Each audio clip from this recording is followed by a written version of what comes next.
happened? I don't know. Who ate the whole apple? What happened? I don't know. Allah ate it. Allah ate it. Because he was too stupid. Excuses. Thousands. Who ate the apple? What happened? I don't know. Who ate the whole apple? What happened? I don't know. Allah ate it. Allah ate it. Because he was too stupid. Excuses. Thousands. Who ate the apple? What happened? I don't know. Who ate the whole apple? What happened? I don't know. Allah ate it. Allah ate it. Because he was too stupid. Excuses. Thousands. Who ate the apple? What happened? All right. We are live. Welcome back to Reasoned Answers, your home for the crackhead clown individuals. Today, we're going to be talking about Epic City. You may have heard about this. You may have heard it in the news. You may have heard all kinds of things, some of which may be true and some of which may be not. As per usual, we're going to go into some great detail here, and we're going to try to get down to the truth of the matter, because people have been making some outrageous claims about Epic City. But if you have no idea what I'm talking about, Epic City is a planned community, or a planned community, if that makes sense, a proposed planned community, let's put it that way, in Texas, in the Dallas-Fort Worth, Plano area, which a mosque by the name that goes by Epic East Plano Islamic Center is behind. They got together some people and they organized this, put a proposal together, got some funds behind it. All was going well until Yasir Qadhi, holds in the narrative Yasir Qadhi, opened his big mouth on social media, and it was going below the radar. No one knew about it. Then all of a sudden he decides to spout off on his Twitter page about what's going on there. And then suddenly people were not so happy about it. People were talking about it. The governor of Texas, Greg Abbott, got involved. He said, this is not going to happen. We will not allow for Sharia law to take place in Texas. We will not allow for this special community to have rules just for themselves. Naturally, Muslim organizations responded. Oh, this is just Islamophobia.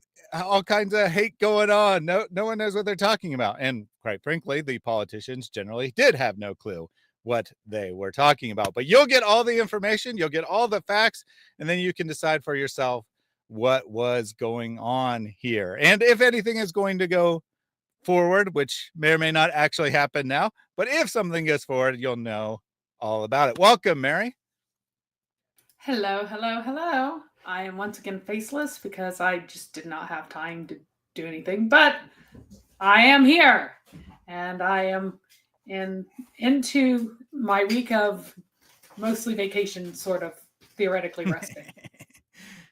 We had a cat, but Morgan abrogated herself, so hopefully we'll get a cat later on in the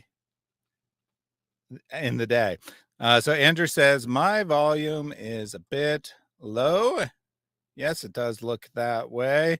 1 second, let me see what may have happened, because I said it fine, and then oh, yep, there we go.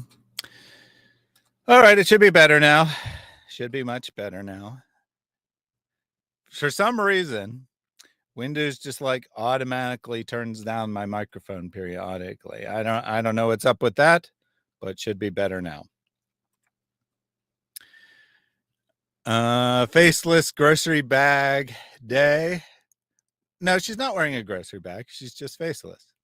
There's a difference. Yep. Because I'm sure that Mary is not wearing a niqab behind the correct. non-camera.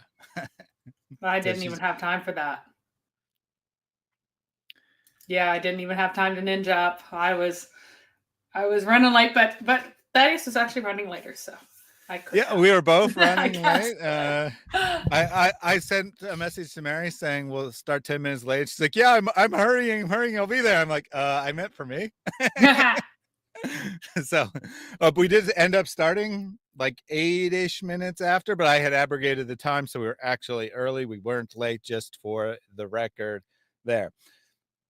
So I think as we dive into this story, you'll discover, well, the standard narrative has holes in it. That's what I'm going to say. We're going to start with a pretty good news article from NPR, which I think does a good job of summarizing it. So we'll get an overview first, and then we'll dive into more details. There are definitely things that the press has missed, but this does a good job to get us a starting basis anyway. So, proposed Muslim development in Texas brings inquiries by Department of Justice and state officials. Department of Justice is investigating a proposed Muslim housing development in North Texas known as Epic City for potential religious discrimination. Top state officials, including Republican Governor Greg Abbott, have also launched investigations, even though the project developers say they're years away from breaking ground. That's a very interesting statement by them. Years away from breaking ground. Now, I do believe they had never broken ground. They had never actually started any construction or anything like that. However, their original proposed timeline definitely did not mean they were years away from breaking Let ground. me ask you a question. Say, for example, I plan to murder the mayor of New York, but it's years before I'm going to launch my plan. Is that some kind of defense for a planned illegal activity? Or I'm like doing things to set up a smuggling operation, but it's years before I'll actually smuggle any drugs? It's just an well, okay, so it would be a defense against one of the claims being made that they were building illegally. If they were not building, they couldn't be building illegally. And they have not filed for permits, but that doesn't necessarily mean they weren't going to. So I think that that's unfair. All right, that is an unfair accusation that was raised, that they were, doing this under the table and didn't have any authorization. Well, they had just bought the land. Like, they had literally just bought the land. They hadn't actually gotten to the point where they were approaching starting construction. So I think that probably was an unfair claim about it. However, this is also an untrue statement by the developers. At least it was untrue based on what they told investors. What they told investors, it was definitely not years away from breaking ground. It's fine. It's fine that what they did was fine because they were totally going to get permits. They were just lying to all their investors. Is that their defense now? I guess. Just lying to our investors? Yeah, so maybe, okay, in fairness, it's highly possible that they were intending to get permits and they just didn't realize how long it would take, right? They just didn't realize how long of a process this would actually be. Even before this goes public, there's already evidence that we'll see a little bit later, that isn't in any of these news articles, that they had unrealistic expectations and they kept delaying their own schedule before it even went public. So it's possible just incompetence. It might not be nefarious. Anyway, continuing on. East Plano Islamic Center, known as Epic, is a large mosque in Plano, a suburb north of Dallas. The mosque is running out of room as newcomers flock to the growing North Texas region. A member of Epic, who is a realtor, proposed a solution when he saw some land. Why not build another community to accommodate the growing Muslim population in North Texas? So that might actually just be the case, right? It might just be someone who really had no clue about anything in development. It's like, hey, look, there's land available. Let's just go ahead and buy that. That might be the case, right? Like, I'm leaving open the possibility that they are just incompetent and inexperienced. Several of Epic's members live within walking distance of the mosque. So here's also where some of the confusion comes in, because there is an existing Epic mosque. There's an existing community surrounding it, but it's a normal community. It's organic, right? People live near the mosque. Probably Muslims have chosen to move near it, but it wasn't like pre-planned, right? They built a mosque. The people probably naturally have moved near it because they want to live near their place of worship. But it's just an ordinary community. There are other people in the community who are not Muslims and so forth. And that's been operating for several years. We'll get some more details on that later. Black and white houses with manicured lawns in the adjoining neighborhood are adorned with Arabic lettering. There's a grocery store up the road from the mosque called Epic Market that sells halal meat, and a Yemeni coffee shop, Haraz Coffee, that serves pistachio lattes and saffron milk cakes. A very important reporting there. Fazia Billah lives close to the mosque. She says it makes it easier for her to integrate prayer into her daily routine. Muslims pray facing in the direction of Mecca, their holy land, 5 times a day, and holy periods like Ramadan call for additional prayer. So one of the things that comes up a number of times is that they're like, oh, we need to have this community so that because Muslims pray 5 times a day, like implying that they need to go to the mosque 5 times a day. So they need to live right next door. Is that true, Mary? Do Muslims go to the mosque to pray 5 times a day? No, but there is Muhammad, of course, lived in a cult, and cults are always everyone's on top of each other. Everyone knows everyone's business. Everybody's always together, and you have to keep control.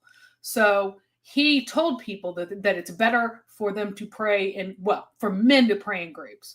Women, it's better they pray at home because, you can't have these women getting up and have ideas. But men, it's best to pray in groups. So, but it doesn't, like a mosque is not any particular place to pray except on Fridays, but it would be a convenient place to do it with other people. But it's not really needed for the practice of the faith, even in groups. So Snoopy said they squat on land. They did not. I did not mean to imply that. I'm sure everyone who is living near the current Epic Mosque bought the land they're living on, right? They were existing houses, right? So they bought it from someone else who was selling. The mosque itself, as far as I can tell, there's no complaints about it like being illegal or doing things without permits or whatever. Like the existing mosque, I don't think that there's any legal issues surrounding that. So no, that is not the accusation. And they did purchase the land for the new development, and that's the extent of what has happened with the new development thus far. So this woman says, I'm able to do this without getting into traffic or thinking about jumping into a car, walking distance.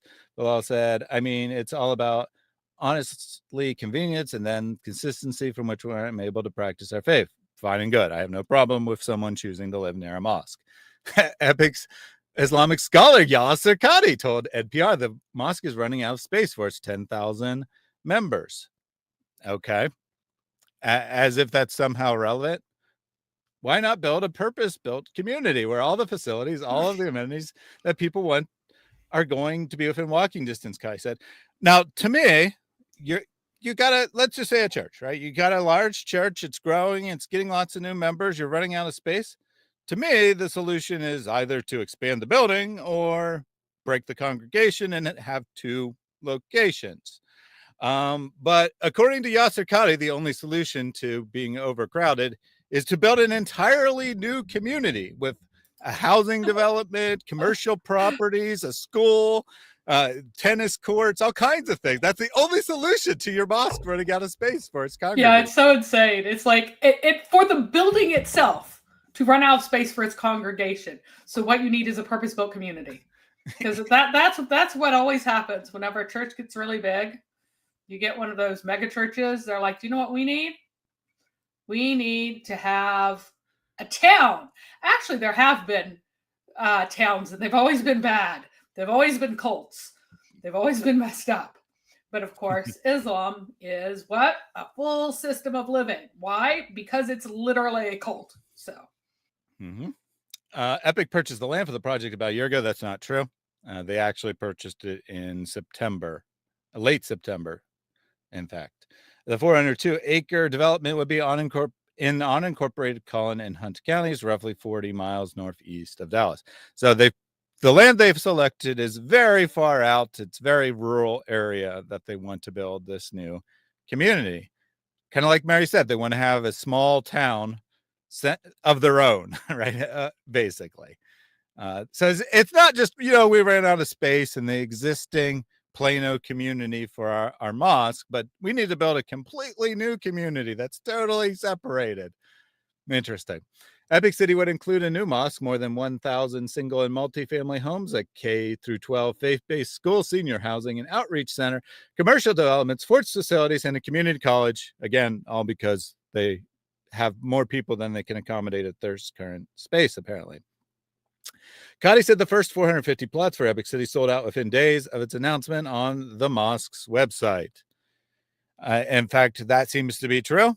It was 500 that they put up. Initially, I think they probably got 500 interest. Maybe not all of them went through, and they only actually sold 450, 460, something along those lines. I would like to point out that you cannot sell a plot that has not been divided.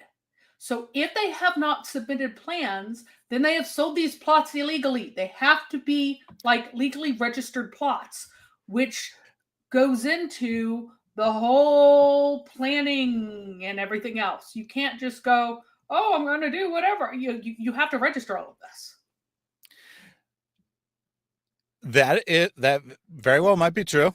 However, the news article is not entirely true, or Qadhi's statement is not entirely true. They did not technically sell plots. They technically sold shares of the company. So they organized a company independent of the mosque, which is a community. Oh my gosh. And so they're doing this nasty shell game. Oh, I would actually like to see this happen, because do you know what's going to happen? The investors are going to get absolutely fleeced. This is a scam. So we actually are going to look at the investor materials later on. They admit in the investor materials that they're selling the property above market value. And the reason is that there is a mandatory donation to go to build the mosque. So they're selling the land, or the right. What they're selling is the right to purchase a plot when the plots are ready, is actually what they're selling, which is also a share of the company. It's both. It's a percentage share of the company and the right to purchase a plot when the time comes. But we'll look at that a little bit later. But they were smart enough to do it in a way that would, I think, be technically legal. Future residents are purchasing shares to own a plot of land. I'll say there, it actually clarifies. For future homes, in those purchases, there's a charge to help fund the construction of other buildings like the mosque and school. Qadhi said that's how Epic paid for the land, not external funding. That's true. They raised funds through investors. They did not directly purchase the land. They first got the investors. The funds came from the very people that are going to be living in the area, he said. The probes. Although Epic City has yet to file for construction permits, Texas Governor Greg Abbott and State Attorney General Ken Paxton have already launched several investigations of the project.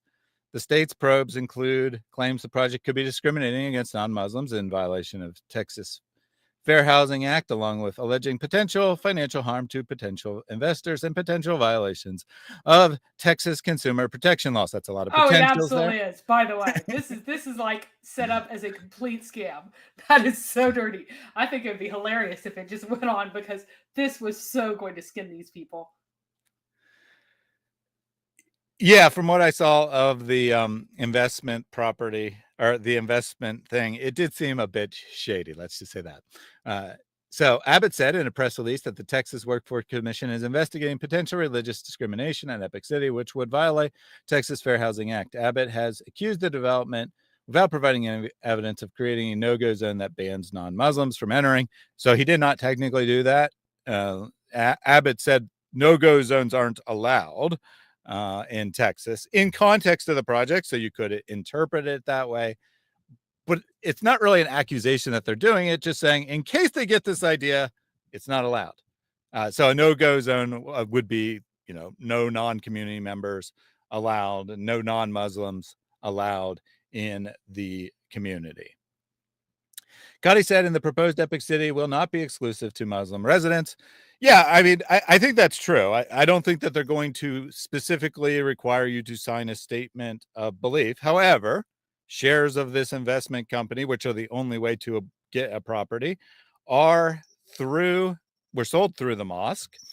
The terms include a clause that you're not allowed to sell the property without permission of the organization.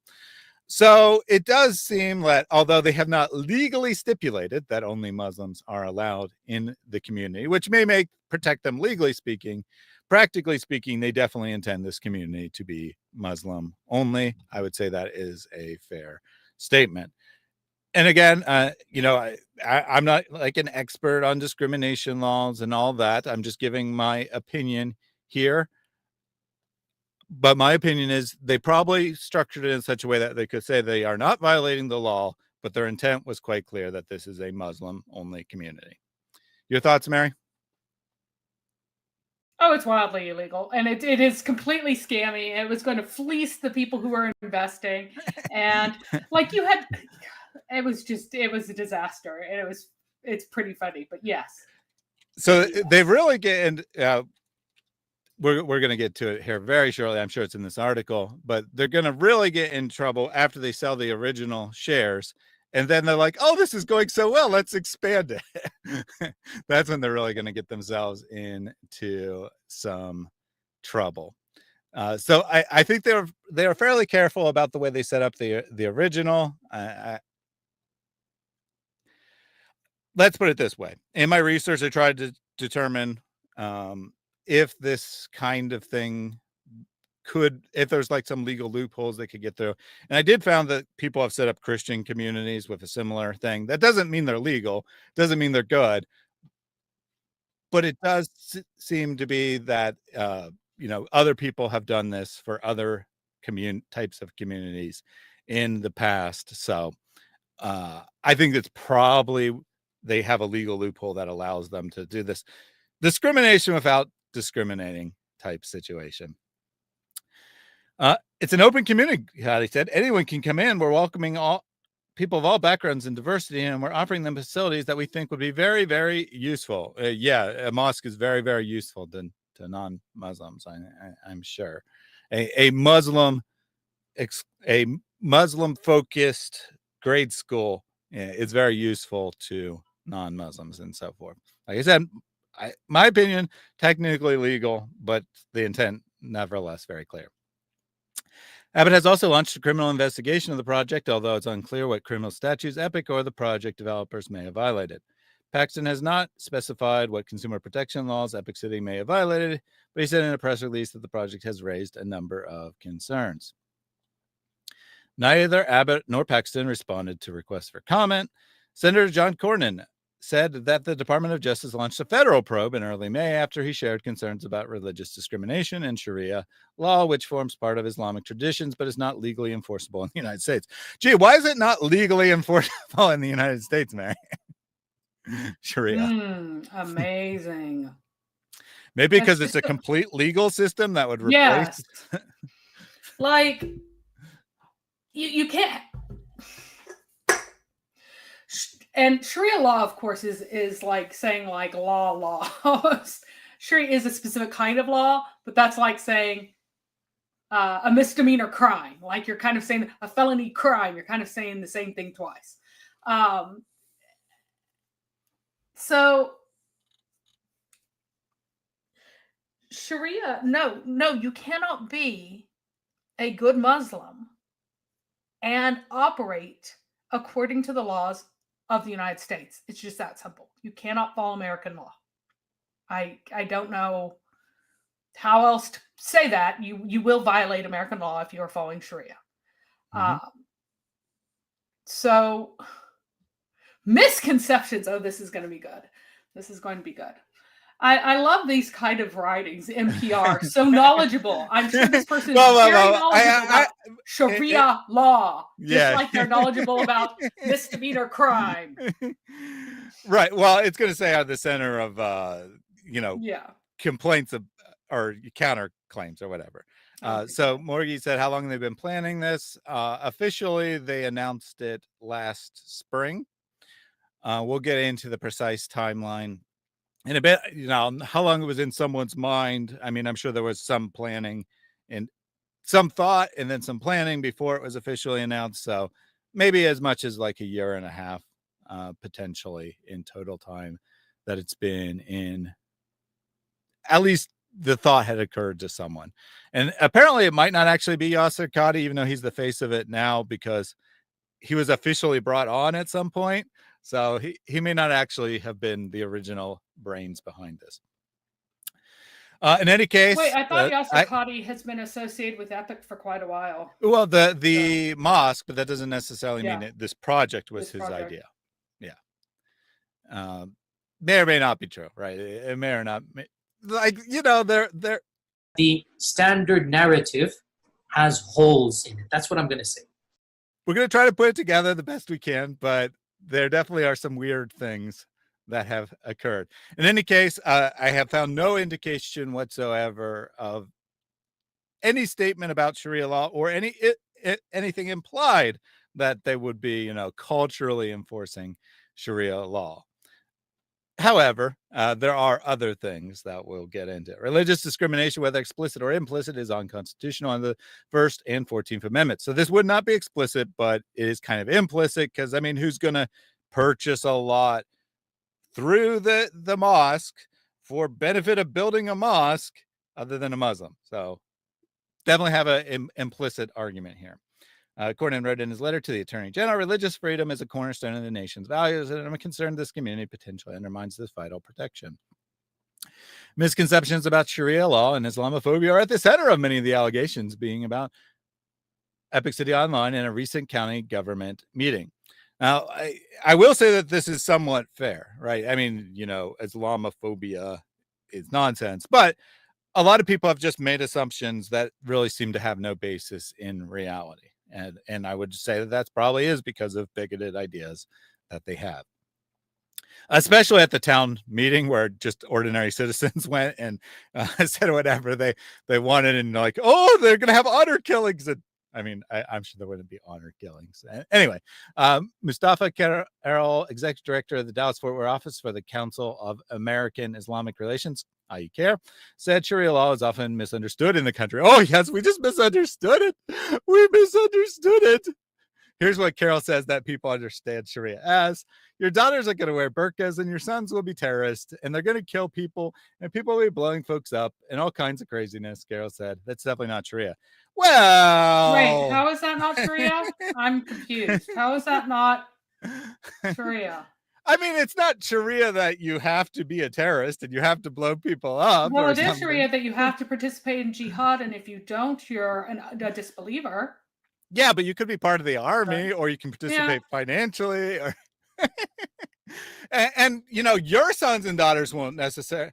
Well, it says your daughters will wear burqas, but they won't necessarily. I mean, they might wear you know, just simple hijab, or or maybe they'll wear a full niqab, or you know, whatever. And you know, if it's not a dhimmi state, which obviously America isn't, then obviously they have. Even if the community enforced certain dress code on themselves, they wouldn't be able to force other people, you know, non-Muslims to wear them. So, yeah, you know, I mean, that's not what Sharia. Well, I mean, Sharia, it does include dress code, certainly, right? Sharia certainly includes dress code, and it includes the obligatory participation in jihad in one way or another.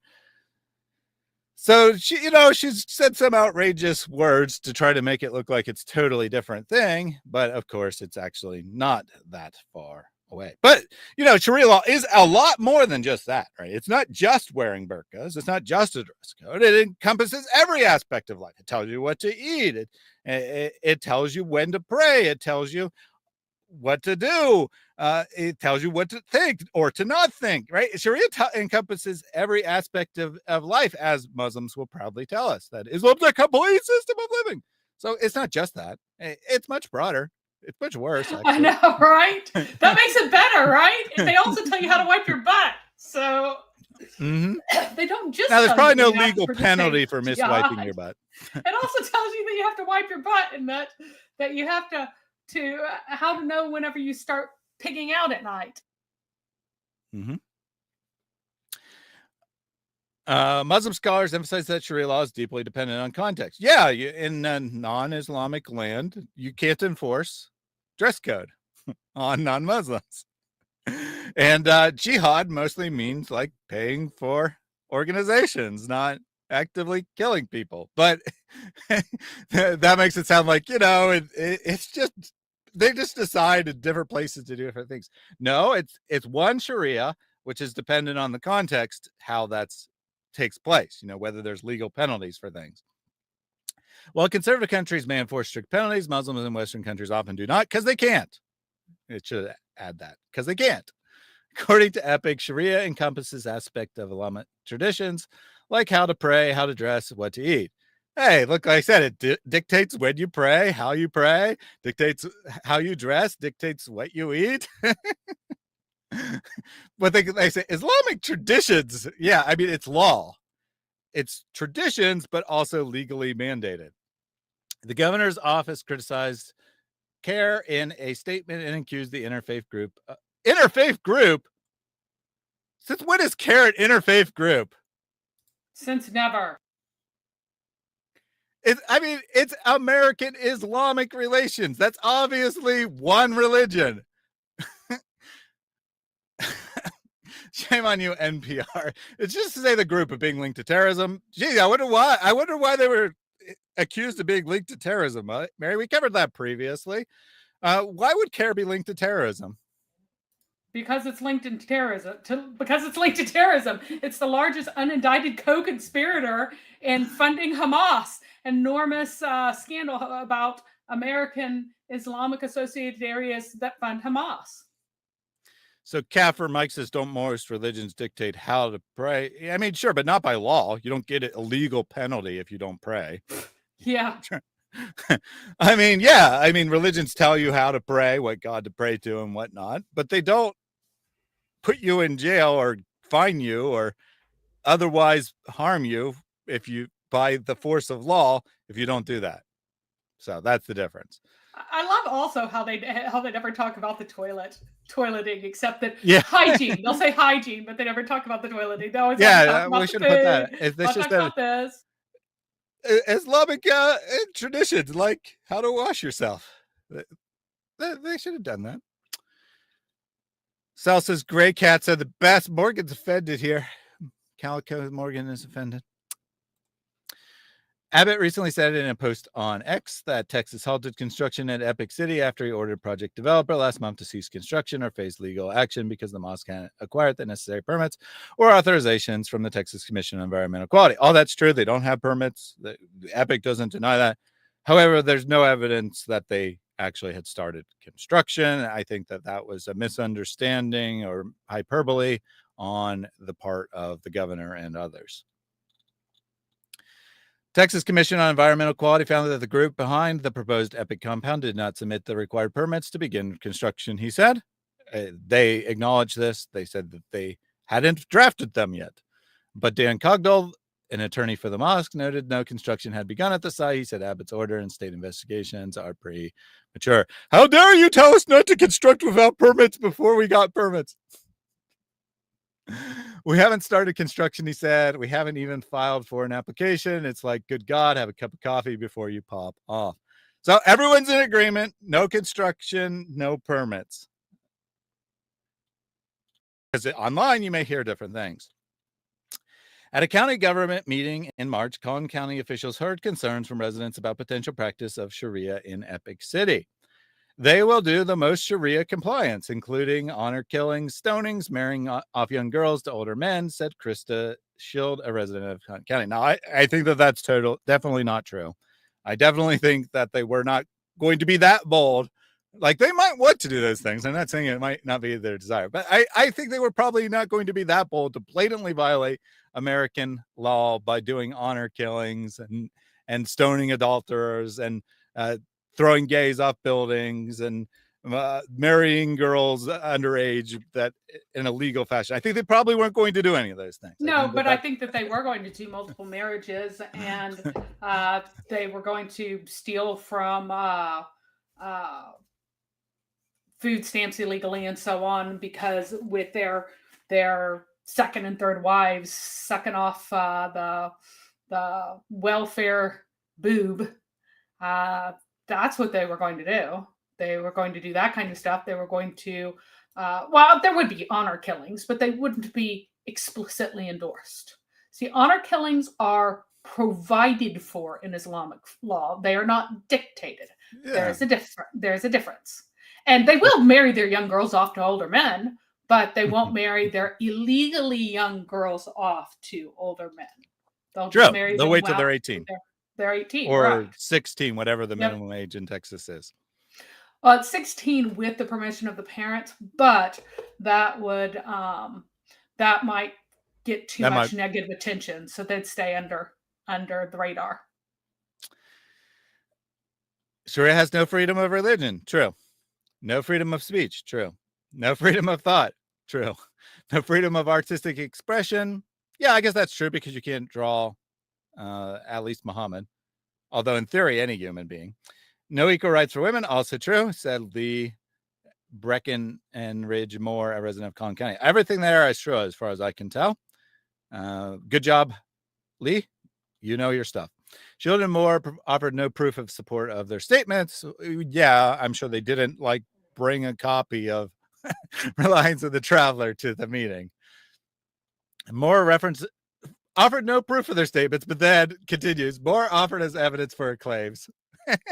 So did actually offer evidence. Social media posts from Amy Mack, founder and editor of Rare Foundation Southern Poverty Law Center, who cares, has categorized Rare as an anti-Muslim hate group. There certainly are anti-Muslim, whether they're hate or not, you can decide. However, that doesn't mean the statement is false, right? Someone can be extremely hateful and still say a true statement.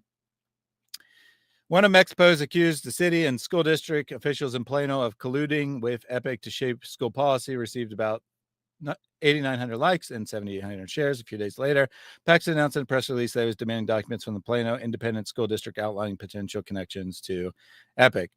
Now, see, I'm a fair guy. I'm going to say this is probably nonsense. I mean, obviously, this is the existing mosque, right? This has nothing to do with the community. They're obviously allowed to try to influence policy, just like any citizen's allowed to try to influence policy. I doubt there was a collusion behind the scenes. I doubt that the school board would be like, yeah, we will do this. Just don't tell you when we did it. No, I seriously doubt that happened. Epic member. Oh, by the way, anything that the Southern Poverty Law Center thinks is a hate group probably isn't. Like that, it's a hateful activist group in its own. It's as trustworthy as the Environmental Working Group, which is a completely unhinged, totally unrelated, by the way, but a completely unhinged group with its own insane goals. Southern Poverty Law Center is a far leftist, crazy activist group that no one should rely on for anything.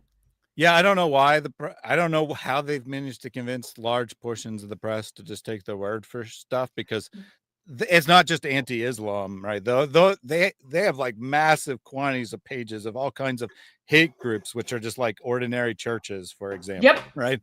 Yep. that like don't do anything. They're pro-Islam. They're pro-Islam. They're pro-Islam. They're pro the people who throw gays off of buildings. But if you say that men shouldn't marry men, and you happen to be Christian, not that you should kill them, you're evil. You're totally evil. Yep.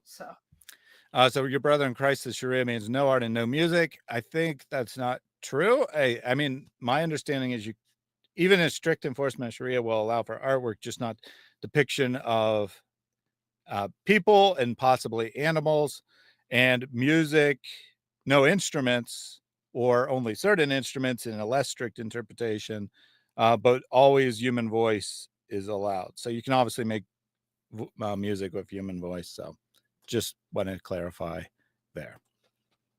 Epic member of Fawzia Bilal said the attacks on our mosque and faith are disheartening. I'm sure they are. I'm going out alone, then there is fear, Bilal said. Am I going to hear something? Am I going to be targeted? Oh no, I'm so afraid. I mean, I don't want to, I probably shouldn't mock this woman, but I'm so afraid someone might say something mean if I walk down the street. Okay. How would they know you're a member of the mosque? Just wondering. Like, if it's, a hatred based on the mosque, how would they even know?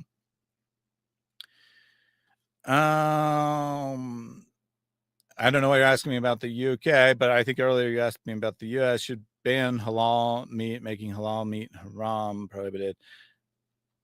My opinion is probably not.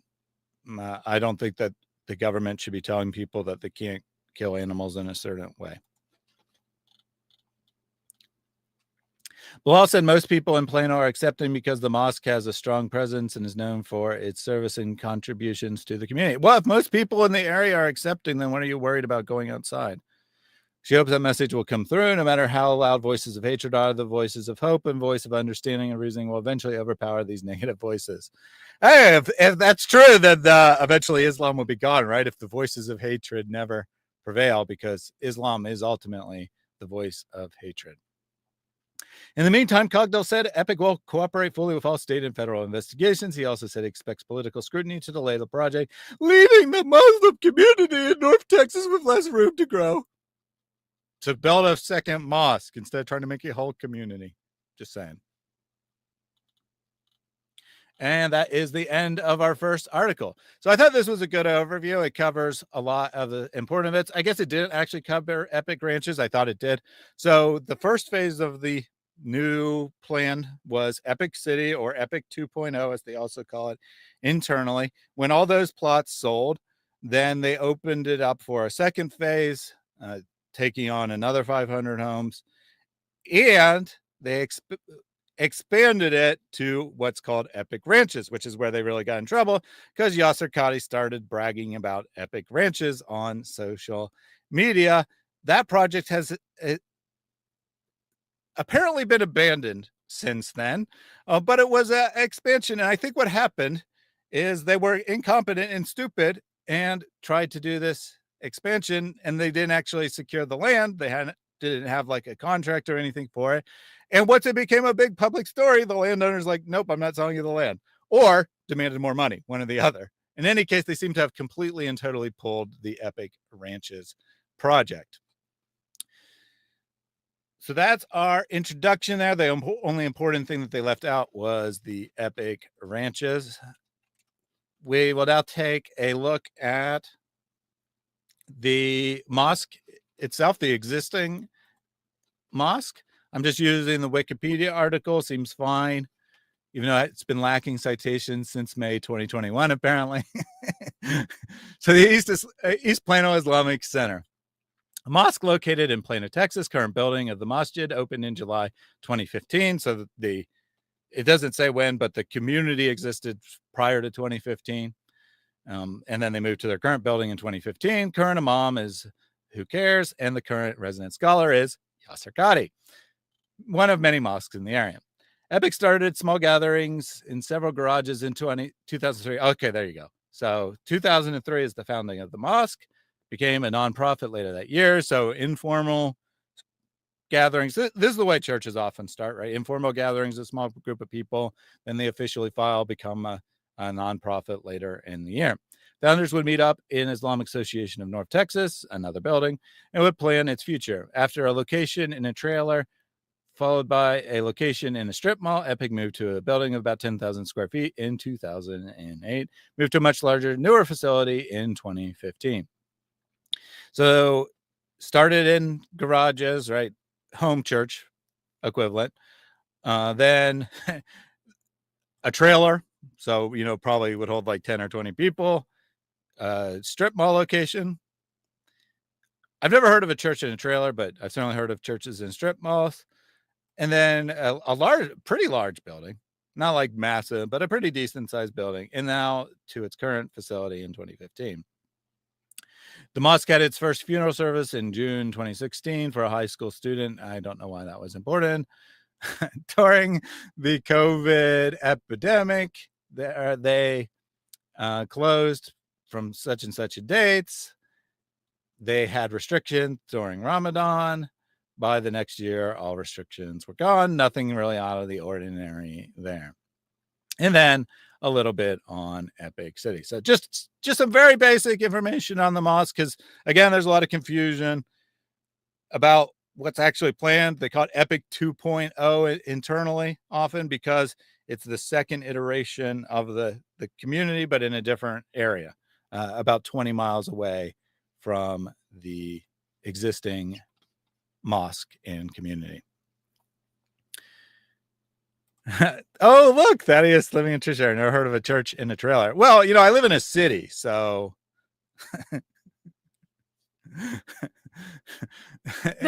that's my defense. That's my defense. I'm sure it probably occurs, right? My point was that, nothing was all that weird there, right? It was pretty ordinary development of a religious community organically, right? The first community developed organically. People voluntarily started associating with it. The Epic 2 or Epic City is a completely different thing where they're looking to pre-plan a community and so on and so forth. So next up is this timeline from the Dallas Morning News. Epic City, a timeline of Muslim-centric neighborhood plans, leaders, and responses. This timeline's pretty good. It covers all the important events after it becomes public, but they are missing some stuff early on. So I'm going to start here, but then I'm going to jump off it and get into the other stuff pretty quickly. So just some background, which we already got into. February 8th, 2024. So a year and a few months ago, a since deleted YouTube video called Welcome to Epic City shared early plans for the development of the project. That since deleted video is incorporated into several other videos, and we'll be watching that here shortly. But the original link is in fact deleted. April 7th, 2024, organizers share more information. So this is basically the real public announcement, April 7th, 2024. Epic City organizer Imran Qadhi shared more information about the project in a video shared to Epic's YouTube channel. Qadhi is the executive officer and director of Community Capital Partners, LLP, the group created by Epic to manage the project. He's also the former president of the Mosque's board of directors. So this independent organization, Community Capital Partners, every single person associated with this is in management at the mosque. So not really all that independent, but legally speaking, independent organization. Qadhi said in a video, many people already registered to buy shares in the project. When we announced within 12 hours, we had to close registration, he said. Qadhi said interested investors could buy a share, which would guarantee them a lot in a new development for $80,000. I just want to point out, there is, if you have looked into, just for the heck of it, because there's something wrong with me, site had a real estate course for really cheap, or for free for 14 days. So I ran through the real estate course in 14 days, although I never took the test because I just wanted to learn basic real estate law. And so there are a lot of very specific laws when it comes to real estate. You can't do this fast and loose, shares become property. The thing is, land is not fungible. And setting the value of the different portions of land and parcels of land, the shares to parcels value, there's no way that you can guarantee that that's legit, that one person's portion will be equal to somebody else's portion and things like that. And so because of this, you can't do this. There's so many legal issues, and anyone who had a real estate license who was involved with this knew that this was super, super, super shady, and that this was like crypto fakey bank levels of shadiness, and that they shouldn't be doing this. But they did it anyway. They did it anyway because if they ripped off or cheated some of the Muslims, they could rely on them not running to the. Yeah, they believed that they could get away with it, and they thought that they could stay under the radar, and they thought it was legit enough to get away with. You can't play fast and loose with real estate. There is 1,000 years of law. Well, not 1,000, excuse me, 1,500 years of law. No, it is just 1,000 of English common law. I don't know why I said 1,500, but there are 1,000 years of English common law beginning in 1066 with all kinds of special terms and legal precedents and all kinds of things. You can't just decide to play loosey-goosey with shares property. Property is not shares. Shares isn't property. You can't do this. This is so beyond sketchy, so beyond well, okay, so when we get to in the original Epic project, they were actually fairly careful about why they set this up. There might still be legal issues, but it is a lot. This is not an accurate representation of the way it is set up. However, when they get to the Epic Ranches project, they've thrown all caution to the wind, and it is quite sketchy. There's like no legal documents behind it. In any case, Qadhi said interested investors could buy a share, which would then guarantee him a lot in the new development. That's not actually accurate. I mean, maybe he said that, or maybe Dallas Morning News is misinterpreting him. It guarantees them the right to purchase a lot, which is not the same thing as a lot. And they don't get the lot for $80,000. They get the lot for a value determined based on the size of the lot, which is variable. The $80,000 is for the share in the company.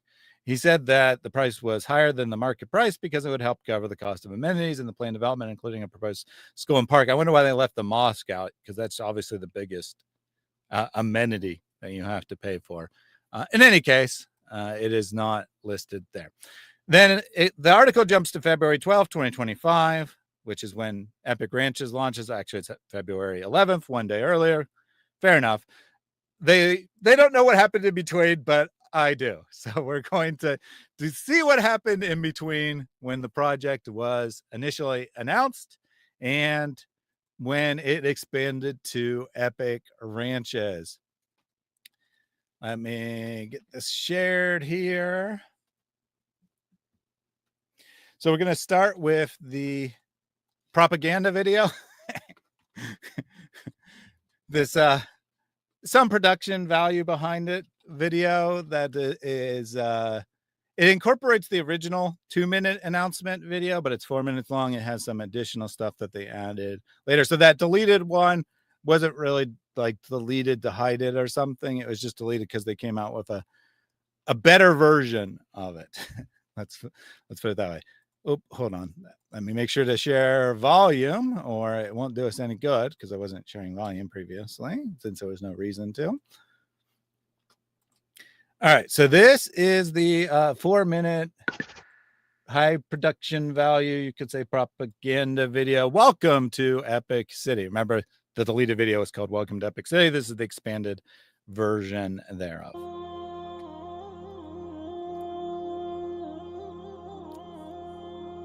A testament to faith and community. The heart of our journey begins with the foundation of unity.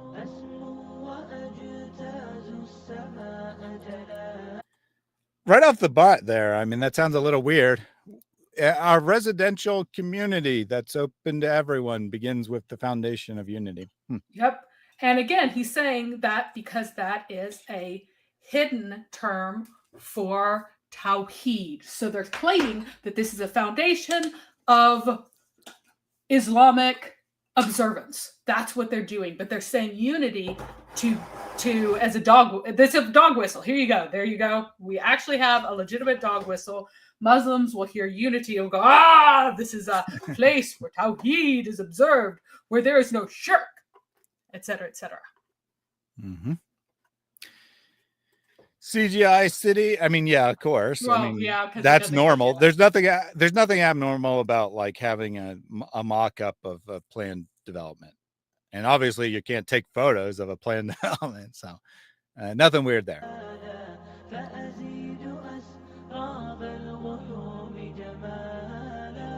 Education, the cornerstone of growth and prosperity. Here, young minds flourish, nurtured by knowledge and boundless opportunity.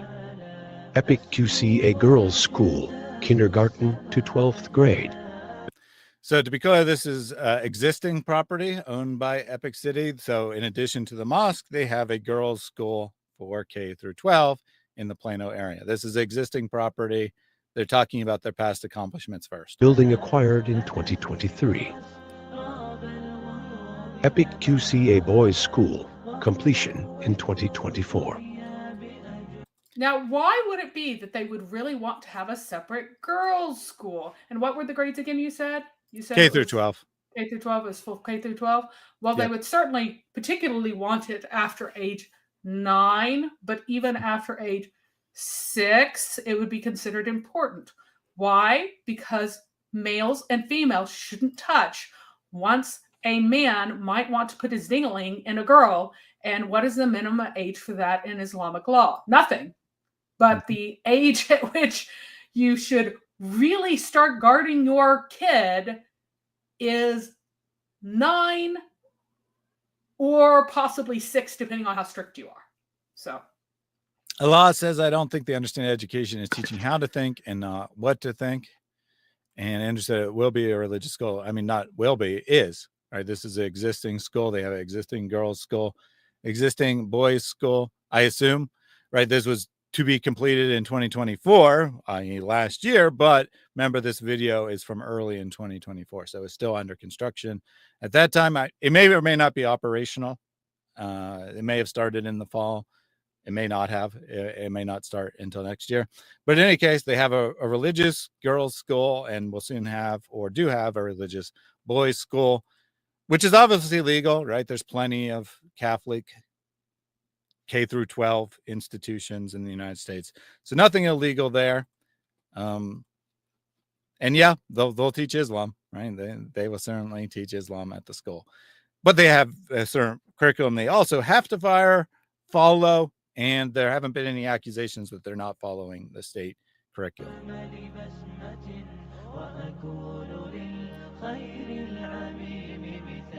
yeah, private schools do not have to teach anything in particular. Epic endowment. Just to be What's clear. that, Mary? I said private schools don't have to teach anything in particular. Charter schools do, private schools don't. So Well, all students have to meet certain educational requirements. But you're saying that the specific courses aren't no, mandated. they don't. Just, They don't have to meet specific educational requirements. That's not. I mean, law. even if you homeschool your kid, they have to meet certain. No, they educational don't. requirements. What do you They mean? No, absolutely they do not. They don't, Thaddeus. They don't. I'm telling well, you. okay, here in Ohio they do. I don't know about In everywhere. Ohio, in some things, like, and in Ohio, it's probably they probably regulate the homeschoolers more than they do the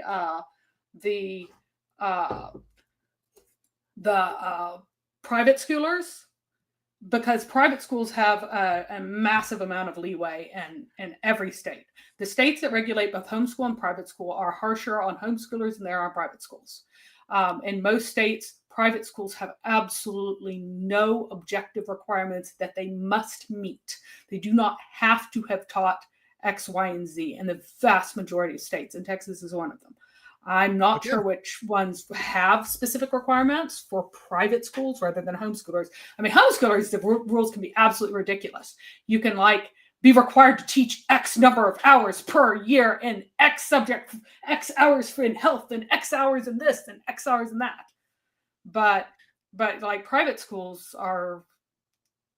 have very little requirements. Education is almost exclusively at a state and local level as far as regulations go, so I'm sure they vary from region. There's no ability for localities lower than the state to regulate schools, and if it's a religious schools nationally, there's very, very little that they can do. The Amish have won every single challenge and the Amish are in Ohio, and the Amish are only teaching their kids to 8th grade, and they're teaching what they choose to teach their kids. So I guarantee that a religious school can teach pretty much anything they want. Okay. There have been challenges to that in New York by people who came up through the Hasidic schools who did not like what they teach, but they have generally been defeated on grounds of religious freedom. So, but yeah, fair enough. I thought that I'm not. Thank you for clarifying, Mary. You would know better than me. I thought that there was a certain core requirements, regardless of education, but that might not be the case in all areas. It might not even be the case in Ohio. So in Ohio, they aren't teaching the Amish aren't teaching their kids beyond 8th grade. So there's that. And yep. Well, I mean, there still could be requirements K through 8, but anyway, let's get back to the video. Building and land acquired in 2021.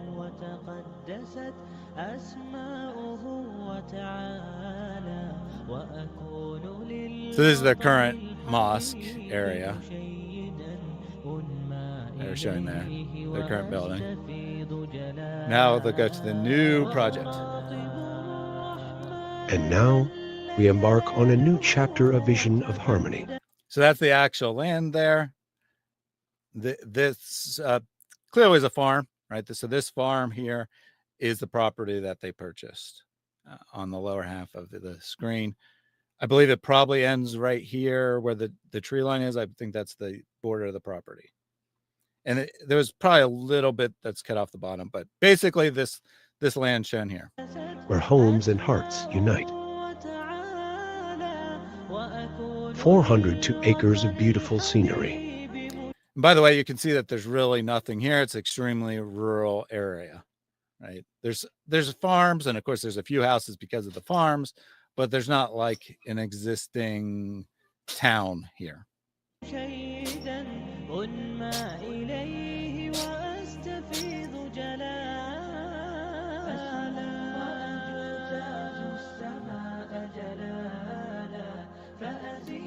Welcome to the future of living. Welcome to Epic City. It's the future of living, Mary. Future of living is in Epic City.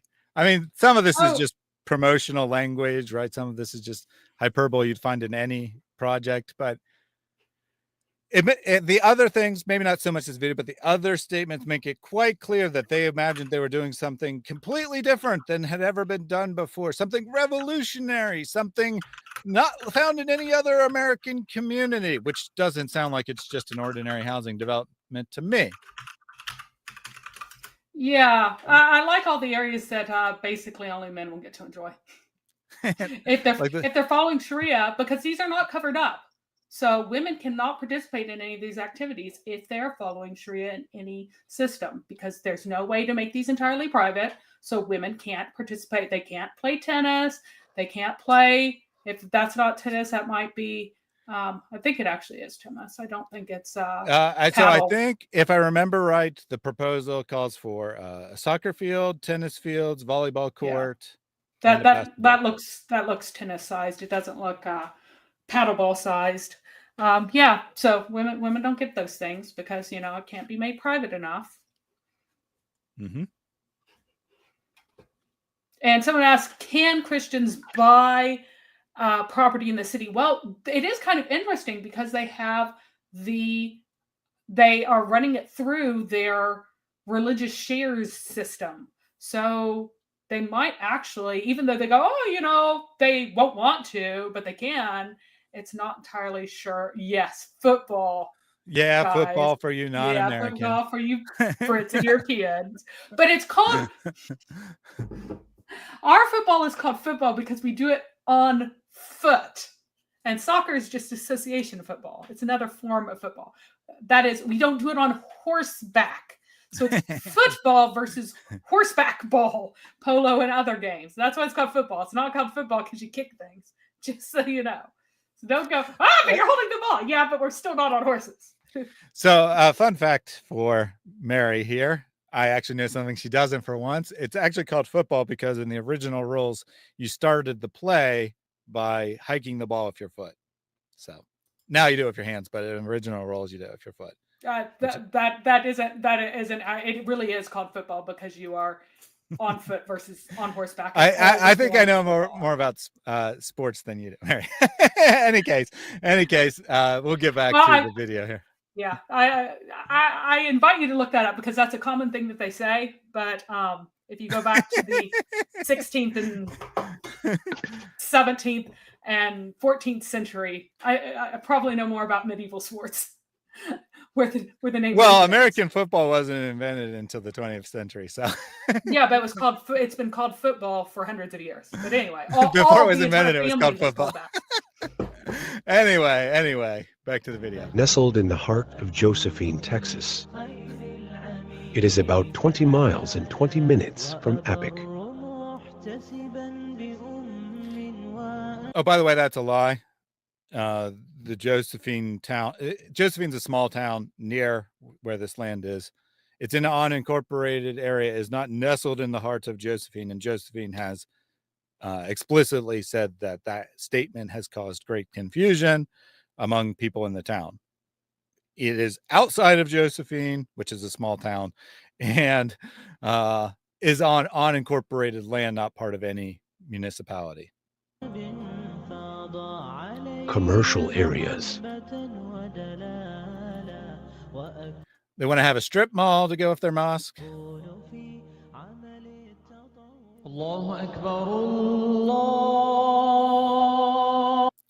And you can tell from the music, it's now getting serious because they're about to describe the mosque.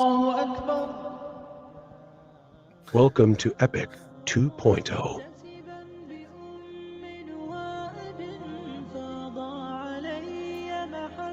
Epic City is more than just a neighborhood.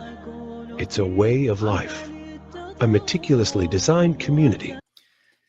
Could that have been a dog whistle there, Mary? More than just a definitely. community, a way of life? It's designed for what? A complete way of life. What complete way of life? Well, they didn't say complete. They just said a way of life. Way of life. It's designed for a way of life. Which one? The Islamic one. Mm-hmm. Yeah. To the non-Muslim, right? That's a pretty generic statement. Sounds reasonable. You could probably find that statement in other proposed community development, right? However, to the Muslims watching this video, right, because it was shown in the mosque, like this video was literally shown in their mosque, they're thinking, hey, this is at least Sharia friendly, if not actual Sharia. That brings Islam to the forefront. A community that blends with nature, crafted to elevate your living experience. Standard promotional language there. Oh, blends with nature, whatever.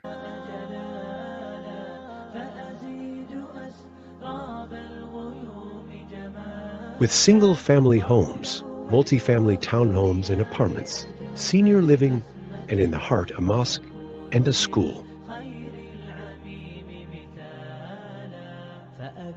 Parks for Eid prayer, carnivals, and community events.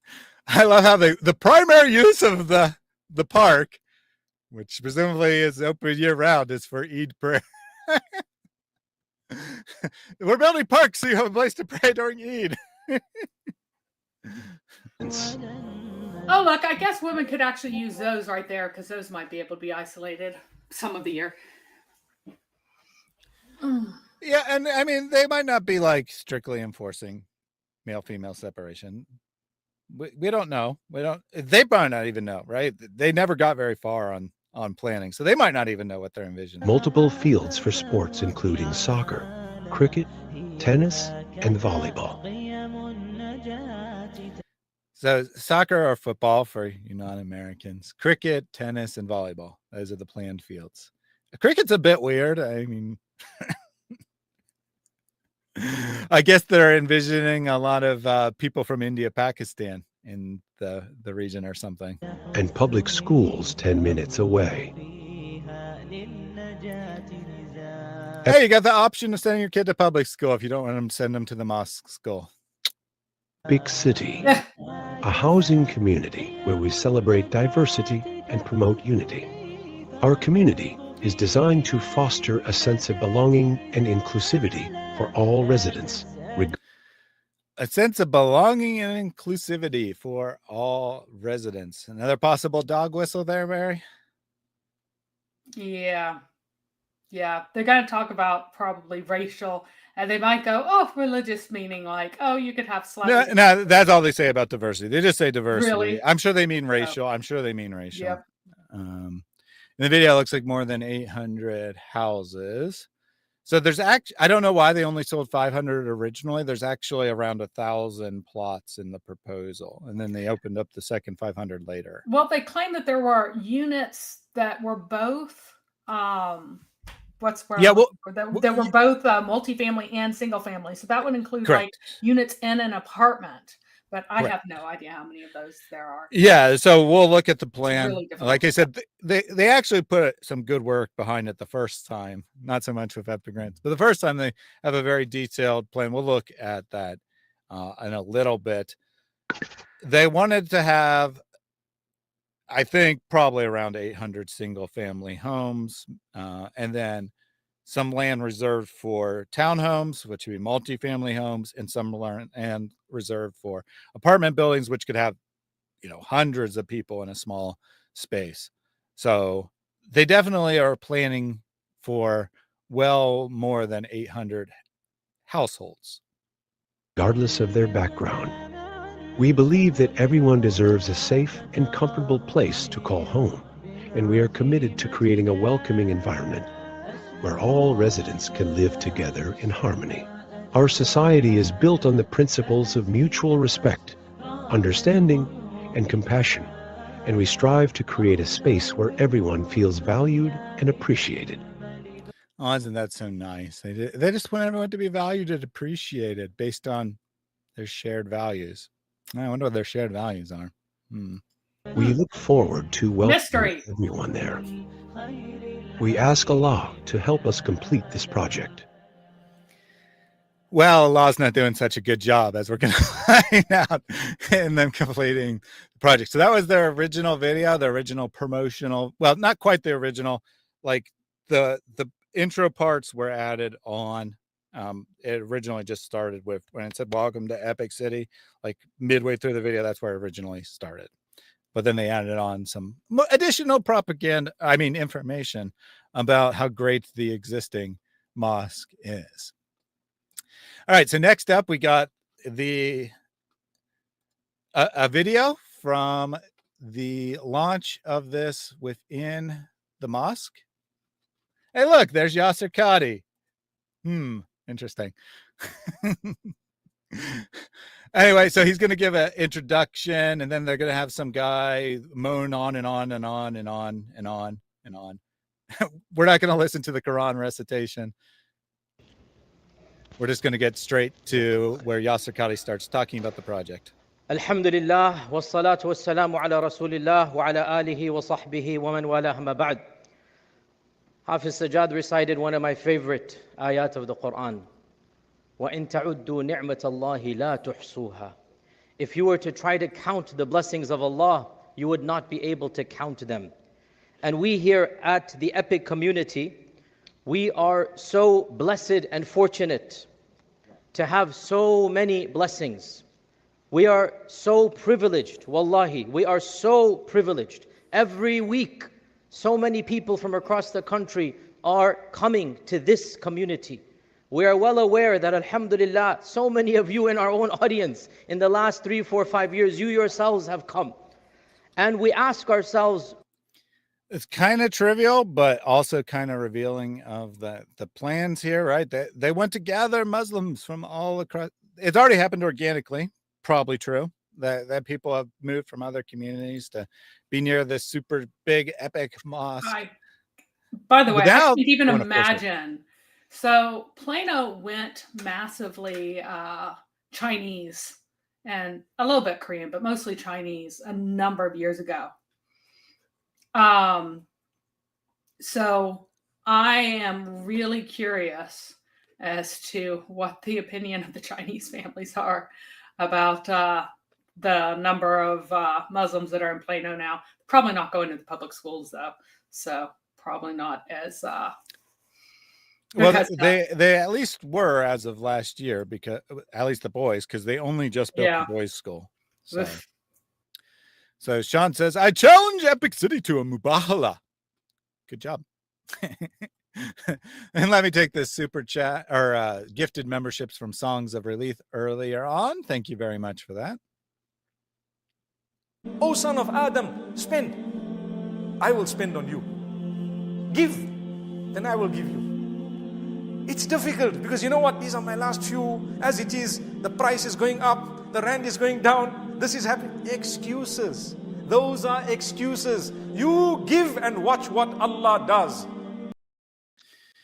Songs of Relief with the 5 gifted memberships. Thank you very much. And just remember, you give and watch what Allah does. You probably will be nothing, but you never know. You can't find out unless you give. So give. No excuses. All right. Yasir Qadhi. People from everywhere are traveling to Epic City or moving to the area to go to our mosque. We're so blessed. why is this happening? What are some of the reasons why our community is flourishing and booming? And of course, La hawla wa la quwwata illa billah, all goes back to Allah, beginning and end. And then Allah has blessed a number of factors. Of those factors is, alhamdulillah, this masjid is not just a masjid isolated from community. It is a masjid and a community combined in one. We are surrounded by more than 100 houses, by an apartment complex within a 5-mile radius, 1,000 Muslims, alhamdulillah. Now, correct me if I'm wrong, but there's nothing unusual with what the words he said, Oh, we're a mosque and there's houses nearby. So what is he really saying? Right? Because he's saying this for a reason. There's nothing weird about people living near the mosque. But he's saying this is really exceptional. This is the reason that Allah has blessed our community. So what is he saying, Mary? That they're forming a distinct ummah within the overall society, where they can do all the Muslim-y stuff and keep out people that they don't want from sniffing in their business. So, there won't be, it's already happened in cities in Michigan where you have places where the sexual exploitation of children is extraordinarily common, and nobody's arrested. Nobody's charged. Nobody's charged for abuse of children, sexual or otherwise. Nobody's charged for all kinds of things.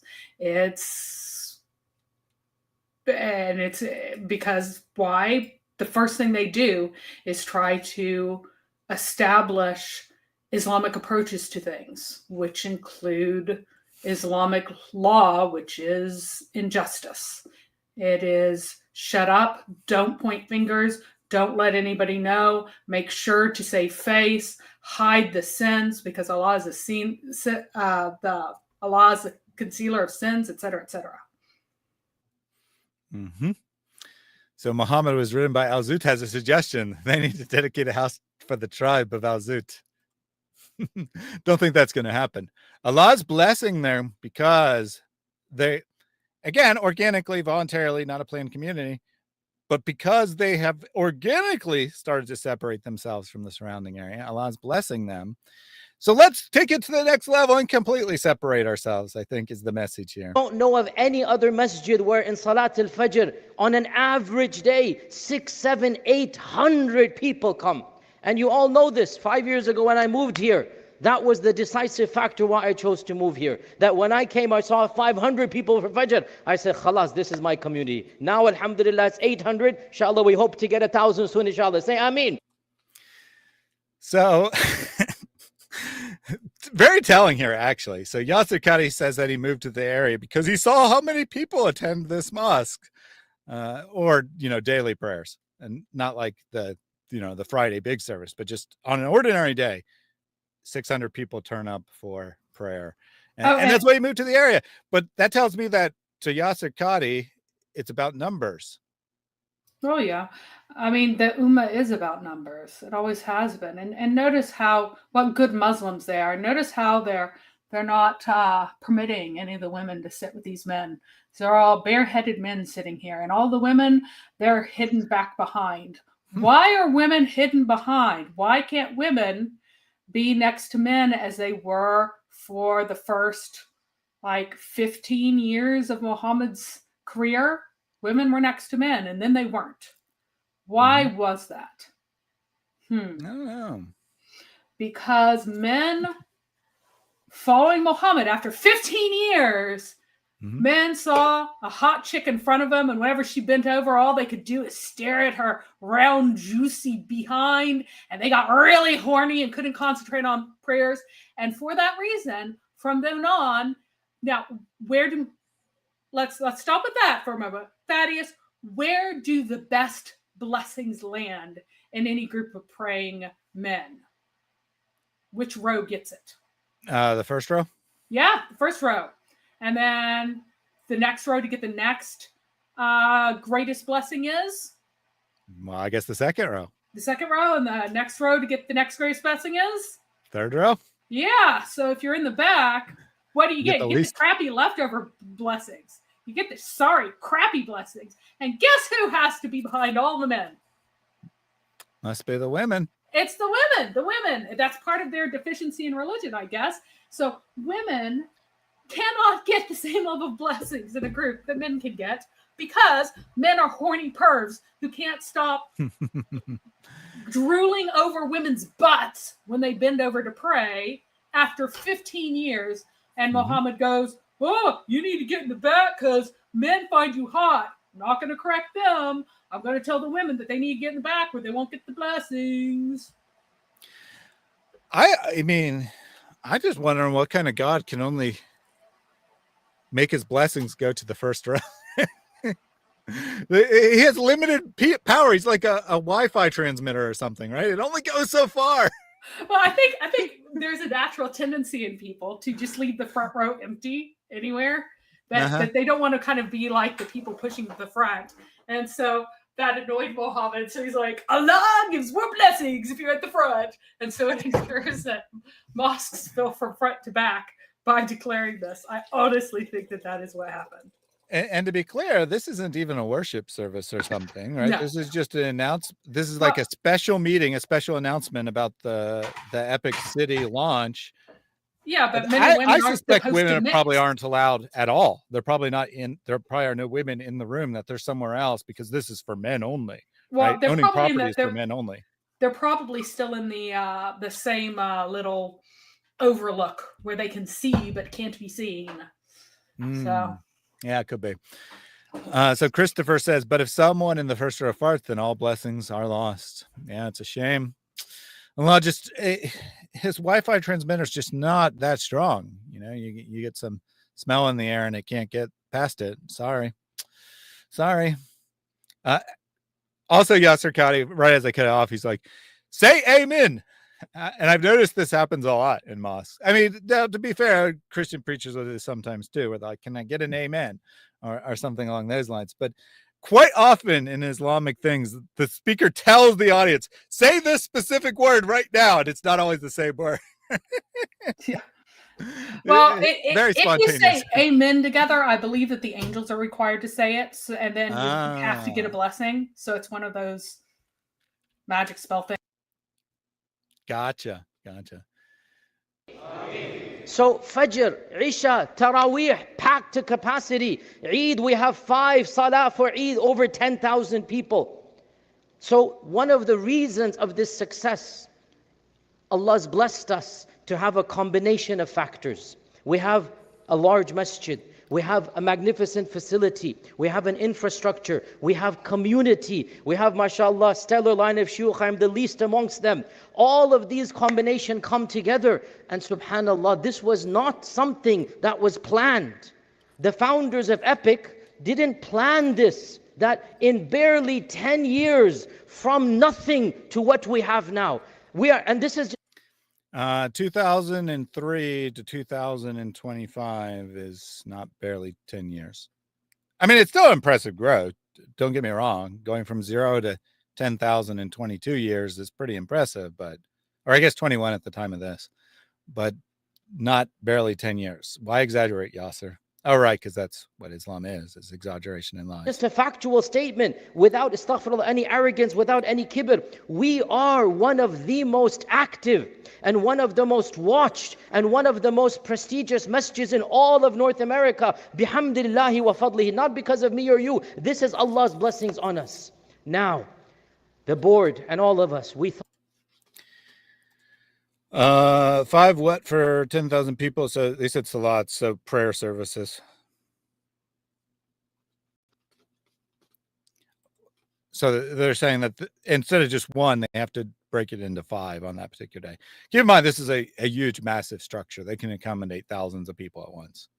thought to ourselves, what if, rather than just accidentally these factors coming together, we actually analyzed what made Epic so significant and then decided to plan an entire, not just subdivision, not just some cul-de-sacs and an apartment complex. No, what if we were to take the best of what Epic has to offer And then rather than just 100 houses, maybe 1,000+ houses. Rather than just one masjid and one facility, a magnificent complex. Rather than just an apartment complex that happens to be here, a purpose-built apartment complex. Rather than just one purpose-built apartment complex, not just an accidental community. Oh, Let's take no. the best of the mosque and put it in a different place. I mean, There- could it be any more obvious that this community is intended for Muslims only? There's a reason why it has to be purpose-built, because men and women can't use the same stairs. They can't use the same elevators. Because you might be in an elevator with a Muslim man. And why can't Muslim women be in elevators with Muslim men? What will happen then? The man will be tempted. He might grab her butt. Or just flat rape her. Yeah. And I was being nice. yeah, you're being nice, but it's true. It's true. That is the view of not just Muslim culture, but it's the view of the Quran. As I'm going through very slowly with Islam America in 33:59, it gives the reason why women have to cover up. It says, so that they will be recognized. They will be recognized. Now that's kind of interesting because it's to make them anonymous, right? They're not supposed to be recognized one from another, but they need to be recognized as what? Recognized as free Muslim women. And then what is the result? And not be abused. Mm-hmm. Now, that term abused is a very wide-ranging term that can range from anything from horrible things being said to them to being actually physically assaulted. These instructions are given to Muslim women in the context of Muslim women will not be targeted by men outside of their community. The Muslims have already subdued or slaughtered anybody who might attack their women in Medina. So who is left to abuse women? Who are the women abusers? Who are the women abusers in Medina? I mean, you're looking for something more specific than men. Yeah. Well, people on pilgrimage. People on pilgrimage is what you're saying, right? No.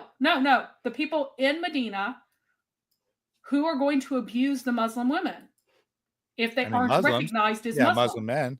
Yeah, Muslim men. Muslim men. So break yourself said, then the world. Yeah.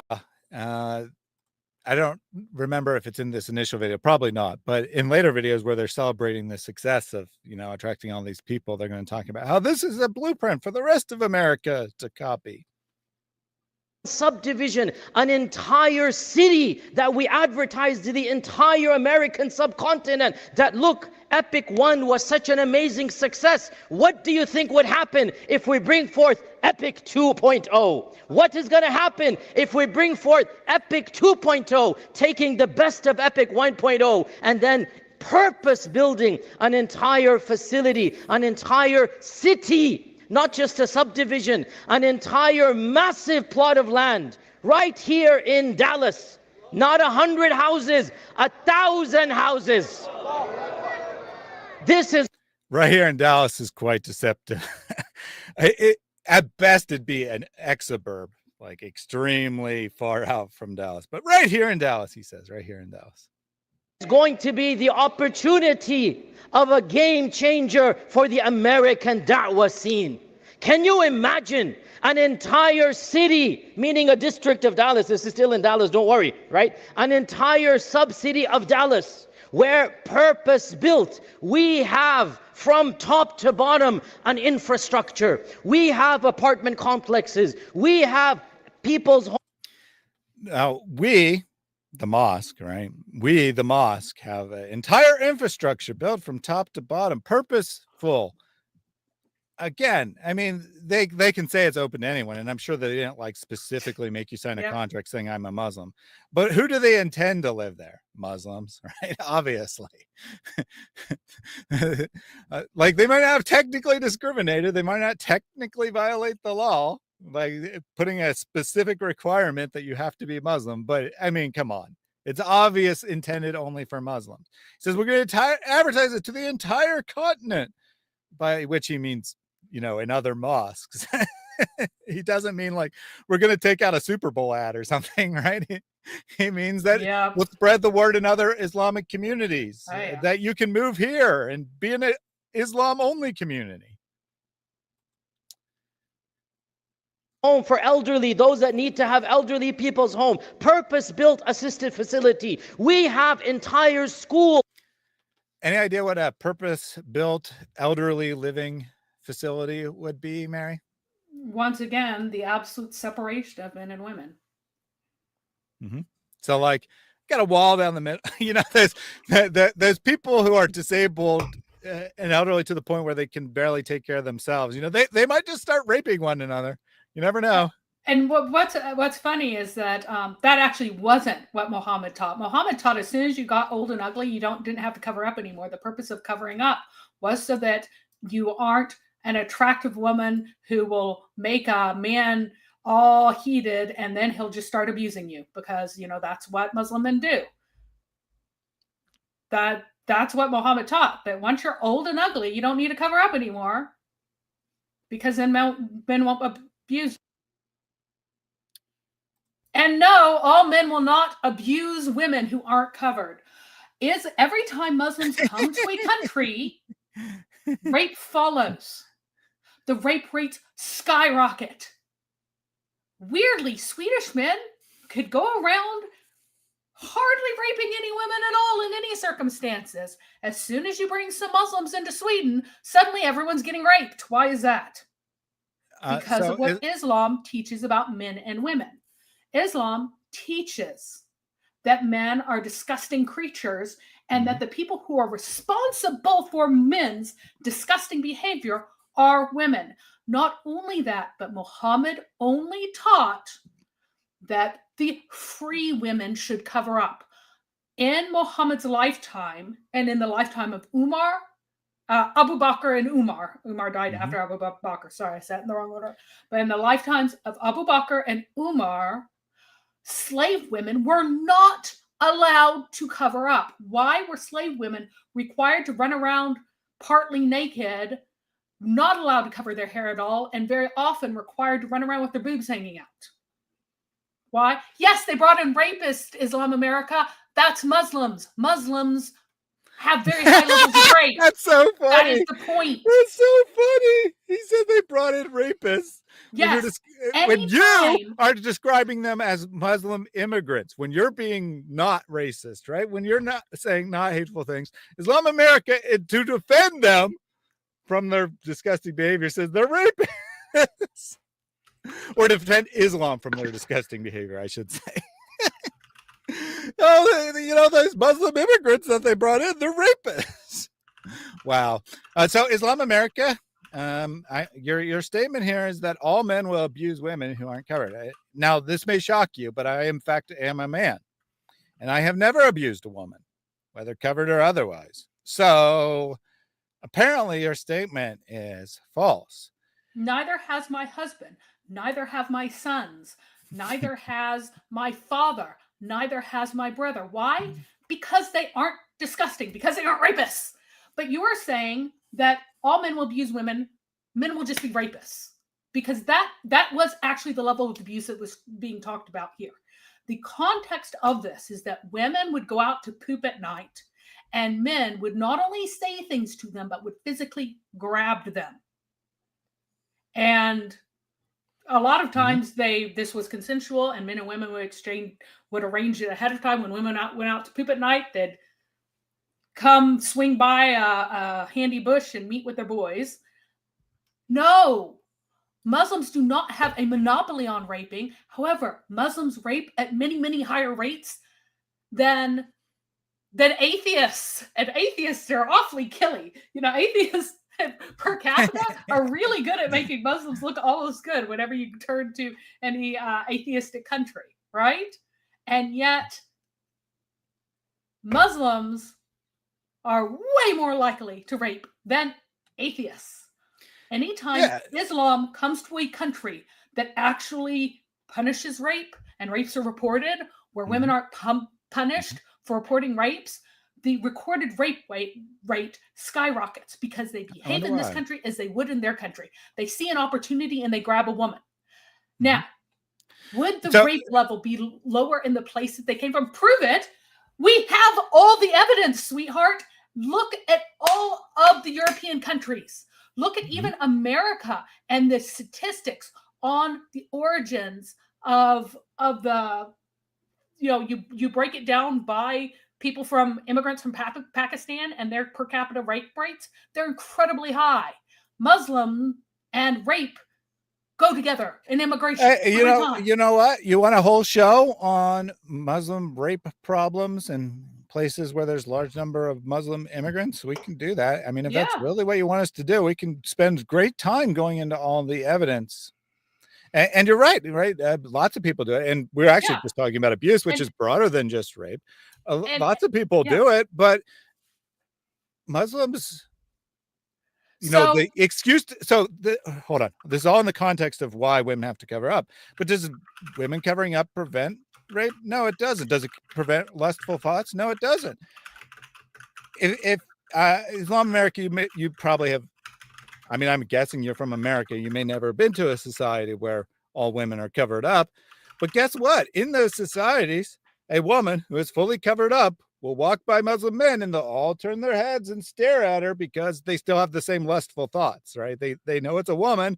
Their mind goes to what can I do to her body? I wonder what she looks like. I wonder what she'd be good at bed, right? It doesn't prevent lustful thoughts. No. What men can control is their actions. Men can control whether or not they physically, verbally abuse women.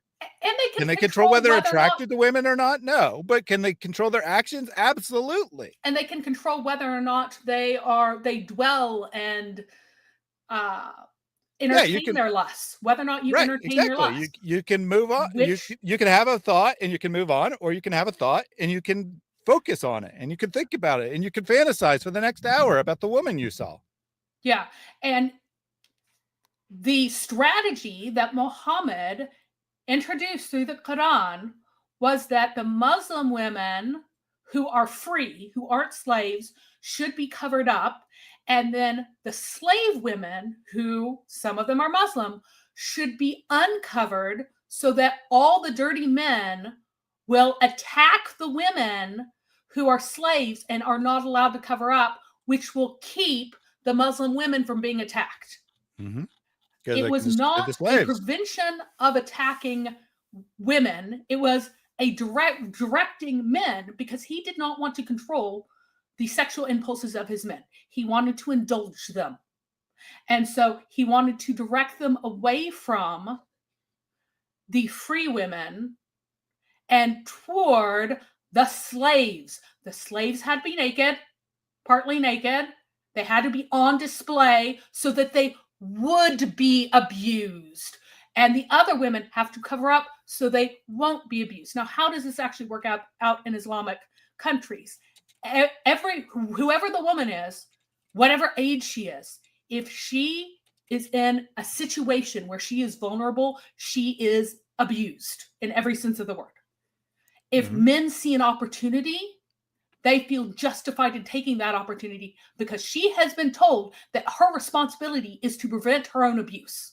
And so if she's attractive to the man, she's doing something wrong. If she's walking in such a way that it turns him on, it's doing something wrong. If she's in a place where the men can get at her, she's doing something wrong.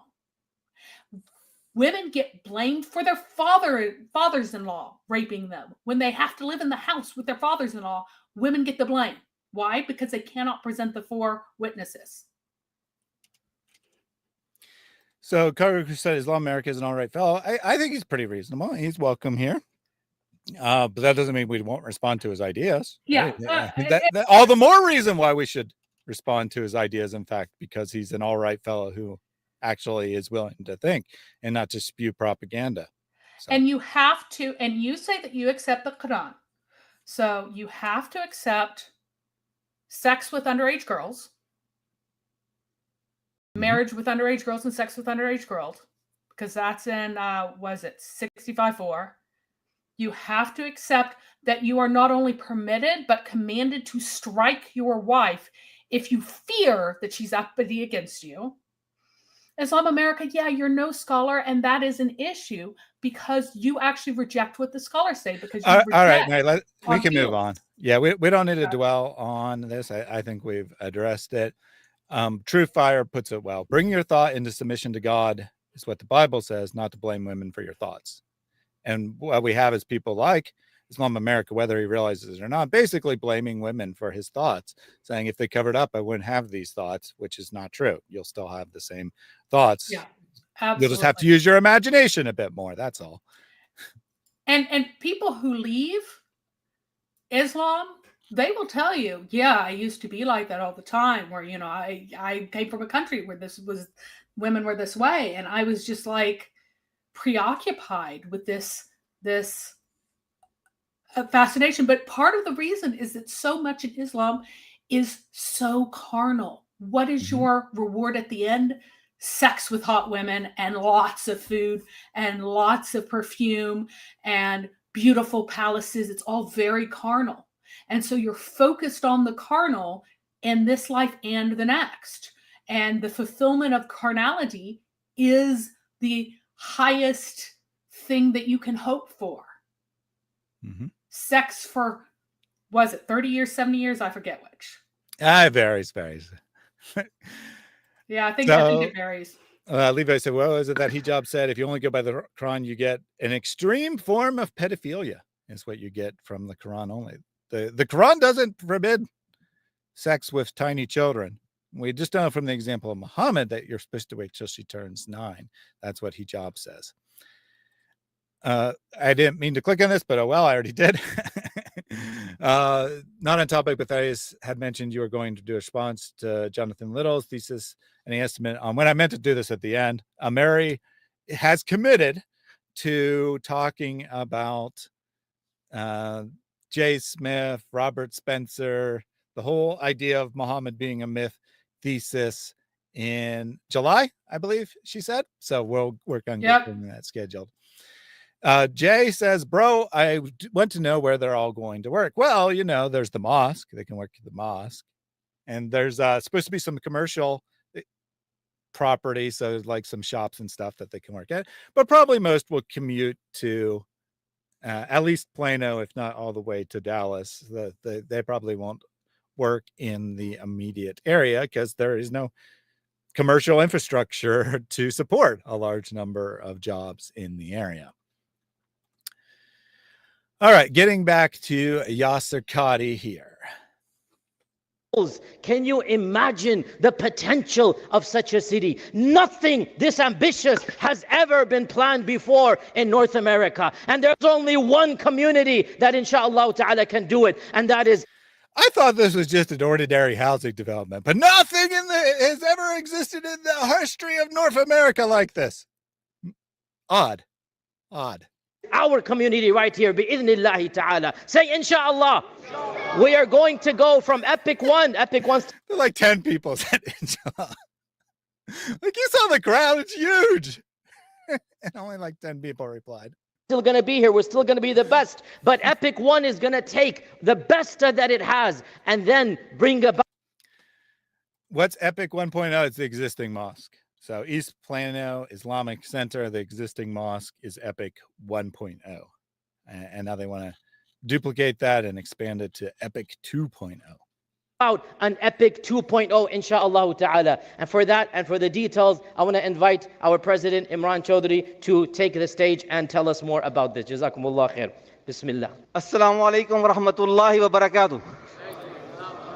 So the president here, the actual guy in charge, he doesn't really say much of anything. And then they play the video. So we're not going to go through that. Yasir Qadhi gave away all the juice to there, right? He gave away all the juicy stuff about what the real plans are. I've watched this. Trust me, he just waffles. He doesn't really say anything of note. So your thoughts so far, Mary? Your thoughts so far before we get to the next item I have prepared for us. Yeah, it's partly wonderful Ummah and it's partly scam. Honestly, that's what it seems like, a real estate scam too. It really does. And all right, $70,000 was like your intro into a lot. Yes, and we're going to get the details on that now because I have the original Epic City website. Why original, you ask? Well, because they've changed some stuff since then. It was probably the same still in February, but after it became public knowledge, they changed some of the language. But I have the Internet Archive copy, the earliest copy they made of the website from, let's see, May 26th of last year. Unveiling Epic City. Welcome to Epic City, where we're committed to building a vibrant and inclusive community that serves the evolving needs of a Muslim community. Stated explicitly, right? Explicitly, a Muslim community there. Our vision is rooted in creating a safe and purpose-built environment that fosters growth, connection, and prosperity for all who call Epic City home. Purpose-built environment, huh? Our vision is deep-rooted in the belief that every individual deserves a safe and purpose-built environment for which to thrive. We have meticulously designed Epic City to be more than just a residential area. More than just residential area, huh?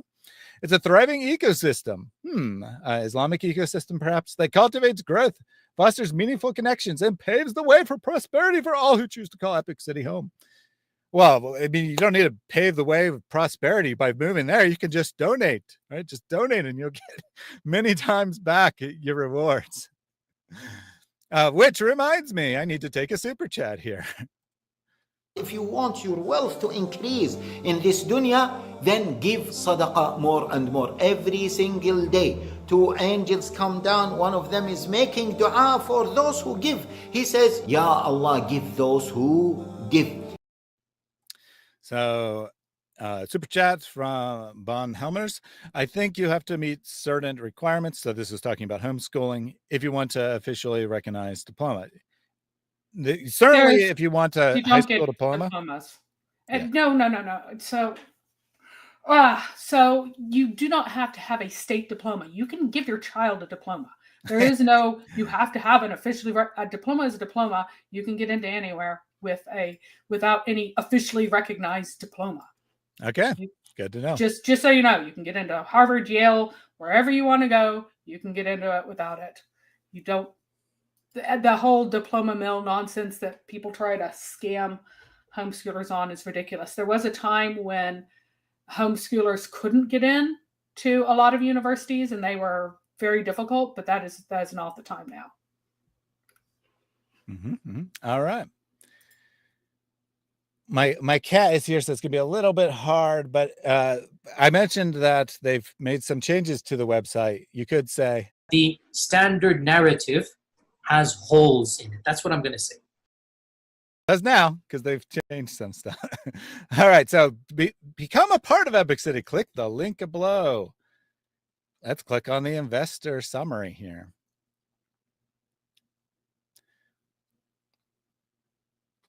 Let me make this bigger.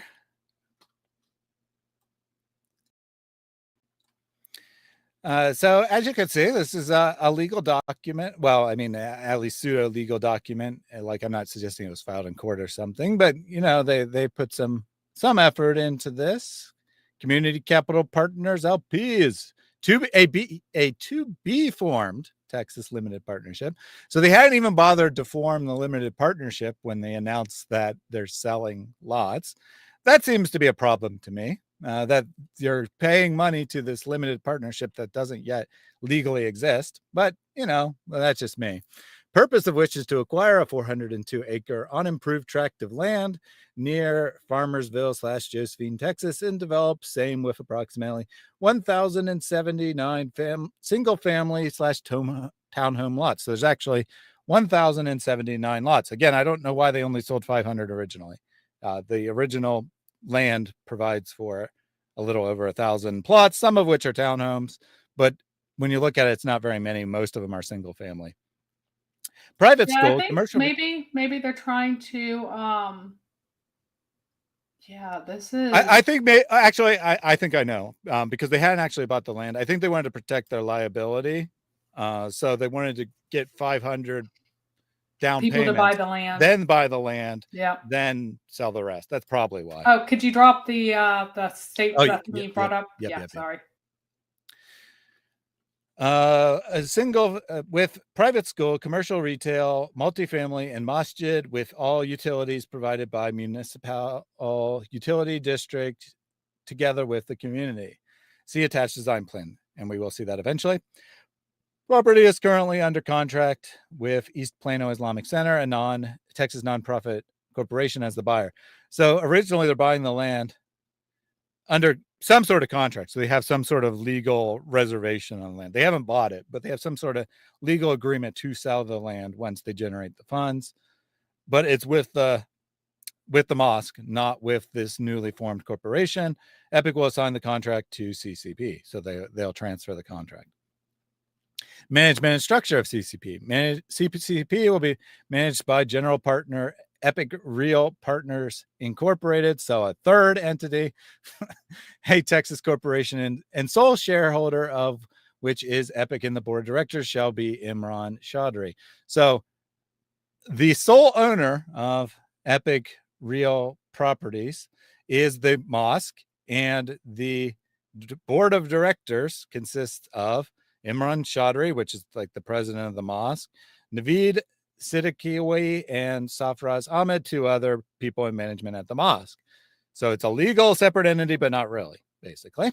General partner will receive 0.05% interest in CCP. Limited partners will receive 99.95% interest in CCP. See attached org chart. So 99.95% of the CCP organization will be owned by the investors. Location of development. We already have. Oh, well, only the first 500 investors own it? No. I believe all 1,000. There'll be a percent later on. We can calculate how many actually get ownership. Not within the limit. So the new property is not within the limits or jurisdiction of any city.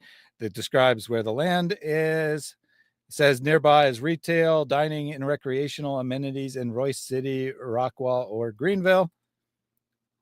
Josephine is closer, but it's too small to have any of that stuff. So you got to go to one of those places to get recreational amenities. And actually, I know precisely where this is because I know where Greenville is. My wife is from Greenville, Texas, coincidentally, which is not a small town. It's like 50,000-ish people. Outdoor recreational opportunities, et cetera, et cetera. Very exciting. Served by well-rated and rapidly growing school district. 6 medical facilities nearby. So there's hospitals and whatnot. Although they say they want to build a hospital on site as well. It's not in the original plans, but they later say that probably because they went to Islamic hospital, right, Mary? Which is totally different than a regular hospital. Well, I mean, it would be because. Yeah, that's what I'm saying. That's what I'm saying. Yeah. That wasn't sarcasm. It's totally different. And I was, why is it totally different? Well, what can you do not do at an Islamic hospital? Men cannot treat women, and women cannot treat men, except if life is at stake, basically. And if it's less than life is at stake, you have to judge the severity of the injury. And the closer to the more private areas it is, the more it's forbidden, basically. So, if you'll just suffer for a while, but probably get over it, then you shouldn't have a man check out a woman's hemorrhoids, let's say. Mm-hmm. That would not be allowed. So yeah, it would be different. If it follows Sharia, it would be different. Yep. So Snoopy says, sounds like they're trying to raise money to buy 402 acres and then sell the plots. Big time scam. It sounds like, well, don't worry. It's going to be outlined in this document exactly where the funds are going to go.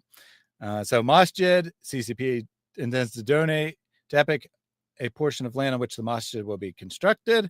CCP also intends to donate a portion of land to Epic, upon which a private school will be constructed. So they formed this separate organization, and then it's donating back to the mosque. Lot features: investors will have opportunity to reserve for purchase one or more lots, several lot sizes to choose from. Lots will be finished and have access to water, sewer, electricity, gas, and internet. Choose from an exclusive list of builders to custom build a home on your lot. Lot purchases are anticipated to commence in mid-2025. Lot purchases are expected to commence in mid-2025. That obviously is not happening. You know why? Because they haven't even begun construction, and the construction has to be complete before you can buy your lot. So some combination of, oops, we had to change our plans because people are looking at us, and just general incompetence has severely delayed that timeline, because they now say it's several years away. But in early 2024, they said mid 2025. All right, so here's what your investment gives you: the opportunity to invest in CCP for the purpose of acquiring land and developing the community. CCP initially seeks $17,500,000 to acquire in equity to acquire the land, and $22,500,000 to develop the same. So less than half of your money goes towards the purchase of the land. Presumably they're in contract or tentatively in contract, some sort of legal agreement to purchase the land for $17.5 million, but they're raising $40 million, and the rest of it doesn't go towards purchasing the land. You'll be presented with a private placement memorandum and subscription agreement at a later date that will detail this investment opportunity.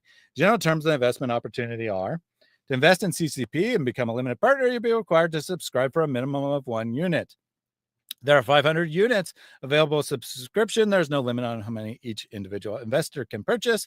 Each unit requires $80,000 and will result in a 0.91% limited partner interest in CCP. Which, you're right, Mary. Only the first 500 get interest in the company. The other, he is just repeating what Sheikh Google told him. I thought that's what I was thinking of at the beginning. So the first 500, they get something of tangible value. They get ownership of a company, right? They get a 0.19% ownership of the company, which is 100 divided by 500 minus the tiny little fraction that's reserved for the board of directors. But the next 500, they don't get anything of tangible benefit. All they get is the right to buy a lot from the other 500 in principle, right? In principle, from the other 500, since they own it. Well, it's not really from the other 500. The other 500 also have to buy lots. Yeah, I know. but they get the 500. They get 500 lots, and then there's 500 more lots, which in principle, I'm saying in principle, I'll clarify. In principle, goes to the owners of the company, right? Except no, you don't. You have to. This is just like buying buying in. This isn't even buying property. So I know, but the property's owned. The property is owned by CCP. So in principle, since you own a portion of the company, you own a portion of the property. You don't own a specific portion. You don't own a specific lot, but in principle, you own a portion. But it's in principle because where does that money really go? It goes to the mosque and building of the school and whatnot. That's where it really goes. Right. But even then, they're going to divide up the property and then sell it on. So you don't even really own that. Yep. Investors may split the payment of investment into 2 installments. Who cares? Investors who opt to make, that's still on installments, and the investor fails to make a second installment, said investor will be reduced by 50%. So they clarify this elsewhere. You still own the half share, so like 0.1% of the company, but you no longer have a right to purchase a unit if you don't follow through. You only make the $40,000 down payment, and then you don't make the other. You don't get your money back. You just own a share in a company and nothing else. Basically, your $40,000 disappears for all practical purposes if you don't follow through.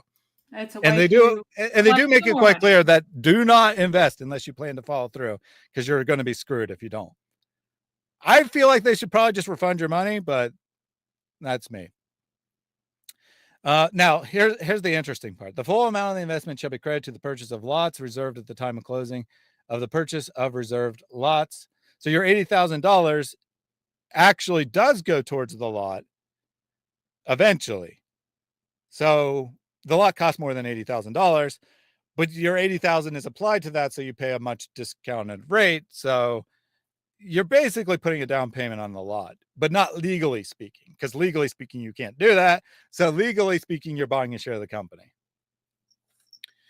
Investors will also receive a reduction in the fair market value on each of the reserved lots at the time of closing, blah, blah, blah. I don't know why they said fair market value, because they admit it's not fair market value, that they're selling them above market value.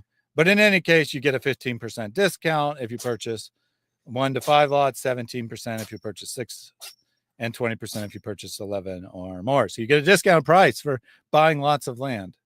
Investment will be refunded without interest in the event CCP does not acquire the land. So if something went wrong and they don't get the land, you get your money back, but no interest. Fair enough. In the event the land is acquired, but CCP does not pursue development in the community, the land will be sold and investors will be refunded their investment without interest.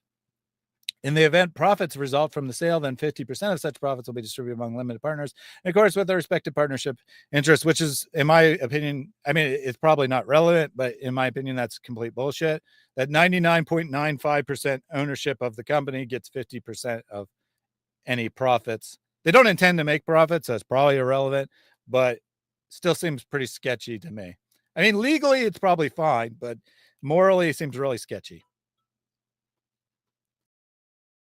CCP intends to donate portions of land to Epic and the Mosque for the Mosque and private school. All of this is like massively sketchy, because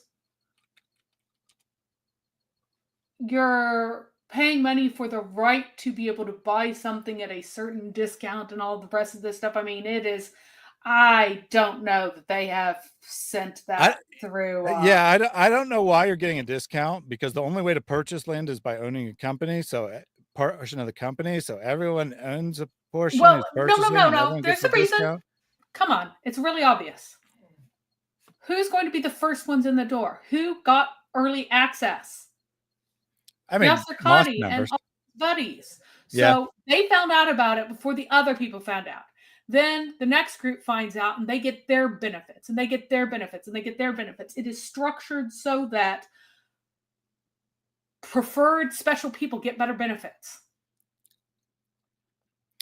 Cargo Guru said, are you now taking up a part-time gig or something? I don't know why you asked that. The only significant source of income is the YouTube. My only significant source of income is the YouTube channel. So give generously and Allah will reward you now. Oh, sorry. But I do appreciate the financial support, because I am giving YouTube a full-time go. The donations do not cover my living expenses, but I have savings to cover the portion that is not covered by donations, and very much appreciative of those. A couple people have said something about CCP, Chinese Communist Party. I thought it was a funny coincidence too. I wasn't going to comment on it, but yeah, it's the what community something partnership. Yeah, it was a little bit distracting, wasn't it? Community Capital Partners is what it actually stands for, which is a stupid name. It doesn't have any meaning. So they could have given it a different name and had a different acronym. I don't know. I mean, I don't think they're purposely trying to be the Chinese Communist Party. I don't think that they like the Chinese Communist parties, but all right. I gived $40. You did indeed. You did indeed.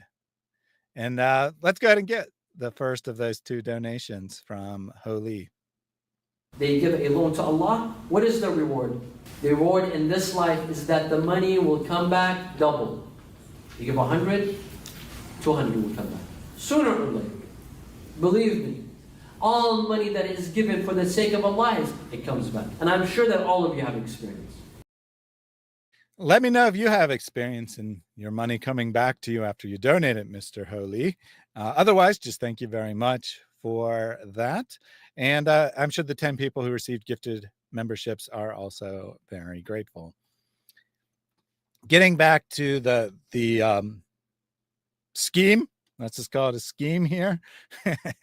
All right, so CCP intends to donate portions of land for the masjid.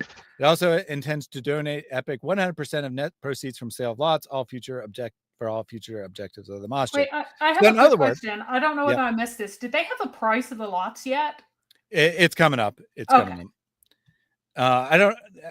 I don't remember for sure if it's in this document or the other one, but there is an estimated price for the lots. But any profits, right? Anything that the amount you spend covers the land. It covers the basic utilities, right? Preparing a lot for building a home, but you're responsible for building the home. They don't build the home for you. And it also covers the funds for building the community resources, the trivial things like the tennis court. And of course, most importantly, the mosque and school. And if by some chance they make money, where does it go? To the people who own the company? No, it goes to the masjid.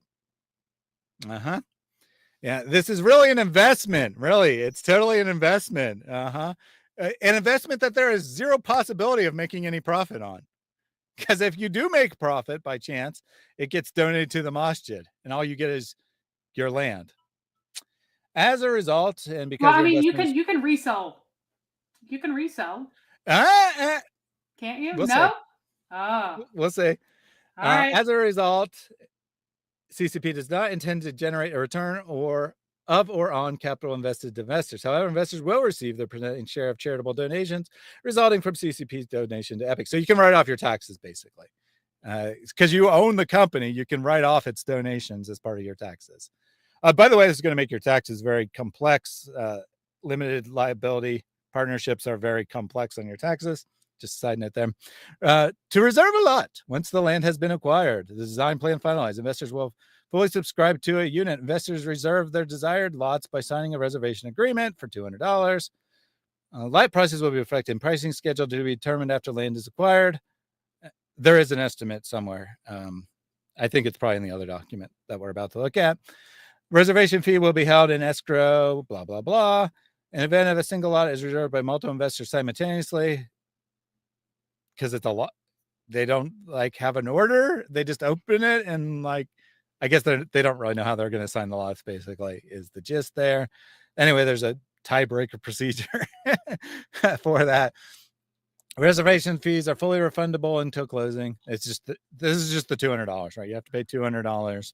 Yeah. For the contracts, basically. And if you don't follow through with the contract, wait! I found something against Sharia here. Hang on. Okay. Would it be a game of chance to have a drawing for the winner? It absolutely would, and that is what Muhammad meant. That would be something that would be considered a kind of black magic sort of thing, that you're dabbling outside of Islam into witchcraft if you're participating in a game of chance. I just want to point that out. That's un-Islamic. Oh, and by the way, like I said, there is an estimate of the lots and whatnot. But by the way, you're technically investing for purchase of a lot that you have no idea what, because you give the 0.05% ownership of the general partners. You give them permission to determine your lot size and whatnot. See, final location of lots and size of lots, as well as design plan and pricing schedule, will be changed as the general partner determines is necessary and it fits their business judgment. So whether it's a scam or not, they're certainly giving themselves the opportunity to scam you. Wait, hang on. Is the 4.55% reserved by the general partner? Is that the one decision-making dude and the other people don't have decision? Is that what's three people? Oh my goodness. A board of directors gets the 0.05% share. It's 0.5, but that's they don't have any financial. Yeah, but is that the general partner? Is that that's the general partner? Yes. Oh my goodness. There's three people as the general. Well, no, technically, sorry. Let me correct. The general partner is Epic City Mosque. The people making the decisions are the three appointed people. This is a mess. This is they definitely give themselves the opportunity to scam you. Let's just say that. And then like a bunch of legal language here, which I'm not going to bother to read. But, you know, they at least had a lawyer look at this, I think. And so let's go back here and read the other document. Oops, what happened?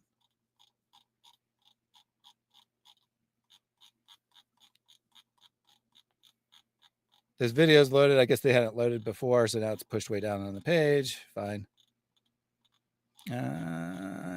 Oh, you know what? It's because I made it bigger to see the other document. All right. Investor facts. So this is where the rest of the details come in here.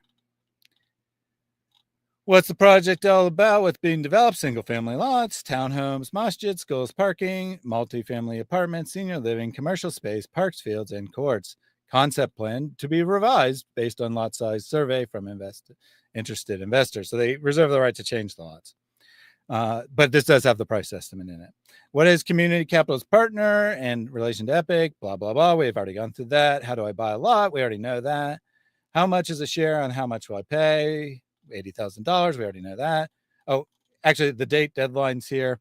So you have to pay in full by December 31st, 2024. The first $40,000 due immediately. The remaining $40,000 due by the end of 2024. What is the deadline for purchasing shares for the current 1,000 interested? Deadline is April 30th, 2024 to deposit funds. For newcomers, not part of the first 1,000. So they reserved expressing interest to 1,000 for the 500 lots. And then if those 1,000 don't take all the 500 lots, then they'll open it back up. What documents are required to complete my paperwork and get a share immediately? Fill out the paperwork. Was accredited investor. So they limited this to what the SEC, United States government, considers to be an accredited investor, which means you have a net worth of $1 million or more, excluding your primary residence. So your house doesn't count as part of your net worth for purposes of being an accredited investor, or more than $200,000 in annual income. You need to meet one of those two requirements or you can't invest. And that's probably fairly standard. I don't think that that's scammy, that they want to make sure that people who are investing actually have the financial resources to pay for their investment. Yeah, it's net worth over $1 million, not that you have to invest more than $1 million. Right. In order to invest $80,000, you need to have a net worth over $1 million. Because the investment's $80,000 initially, but then you're going to have further obligations down the road, which is why they want to make sure that you can actually do that. Blah, blah, blah. What happens if after I send out all documents? What happens after I send all documents? That they'll approve it, right? They have the right to approve or disapprove of anyone who is submitting a thing. Standard, but also gives them the option to discriminate if they so choose. Now that I have purchased a share in Epic City, how will I get the lot? Now here's where it becomes interesting. Lot sizes are 4,800, 6,000, 7,000, or 10,000 square feet. Price per square foot will be between $25 and $30 per square foot for the developed lots based on the location of the lot. So you have to pay more. And even says that premium lots next to the mosque, $31 to $35. So the closer you are to the mosque, the more you have to pay per square foot for your lot. Price range, $25 per square foot. You multiply that out, you get the price. It will say the amount later on, but it's like $125,000 is the minimum lot. These price ranges will not change. Those are ridiculously small lots for those prices in Texas. That's crazy sauce. Oh, they admit multiple times that they're selling it well above the market value because like roughly half the price is going to go for building the mosque and stuff. It said 17 million for the land, some amount to develop the land, but that's not a huge amount. That is. And then 22 million. So 22 million to develop the land and build the mosque and amenities. So that's only 11, like roughly 11 cents, or excuse me, 11% of an acre. Mm-hmm. 11% of an acre Yeah. For I mean, the whole what's the property is minimum price again? You said the minimum, the 4,800 For- square feet, it's around $125,000. for 125,000. Oh my goodness! But remember, roughly half your money is going to build the mosque and stuff. And then you have to build your house on top of that. And then you got to build your house. Yeah, exactly. That's the developed land, which means that the roads are built, the utilities are built. I mean, that costs money, but it's not like double, right? 11% of an acre. That's nuts. In North Texas, undeveloped. Yeah, I mean, rural land. This isn't like city land or something. 40 miles away from Dallas. Yep. Wow, what a scheme. And this is after you've given them $80,000. Well, the 80,000 is credited towards that 125. Oh, it is actually credited? Yeah, That's not quite as insane. It's still insane. This is still insane. So they say the prices won't change. The lot sizes can change, right? They can rearrange the lots, but the $25 to $35 per square foot will not change. It includes purchase of land, land development, and mosque and school construction and parks. They're saying that $25 to $30 per square foot. This is not per square foot of your house. It's per square foot of the land, yes. What? All you're purchasing is the land. I just want to point that out because lot coverage is generally less than 50% for single family housing. So per finished square foot, you're not doing a 4,800 square foot house on a 4,800 square foot lot. Even 2 stories, 50% lot coverage would not get you there. You would do at most 2,000 square foot house. So that is more than $60. That's like $80 a square foot per house for your house. Just in your lot price. Why Texas? Well, because that's where the mosque is. Well, I mean, that's the real reason.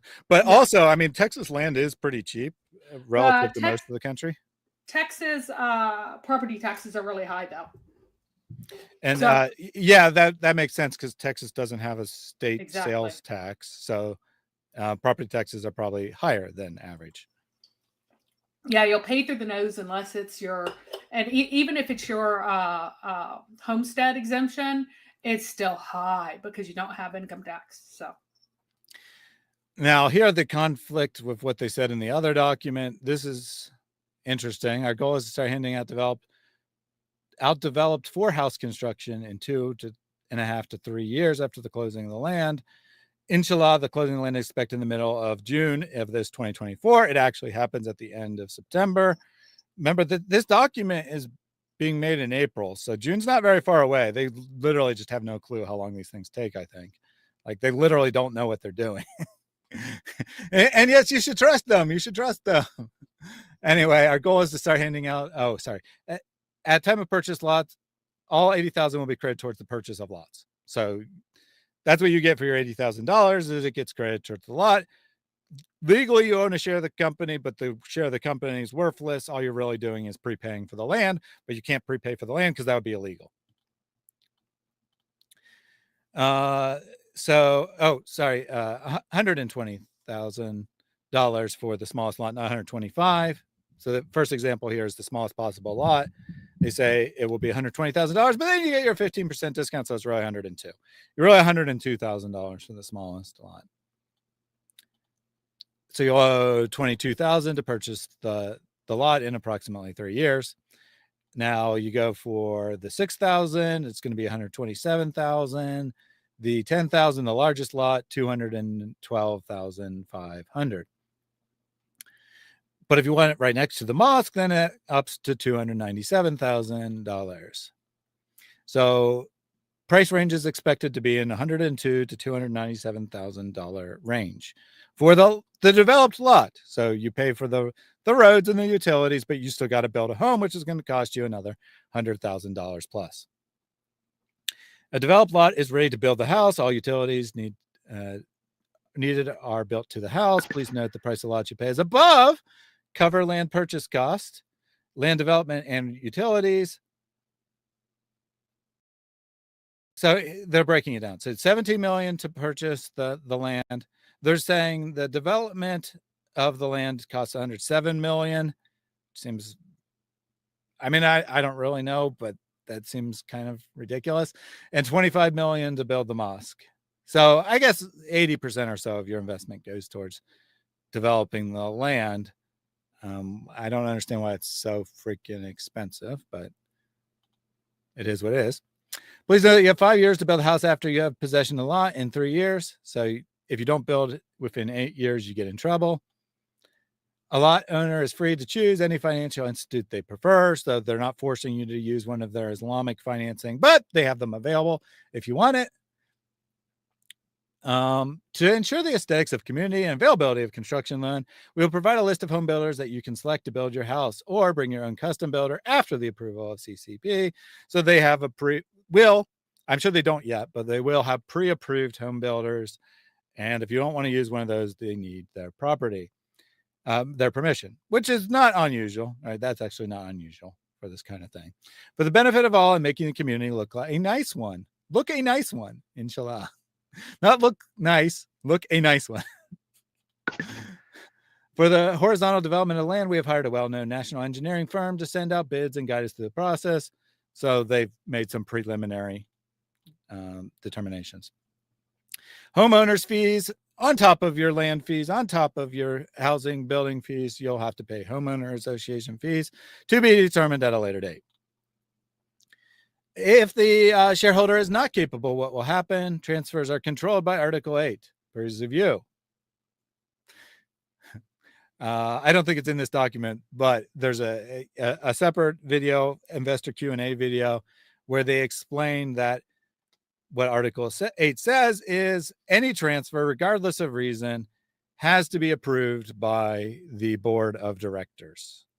That you cannot sell your property without their permission. And then they explicitly state that they will not allow selling of the share until after the community is developed.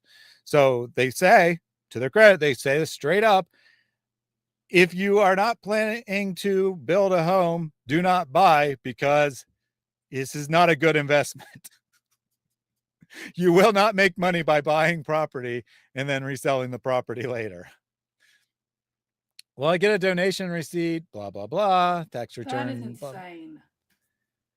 Why can't original investors benefit from the use of land of non-charity facilities? So this is an important question, because they also want to build commercial real estate on the land, right? They want to have a strip mall and an apartment building, which is also a commercial building, so to speak. Townhomes, which are kind of single family residences, but not, because they have multiple people in them, but they're not like apartments either. And a senior living facility. And they say all income profit from this project is for charity purposes. All profit going to CCP will be donated for epic use. The purpose and vision is to create a self-funding epic organization for the benefit of the community for generations to come. In other words, you are forced to donate to the mosque. This is open to everyone. Everyone is welcome, but there's forced donations to the mosque if you want to have land in the community. You're buying a piece of the company, but you're a limited partner. You have no control over what the company does. And the general partner, who doesn't have financial stake, but controls all the decision making, they're donating all the profits to the mosque. You see, it's a great deal. Totally not limited to Muslims only who want to support a mosque. And they ask about management. What happens to my money if the land is not acquired? Yeah, we already covered that. Blah, blah, blah, blah, blah, blah, blah. All right. That covers that document. I think I probably won't play the investor video, but if people have questions about that, let me know. It does go into some more details. Like I told you, some of the important stuff, like how you can sell your lot. You can't, basically. But mostly it's the same information. So I won't play through that whole long thing. So now that you know the legal structure behind it and aren't just relying on press reports, are you better or more hesitant? Oh, it's such a scam. I think it's funny. Abbott mainly kept them from ridiculously scamming the investors at this point. Yeah, the investors would have been taken for a ride. So I'm no longer as much in opposition because it would have been funny.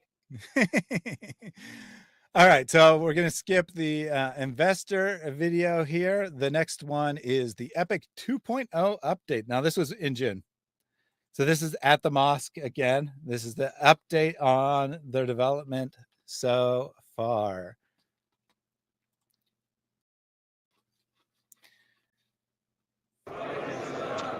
What happened in 3 months? Assalamu alaikum wa rahmatullah. MashaAllah, much better. Okay, now take out your phones. Bismillah. No, I'm not your fundraiser. So first of all, Jazakallah khair, Javed bhai, for giving me the opportunity. It's hard to go after you, but I'll just keep it very, very brief. Just giving an update on Epic City, Epic 2.0, mashallah, which is the talk of the town, talk of the world, mashallah, what's going on, and it's just want to give you an update. Oh, by the way, this video has been deleted from the or privatized, one or the other, from the Epic City page, but I found another copy of it. This is one of the many things they have purged. The promo video that we watched first, that is still publicly available, but this has been purged. First, before I give an update, I just want to say Epic 1, Epic 2, Epic 3, whatever Epic is, we are all one Epic community. May Allah protect us from envy. May Allah protect us from nazar. May Allah keep our hearts united. May Allah protect our shuyukh. Alhamdulillah, we are blessed with one of the best religious team. Wait, protect our what? I would say. Was that youth, but he cleared his throat? No, Shayuk. Oh, Shaykh. Okay. Our sheikhs. Got it. Yeah. Takbir. Takbir. Alhamdulillah. And we have heard mashallah what. Yeah, his accent is definitely hard to understand. Well, I mean, even his Arabic is like really hard to understand. Is he a medical doctor too? Maybe. With what they have done also in the month of Ramadan. Board, Jazakallah khair, Javed bhai and your team, what an amazing job in the month of Ramadan. All of you guys are super good.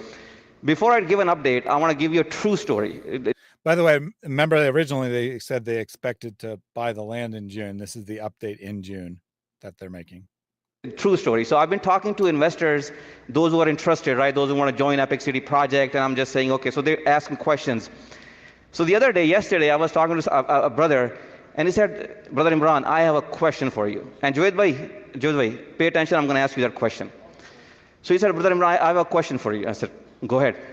He said, what about shuyukh? Are they coming to Epic 2.0, Epic City? I said, you know what, as they mentioned, inshallah, Sheikh Yasir is giving khatra on Tuesday. Maybe he'll come on Thursday, inshallah. Imam Nadeem gives a khatra on Monday. He will come on Wednesday, inshallah. Ustad is on Thursday. He will come on it. So then he says, okay, then tell me something. Who is going to lead Taraweeh in Ramadan? Is it Hafiz Sajjad? Is he going to be in 1.0 or 2.0?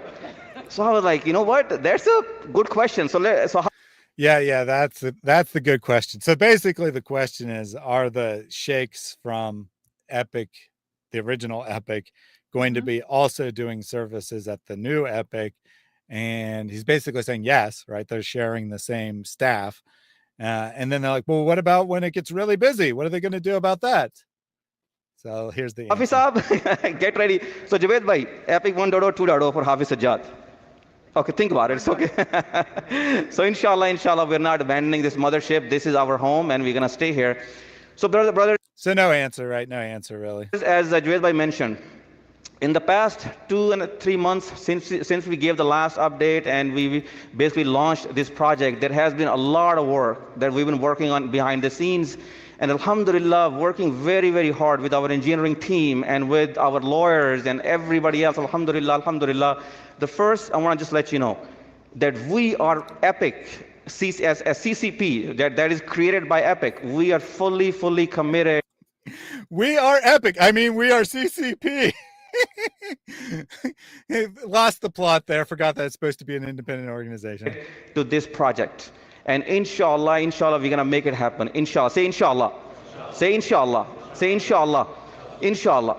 Now, like one person. He is just repeating what Sheikh Google told him.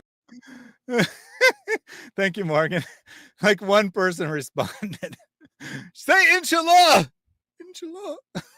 I'm not alone in this team. I know if Brother Sarfraz Ahmad, he's here because we have a separate board. That part of CCP board. We are the one who are responsible for running this Epic City project. Sarfraz bhai, are you here? Are you here somewhere? I don't know if Sarfraz Ahmad, he's here. Okay, but Naveed Siddiqui, raise your hand in the back. He's also the Epic treasurer, mashallah. Yeah, okay. Thank you, 47 Affinity. What did I do exactly? I'm literally playing a video put out by Epic Mosque, right? The East Plano Islamic Center. I'm literally playing their video. And 47 Affinity says, I'm going to look up the host of this channel and his nearest followers so I can see about their own credentials and credibility. He's like, do they have a degree? Like, I'm reporting this channel. What are you reporting me for? Thaddeus, Giving your commentary? degree in math really helps you. I don't know. It makes you credible or something. And he says misinformation. Like, I'm literally showing you their documents and reading their documents and playing their videos. It is required now that you tell us what the misinformation is. So, 47, tell us the misinformation now. Yeah, I want to know what's misinformation, because, I mean, if you're claiming it's misinformation, then you're actually making an accusation against Epic or CCP or someone of deceiving investors, because all I'm doing is reading their information. Yeah, it's my evaluation that if you invest in this, you'll get. I mean, that was an opinion, right? We added opinion that. But that's not even. That's not even just my opinion. It was the opinion of the state of Texas. Their main complaint again. Yeah, they were like, there are the issues of freedom of religion, et cetera, et cetera. But there's also the massive issue that this is a scheme to like swipe stuff. I'm not even sure why he's offended. I mean, I honestly don't even know what he's offended about. So, Mr. 47, you let me know what you think is misinformation in these epic documents and these epic videos. Unless you think my opinion is misinformation, which my opinion is just an opinion. And I've actually disassociated with a bunch of misinformation, like they said they were going to have Sharia, or that they started construction without permits, because they didn't. I mean, I don't get it. Anyway, let's get back. Part of the team as well. So we are 3 board members and then a lot of advisors, including Nadeem Aslam. He was somewhere over here. Yep, 3 board members, like we read in that other document. They make all the actual decisions, but they have advisors to tell them what to do. By the way, 3 is the minimum. Legally required minimum for a board of directors is 3. So they're doing the legal minimum. Giving us advices all the time. Stand up, okay. He's our salesman. Anybody who calls, this is the guy you run into. So don't blame me if I say he makes any promises, just let you know. So inshallah, like I said, we are fully committed. And alhamdulillah, just today on the day of Jummah, our attorneys told us that inshallah, it's a 99.9% chance, inshallah, that the MUD approval is coming. The deadline is for the TCEQ. The deadline is June 12th. So inshallah, today on this day, on 27th of night, inshallah, we make dua that the MUD approvals come through, inshallah. Do you know what he's referring to? I don't know what he means by TCQ. No clue. Okay. Some sort of legal deadline is June 12th. And that's probably why they thought they'd purchase it in June, but that didn't actually happen. However, even if the MUD approval is not coming, we can still move ahead. We can still moving ahead, inshallah. Whether MUD is there or not, inshallah, this project is a go. Inshallah. So just keep in mind that we are fully committed. This project is a go for Epic, inshallah. Secondly, working with our attorneys, engineering team, everybody, alhamdulillah, our contracts are ready. This month, about 2 weeks ago, we have sent out the contracts to all of those who were. So 47 Infinity says, I'll have my full list in time. Just to give one. I told him he has 2 minutes now. Give me one thing, one misinformation. I am going to time you out for the rest of the stream. If you cannot, you haven't. I'm going to give a second option. You can admit that you haven't actually heard any misinformation. So you have 2 options. You can give one specific thing that's inaccurate, or you can be or you can say, I'm sorry, I just assumed, something along those lines, or you can be timed out. Those are your three options. I give you three good options. All right. Three good options. Give me something specific that we got wrong. Admit that you haven't heard anything wrong, or you go to timeout. Those are your options. And again, we're literally just playing the video, so I don't know what he thinks is inaccurate. Among the first 1,000 interested investors. So all the contracts have been sent out to all of them. Now we are waiting for a response back. Inshallah, we have given them until April 30th. All of the current investors who were there. So I thought it was June, but it's actually like April 28th or something like that. That the video is out. We have given them under April 30th. Inshallah, I hope all of them are coming through. But I do know that because of accreditation and many other requirements, there will be some who will drop. I do expect about 10%, 10 to 15% of those who were sent the contracts, they will drop. Now, what happens then if they drop? That leaves an opportunity for all of you. I know last time around when we announced, within 12 hours, we had to close the registration. Within 12 hours. Alhamdulillah, here is an. So I guess this is what we misinformed about. Commentary does not include snide and mockery. If it's for educational purposes, please use proper and accurate language. Give me some improper or well, forget proper. That's a judgment decision. Commentary most certainly does include mockery. It absolutely does. So you said misinformation. Misinformation is factual. It is not tone. You now have 0 seconds. I'll give him. I'm going to be generous. Give him 2 more minutes. Give him 2 more minutes. All right, fine. I've restarted my timer, my 2-minute timer. You have 2 more minutes. Give me something inaccurate. I don't care about my tone. I don't care if you don't like my tone. Give me a factual inaccuracy. No, that is not an inaccuracy. Tone is not an accuracy. CCP is what it calls itself. What are you talking about? I mean, it just said CCP. I was literally reading their document. Are you suggesting I made up the acronym to associate it with the Chinese Communist Party? Because I most certainly did not. That is their own document says capital, community capital, whatever. It wasn't partners. It was something else with a P, but whatever. Community capital partners, we'll just say. And then CCCP in parentheses. And then the rest of the document just says CCP. So when I was reading CCP, that's what the document said. So where's the factual inaccuracy? I don't know. Mockery entails inaccuracies. No, not necessarily. Oh, let me demonstrate. I will do some mockery that doesn't entail any inaccuracies. 47 affinity is a mockery. It entails inaccuracies. I mocked you. Where's the inaccuracy? You said that. Let's continue. I bet he can't come up with anything. So he's stupid. He's basically stupid. He thinks that the same acronym can't be used for multiple different things. Oh my goodness. Okay. You need to, okay, honey, no, you need to apologize because what did I? CCP is the acronym that this group uses for their own organization. And we said that it is not the Chinese Communist Party, and that can be confusing. When you scroll up to the top where it says that. I forgot the map at the bottom. But that's fine. Community Capital Partners. Limited Partnership. CCP in parentheses. And then every single other time, CCP, CCP, CCP, CCP. How is it my fault that their document calls themselves CCP? How am I mocking them by reading CCP? Wow, this is pathetic.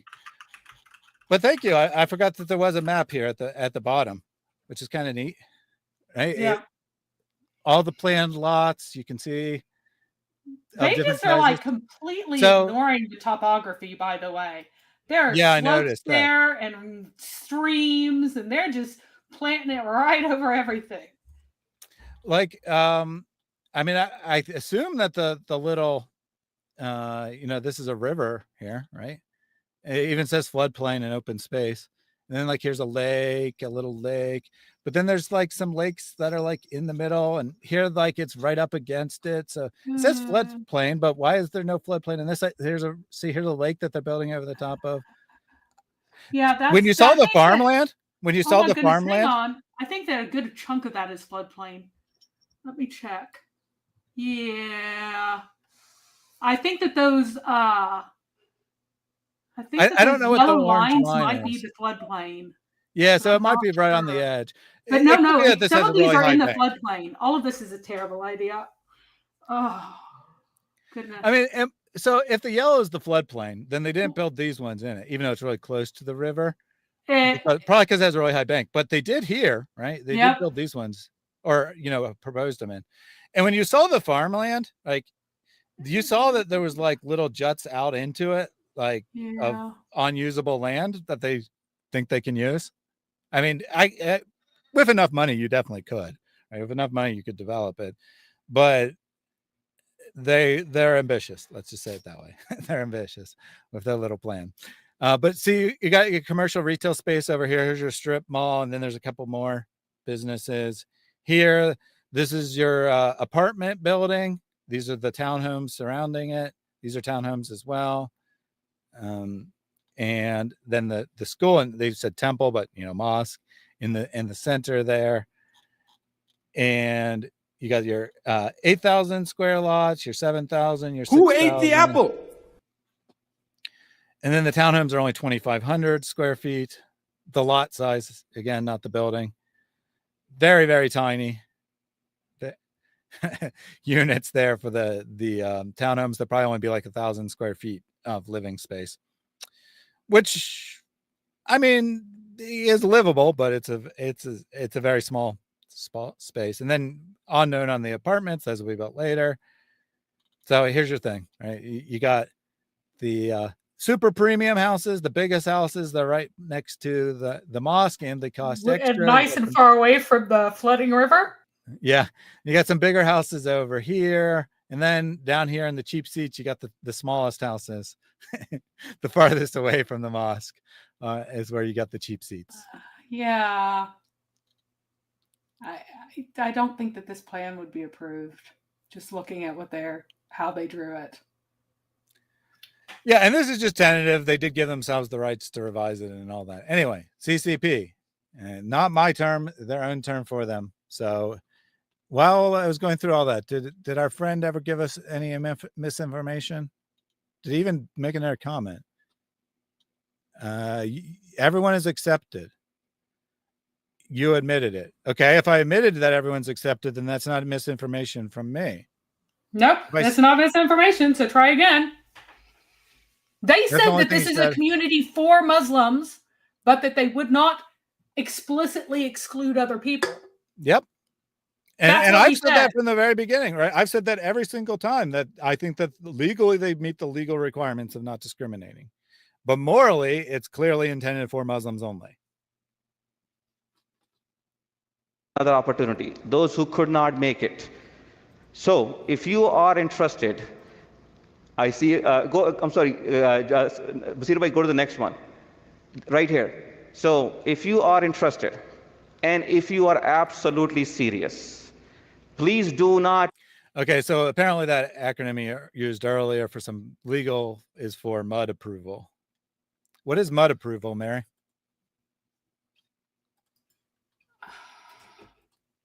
I assume something to do with development and municipal something or other, probably. And I mean, I don't know what it stands for, but I meant what it is practically speaking.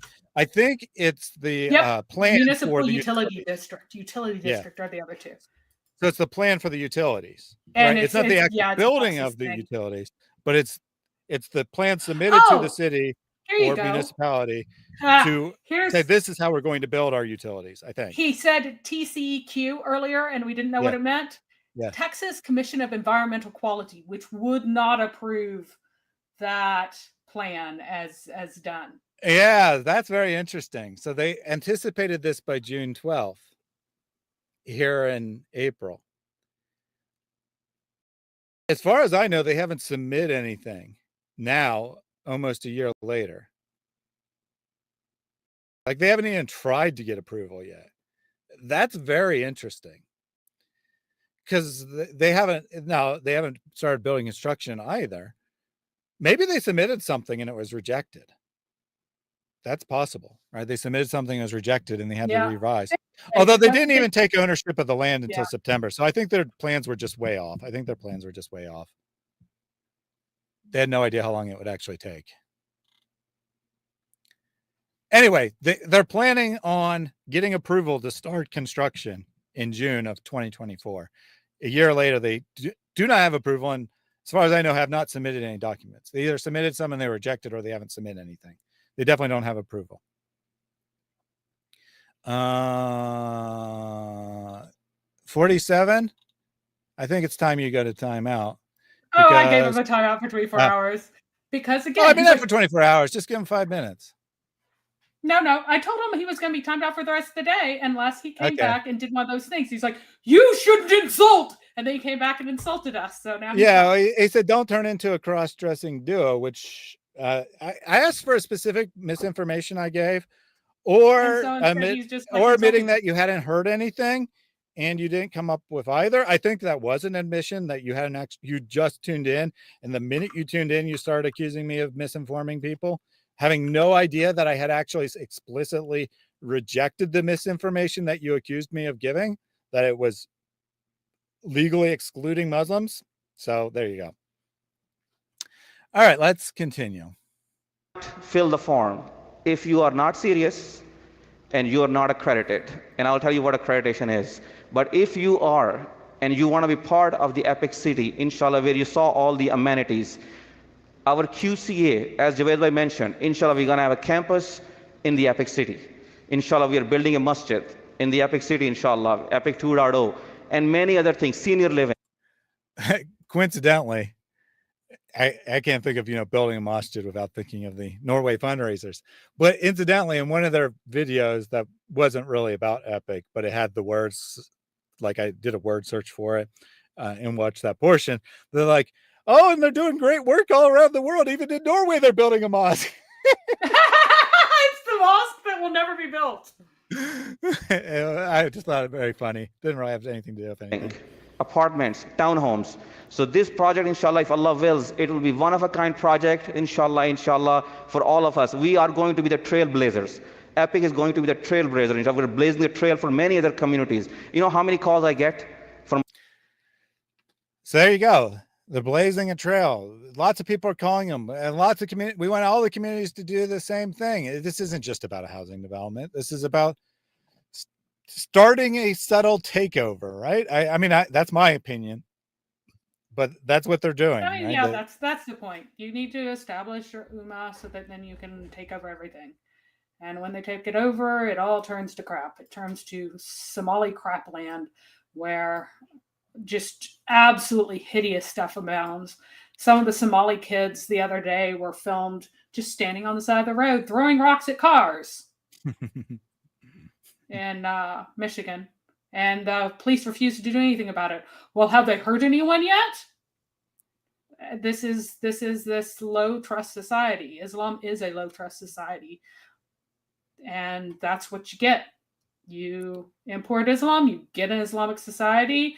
You leave a hellhole, you bring what makes the hellhole with you, and you get another hellhole. Islam America said, "Demand an apology for all the names I've been called." I don't believe I've called you any names. So there you go. And Chris said it's called MUD there, not HUD. No, HUD would be completely different. Something like utilities would always be done at a local level. They might have different terms for it in different areas, but regardless of where you are, some local organization is going to, the city, or if it's a non-incorporated areas like the county or something along those lines, is going to approve your utility plan before you start building it. And that's what MUD was referring to. HUD is the Housing and Urban Development, federal agency, totally unrelated. Yeah, HUD is a utility district.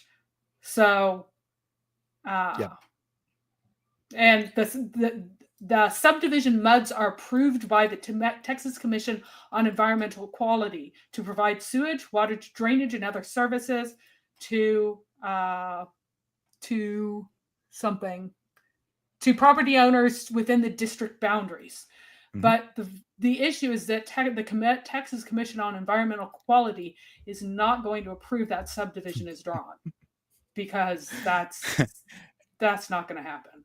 Mm-hmm. You can't just like go, oh, I have a parcel this size here. Let me draw out some lines that look pretty with no consideration to the topography. Yeah, I mean, think back to the video we saw. The farm was very much not a square, right? It was very much kind of oblong and had like areas that jut into it and such, because some of the land is not very easily usable. And they just like drew a big square and said, inshallah, we'll do it. Yeah. Yeah. But there's those little dashed lines that they was totally ignoring are the topography. There's only so much that you can flatten out your parcel and that you'll be allowed to flatten out your parcel of land, because you still need drainage and everything. Yeah, it's not like they can it's not like they can feasibly redirect the river. I mean, it's technically possible, but it's not like it's feasible for them to redirect the river. So they have to deal with the river, and there's rivers on both sides of the property. Anyway, let's see what else they say here. Remember, this is a trailblazing effort. Mosques all across the country are calling them and saying, how can we do the same thing? Build an ordinary housing development that just coincidentally has a mosque in it, I guess. Other masajid, that Brother Imran, how do we do it? How did you guys do it? So inshallah, if you are interested, please go ahead and scan the QR code. Let's go to the next slide, Basir Bhai. Okay, right here. So here, very, very quickly. Again, most of you know what it is, but very, very quickly, just to let you know, if you want to be part of the Epic City project, right now, like I said, we have limited quantity of shares available. It's 80,000 a share. If you have the funds to pay this year, 40,000 right now and 40,000 by the end of the year, if you have the funds to become a shareholder, this is your opportunity. Like I said, we're going to put you on the waiting list. Those who sign up, we're going to call you on May 1st, depending on how many people drop from the current list, because we have given them until April 30th.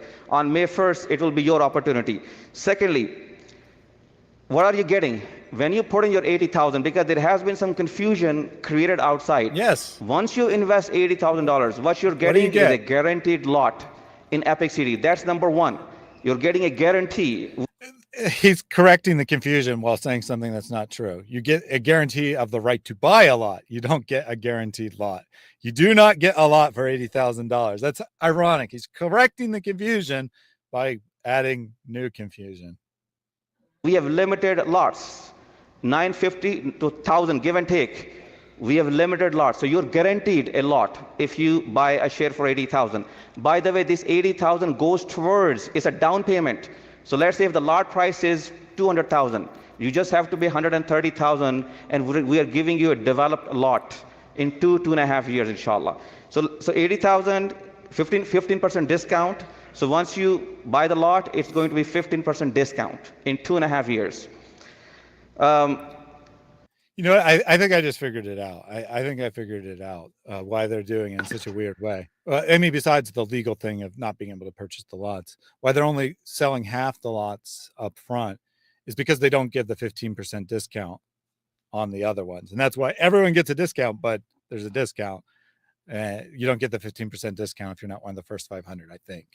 In the price, we have included the cost of the masjid construction, the cost of the school, the cost of the parks, and the parking and all of this. That is already included. So it is going to be higher than the market price. Please note, this is not going to be the same price as the market, because we have to. There you go. Admitting once again that it is above market value. They're charging you for development of parks. They're charging you for development of the mosque. Obviously, that's the main, and school. That's obviously the main cost. When you move to a ordinary community that has developed parks, because many small subdivisions of a few hundred homes. They have a little park. Do they like charge you extra above market value for the park? Of course they don't. No. Well, but here's the thing. That's included in regular lot prices. Regular subdevelopments include all of those things in regular lot prices. So really, you're paying for the mosque. That's what you're really doing. And as they said, if there are any profits, those get donated to the mosque too. So you're building the building of the mosque and the continual funding of the mosque in advance. And Victoria said guaranteed lot is illegal, which is why it's a guaranteed right to purchase a lot in the event they have lots for purchase. Because it also says in the event that, they're unable to move forward, you get your money back. So that's why it's probably legal. Inshallah, provide those amenities. It's going to be higher than that. And beyond that, inshallah, I'm going to leave here. The QR code is there. There is a number right there, 469-929-9920. If you have any questions, meet me after 8 rakahs, after witr in the gymnasium. If you have any questions about the project, come ask me. Since Epic announced the project 2 months ago, more than 1,500 acres have been contracted around the city of Josephine. 1,500. There are more than 10 projects running around our project. If you have any question about this project, please come and talk to me. I will be there, inshallah, after Tarawih. Jazakallah khair. Assalamu alaikum wa rahmatullahi wa barakatuh. Now, I don't know what he's saying there. It's ambiguous. He might just mean that 1,500 acres have been purchased by various people, like in the same time frame, have nothing to do with the project. Or he might be suggesting that they're expanding this from 400 acres to 1,500 acres. They're trying to run before they walk, right? They haven't even gotten remotely close to starting this project, and they're starting more projects. He said more than 10 projects. It does kind of smell investor scam, doesn't it? That, money's coming in. Let's get more money. I don't know. Yeah, it seems pretty scammy to me. As far as like the Islam only community, I think they're probably meeting the legal requirements, but it's the investment scheme.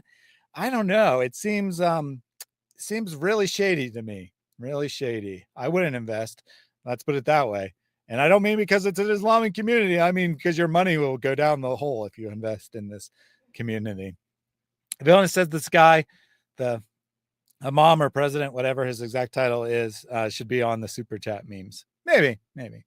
All right. So that is the last of the videos that we're going. Well, we'll have one on Epic Ranches. But before that, remember, we're going through the timeline, and that newspaper article had nothing for the last year. That's what I'm filling in now. So I was able to recover the transcripts of several deleted videos. Can't show you the videos themselves, but the first one is, and I'll just pull out some highlights. I'm not going to read the whole transcript. Don't worry. Be Part of Epic History is the name of the video. It was published on September 27th, 2024. And I was able actually to find a copy of this. It's a 40-some minute long video, so I'm not going to play it. I did find a copy of this video. I have it downloaded in case anyone wants it for some reason. But basically, it's just a bunch of patting themselves on the back, a lot of talking, not much actual material involved, but they say that we are signing the lease for, they either say, I think they say tomorrow, so September 28th. Don't quote me on the exact date, but that they're ready to sign the contract to purchase the land. That was supposed to be completed in June, and they would have submitted their utility proposals in June as well. Now, end of September, they're finally celebrating buying the land. So that is what that video is all about.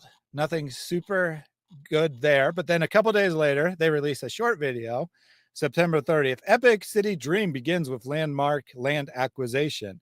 So this is like that one was like, just a meeting at the mosque, and they're just like talking. Now this one's like the propaganda video with production value and whatnot. Every great journey begins with a single step, and our journey began with the Epic Mosque, a place of worship and unity and faith. From land to reality, this mosque stands as a testament to what the community can achieve. And then it goes through the whole history of the first mosque and purchasing the land, all with music, halal music, just human voices only running throughout the whole thing. Then it plays a portion of the video that we watched earlier, the promo video for it.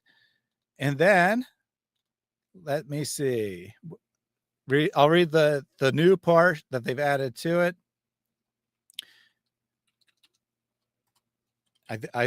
Sorry. Yeah, here we go. Today, we take the next bold step, and we're proud to announce the successful purchase of land for Epic. 402 acres of beautiful scenery. Welcome to the future of living. Welcome to Epic. A city nested in the heart of Josephine. We saw that earlier in the other video. It's a way of life, meticulously designed community that brings Islam to the forefront. Oh, again, a little more bold here, right? It's not just a community that shares our values, like the first video said. It now says brings Islam to the forefront, getting a little more bold in their description of what's going on. A community that blends with nature. They said that before. Ooh, oh, single family homes, multi-family homes, townhomes, apartments, senior living, and in the heart, a mosque and school, etc., etc. More or less the same description, but they've reworked it a little bit from the earlier promo video and are a little more explicit about their purposes. The future is in our hands together. We've achieved so much, and together we build Epic City, the city of tomorrow, starting today. Epic Community Mubakra on Epic 2.0. Mashallah, you've come a long way from that first Epic, but it's not. So now they're talking afterwards. It's not just the structure that's epic, but everything that this, it says mid, I don't know what the real word was, does Allah continue to put bar in all that. Obviously, the transcript's not perfect. And may Allah make what lies ahead even greater than that which has passed, our dear brothers and sisters. I mean, I can. It might be a little bit more interesting for everybody if they can follow along. If they, I don't know. It's just not. Oh no. Oh, okay. Never mind. It's a. Hold on. I'm gonna make it bigger. Don't worry. It's a Word document. Yep. I copied the transcript into the Word document. Yep. A layout change to. That's a really handy thing to be able to access those things that have disappeared. All right. Oh, let me change the paper to be wider. Yeah. I don't care. All right. So these are my notes. so let me get to the correct one.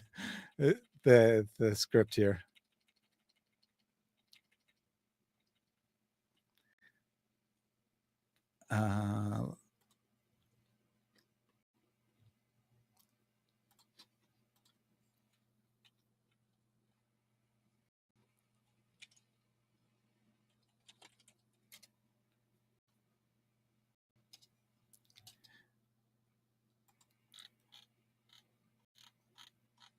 So you messed everything up because I was reading it small and I have to refine where it was. Here we go. Maybe you can click down the heading. Sorry. No, it's fine. I got it. So it's a Word document because he copy pasted. Yeah, I copied and pasted it. The text, the transcript. I wasn't planning on showing it to people. That's why I was planning on just reading it. I mean, if you want to accuse me of writing this nonsense, go ahead. I mean, none of the punctuation is going to be correct. They're going to get some of the words wrong. There's no punctuation. It's auto captions. Yes. Right. This is from a YouTube video. For those who are confused. Yeah.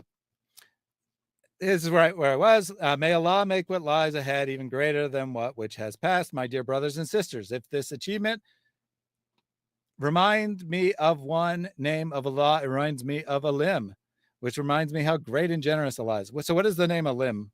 Assuming that's correct there. I don't know. Yeah. Oh goodness. duh, Alim, it is Alim, all-knowing one, or the knowing one, the wise one. Although I have no idea why. Wisdom. Yeah, the epic city reminds us that Allah is all-knowing, all wise. Okay. I'm confused. I don't know. I just don't get it. It reminds me how great and generous Allah is. He gave us more than we deserve. May Allah in this project, and may Allah make it the beginning of many other great projects. Congratulations, Epic is congratulations. Epic is already an amazing, incredible community. Community, can you imagine being exponentially larger, exponentially more beneficial to the believers, exponentially a greater sign that our community has arrived? This is an epic development, and with its completion, through the help of our brothers and sisters and our prayers, it will be the epicenter of Islam and America. It'll be the epicenter of Islam in America. That is what they envision for this ordinary housing development. Like I said, they're getting bolder, right? They're getting bolder in their descriptions of things. And then we got one more deleted video. Epic City milestone. Sheikh Doctor, okay, I would have thought it'd be the other way around, but Sheikh Dr. Yasir Qadhi joins the visionary project. We saw him in the original announcement video, but apparently he's just joining the project here on October 1st. Brothers and sisters, we're so excited about this new project, the project of Epic City. There's nothing like this ever been attempted in the entire world. In the entire world, there's never been a project like this ordinary housing development. And inshallah, we're going to be a pioneering project where we're going to demonstrate what it means to be a faith-based, neighborly-based, family-based community that, inshallah, embodies the values of our faith and demonstrates the beauty of our tradition to the people around us. Make no mistake about it. Epic City is not going to be building walls between us and other people. It's going to be building bridges between us and our neighbors. I think this is Qadhi speaking. I'm not 100% certain, but it does kind of sound like him. It does sound like him. Faith-based, right? Faith-based, neighborly-based, community-based. What does that mean? Oh, yeah, demonstrates the beauty of our tradition. I thought this was just an ordinary community and then everyone was welcome. How does the community demonstrate the beauty of Islam if it's not just Muslims? And then, building us and our neighbors outside of there, we're going to be building bridges through our exclusive. We're not building walls. We're not walling off the city, but it is Muslims only. Or we intend for it to be Muslims only, but we're not building walls. We're building a bridge. Building bridges. So everyone will see this beautiful city that's going to be so lovely and wonderful, like all the other heavily Muslim neighborhoods in America. And they will be so delighted by this because it's going to be different than every single other heavily Muslim neighborhood in America. Mm-hmm. Every heavily Muslim neighborhood in America is dangerous, especially to women and to anyone who isn't a Muslim. It's also dangerous to Muslim women, not women who aren't Muslim. It's dangerous to all women. They are, and it's violent. But this one's going to be different, I guess, because it's really expensive. So you have to be a rich Muslim to get in with cash on hand. But except they're also going to have apartment buildings. So there's a place for the poor Muslims. Don't worry, they're allowed. We're gonna demonstrate what it means to be a faith-based person in this great state of Texas and in the country of America that we are all calling home. Calling home? That's weird. I mean, that doesn't necessarily mean anything, but that is our home. They're not just calling it home. I don't know. I have a very, very, very, very, very, very important announcement to make, and that is, it is my pleasure. It is my honor to join officially the team of Epic City. So it is Yasir Qadhi speaking as head of strategy and vision. Whoops, big mistake, big mistake.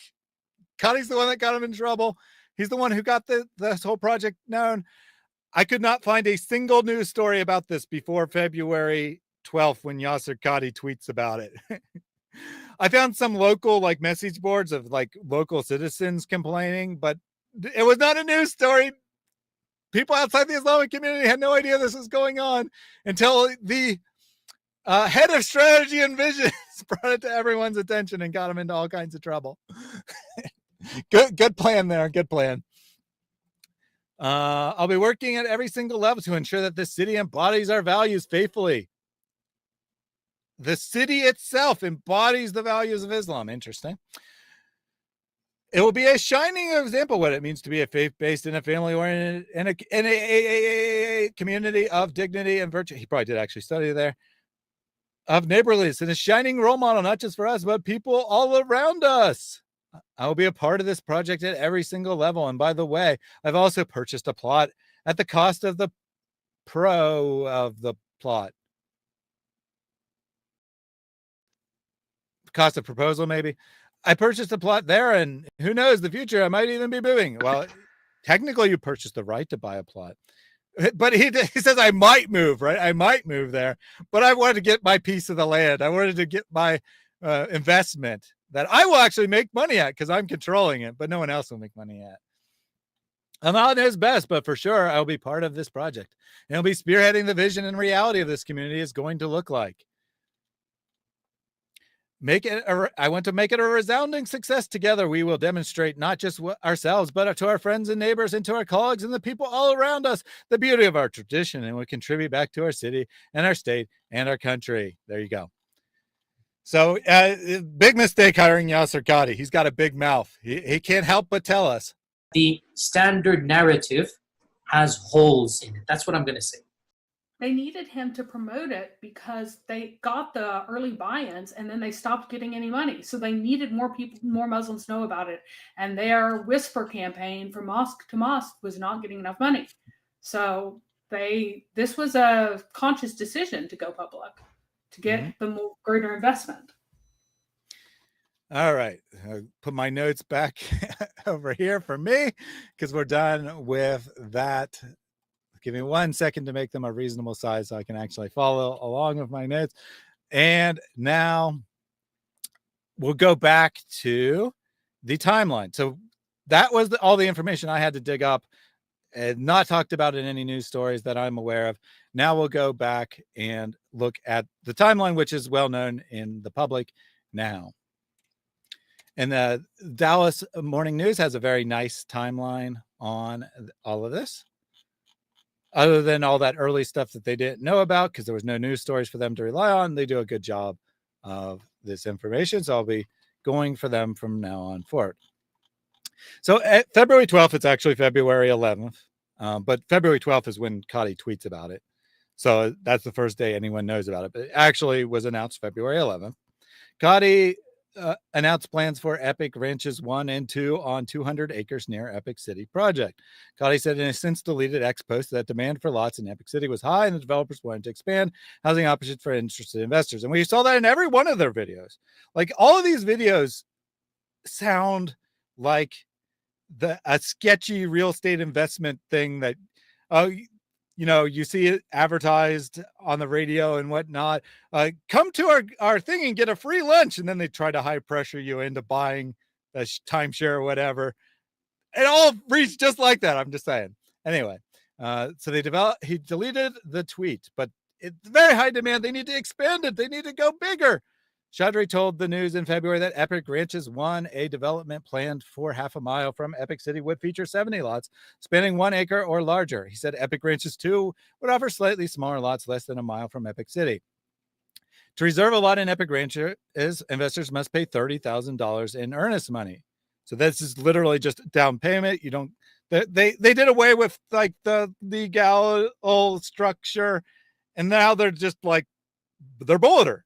They're not being careful anymore. They're just telling you can buy a lot.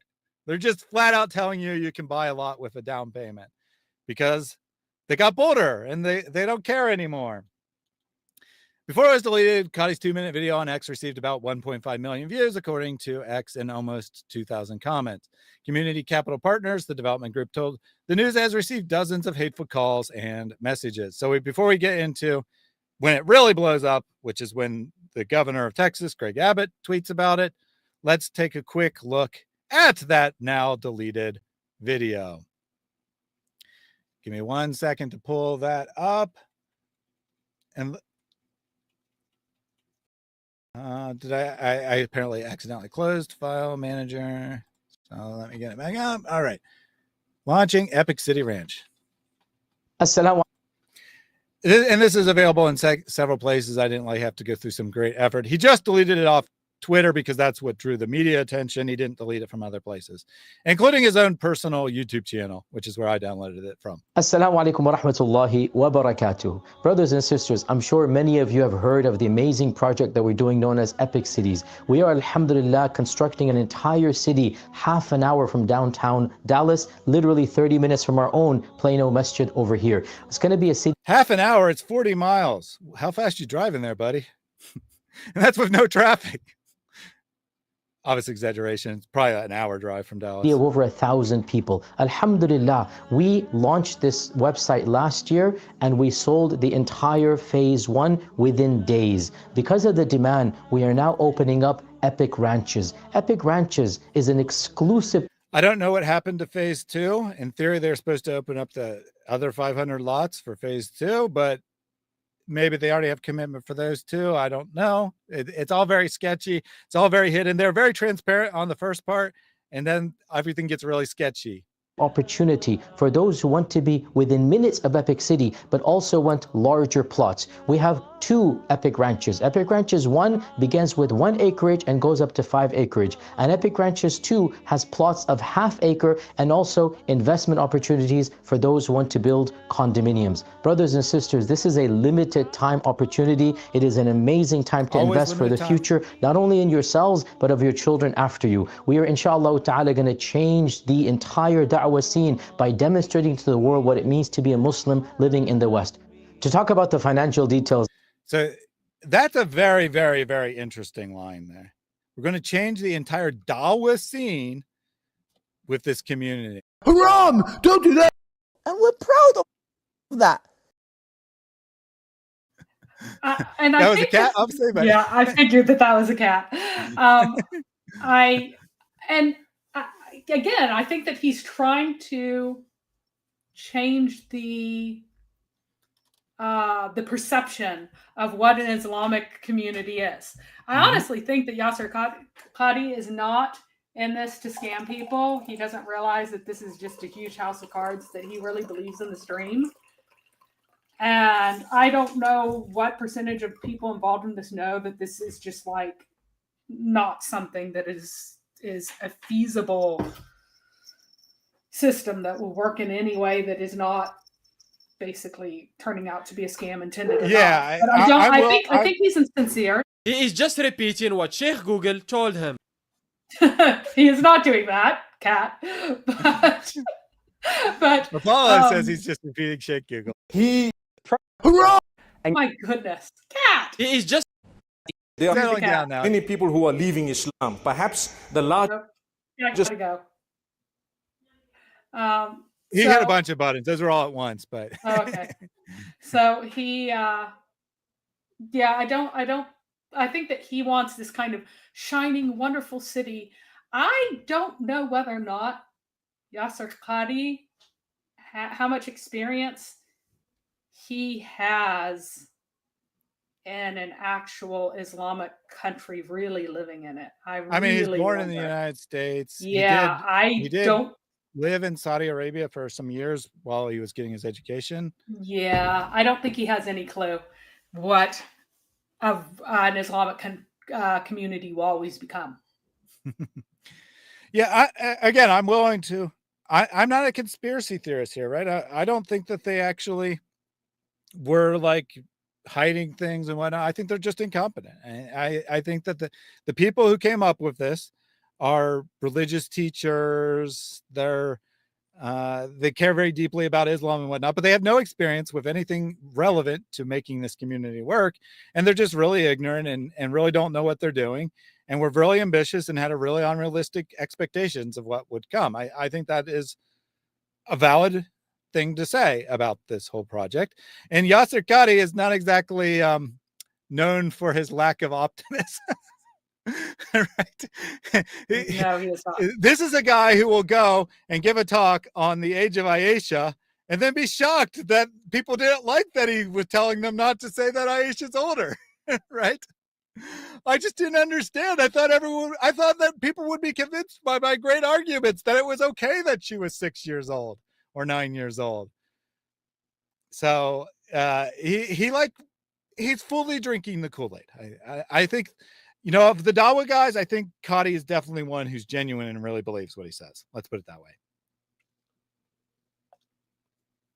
Doesn't mean he doesn't lie, but he does actually believe in Islam. That's what I was intending with that comment. I don't know how I managed to do that, but in any case, get Qadhi back here. So it'll change the entire Dawah scene. This community will be so awesome that everyone will want to convert to Islam, and we'll no longer have to give arguments and stuff.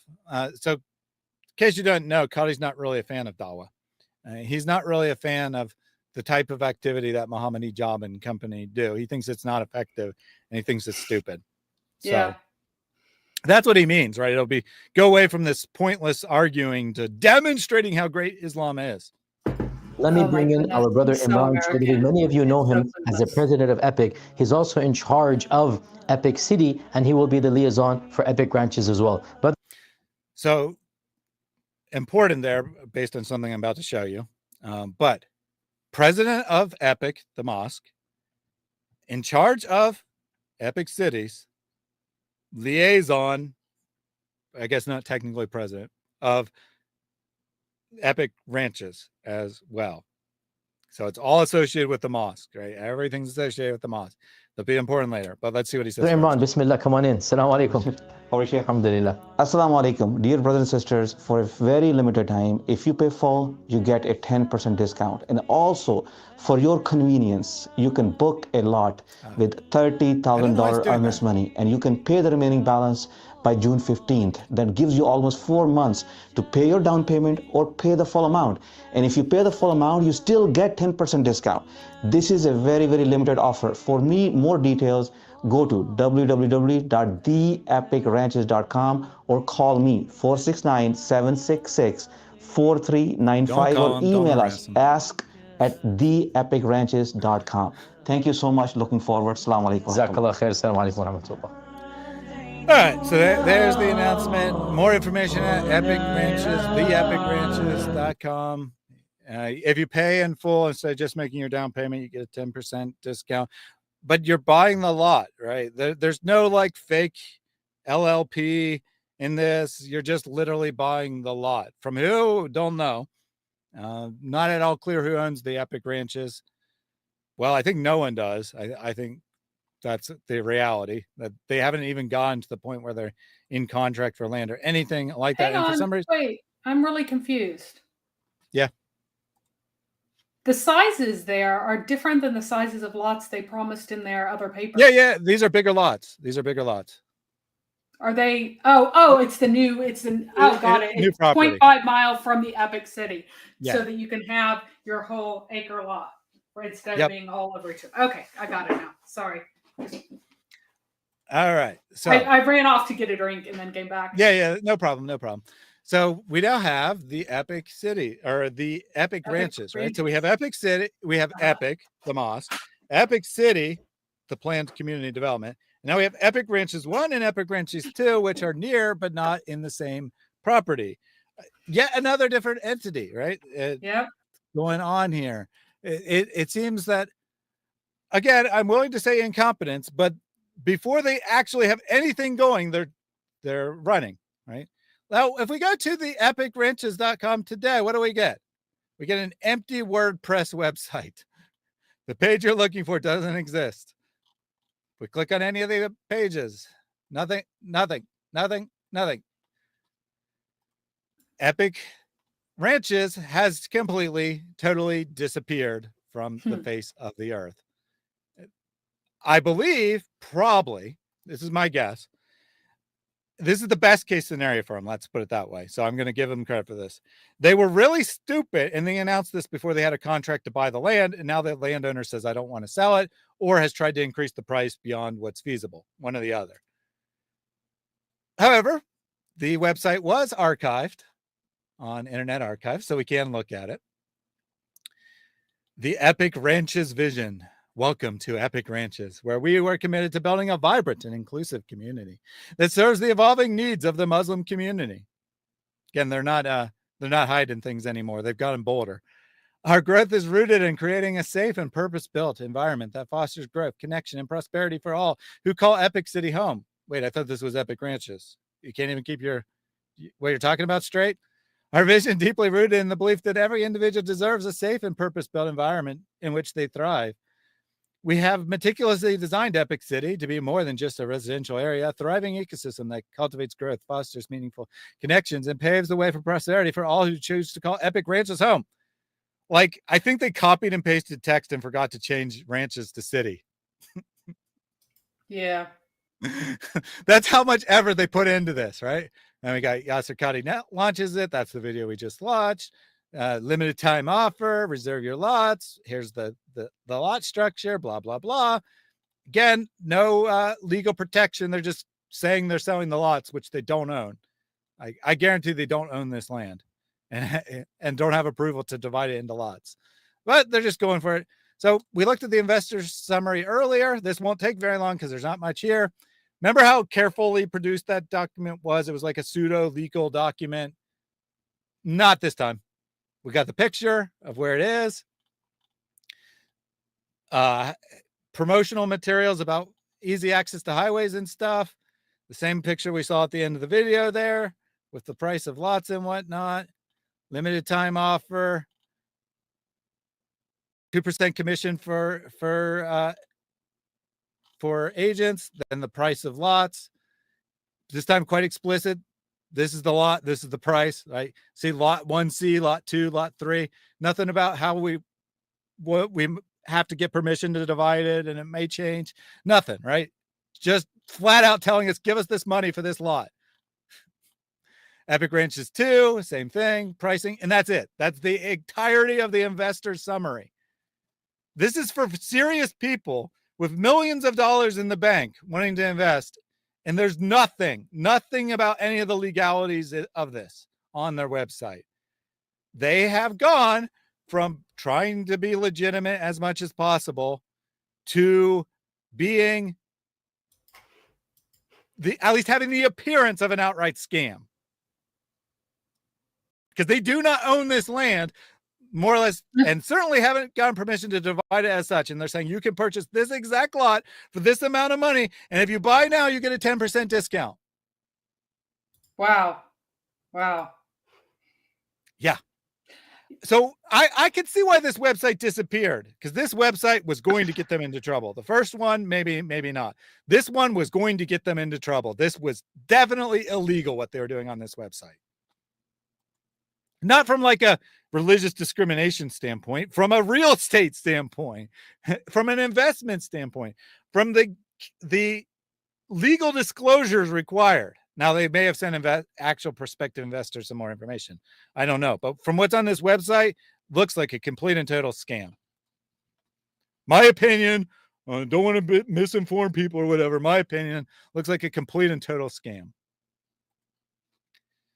So, Mary, has your opinion of Epic City improved now that you know how crappy Epic Ranches is? No, because I mean, I don't think Epic Ranches have quite the same rule. I didn't see the same rules on it that you can't resell and all of this stuff. Like you can't make any profit and all that weird stuff. I don't think that they have the same rules. So it might actually be less awful. But the whole Epic City thing, like whether or not it's intended to be a scam, and I don't think that Yasir Qadhi would participate if he thought it was a scam. The result would be an absolute catastrophe. They should have just let it. Well, they couldn't let it go forward because they could never approve it. The municipal utility district would never be approved because of the environmental concerns, because they're not taking patterns of floodwater into consideration or anything else. They also, like, how far away are they from the nearest city? I mean, the small town of Josephine's like a mile away or something. Major city, Plano is probably the closest major city, and it's 20 miles. Let's see. What is their plan for, hang on, Josephine, Texas, you said? Yeah, Josephine, Texas. Although, water- interestingly enough, water on and the sewer. Yeah, what is their current population? I wonder, because it is. I can tell you it. So it has expanded from 2,000 to oh 7,100 in my the last gosh, 5 years. I So it's cannot tell already you. a nightmare. It's already a nightmare, and I this has cannot. nothing to do with the Islamic situation, Yeah, I right? cannot tell you how bad the tie into the wastewater treatment plant would be. They think that they'll just like if they had a planned community, they almost always make the people who have the planned community pay for the connection to the wastewater treatment plant and Mhm. contribute to upgrades. Mhm. Though that is not a system that is going to be able to handle septic or anything like that. It's just, and is it like on the other side of some streams and stuff? Yeah, that makes it even more of a nightmare. So just to Yeah, I mean, believe, oh, we it's can buy adjacent to the some first land and property. pop some houses on it. Let me pull that back up. It's adjacent to the first property. Well, I mean, not. I meant the first property. Let me. Yeah. So hold on, Mary. They got a nice, helpful picture here. So let me make this smaller so you can see the whole thing. So here's the edge of the epic city, the original, right? So you got you got like these lakes and stuff, which they may have like made some improvements to them, but these are existing water structures, right? These already exist. Do we And have then the names of across the street, they have the new place. And it's slightly off the map, but right here, roughly where my mouse is where the floodplain or where the river is. And so this here, the reason there's nothing on this is a floodplain, right? This plot of land here is a floodplain. And then there's a river on the other side as well, although it's well off the map. This one is like in the center. This I'm sure is like farmland. This here, the Epic One, Ranches One might well be within the floodplain. I don't see how it wouldn't be actually if this is in the floodplain. So I think they didn't think at all about is it this. off Hubbard Road? Is that the one that they're trying? Well, no, their houses over there, but not over here. That might be it. Let me see if I can.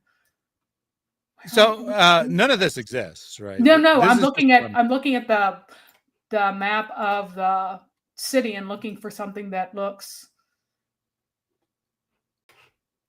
I wonder where the plot is. It's on the border of Hunt and Collins County. So if you find the county divider, that should help you. All right. Like half the community, half of this plot is in Hunt. All right, and I half should of be it's able in to find it Collins. then. Yeah. That may have been it. Let's see. Nope. So it's Hunt and Collins. So it would be. Oh, wait. Does it have a road through the right there? I can bring back up the original video, which will show Could you you what the bring land up the looks very like. first picture? Because I'm really interested in trying to find it, or at least not the video, the one with the layout with the streets and the topography. Well, the streets are all proposed. I right? know, So I know, but I need here's to the see the actual land. topography. Woo! Yeah, I think Here's the that's actual it. land. So this is the original plot. This is the original plot. This approximately right here is where Epic Ranches 2 would be. And actually Epic Ranches 1 would be over here. Maybe that's why there's space in between is because of these trees. Maybe it's over here, like off of the edge or right on the edge of the map. Yeah, I did. I think I did find. Yeah, I found it.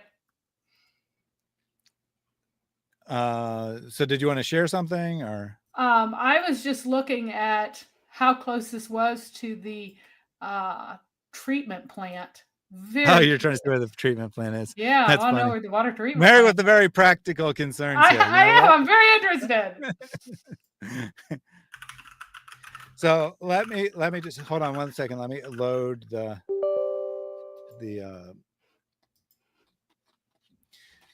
annotation software so I can mark on the map where I think things are.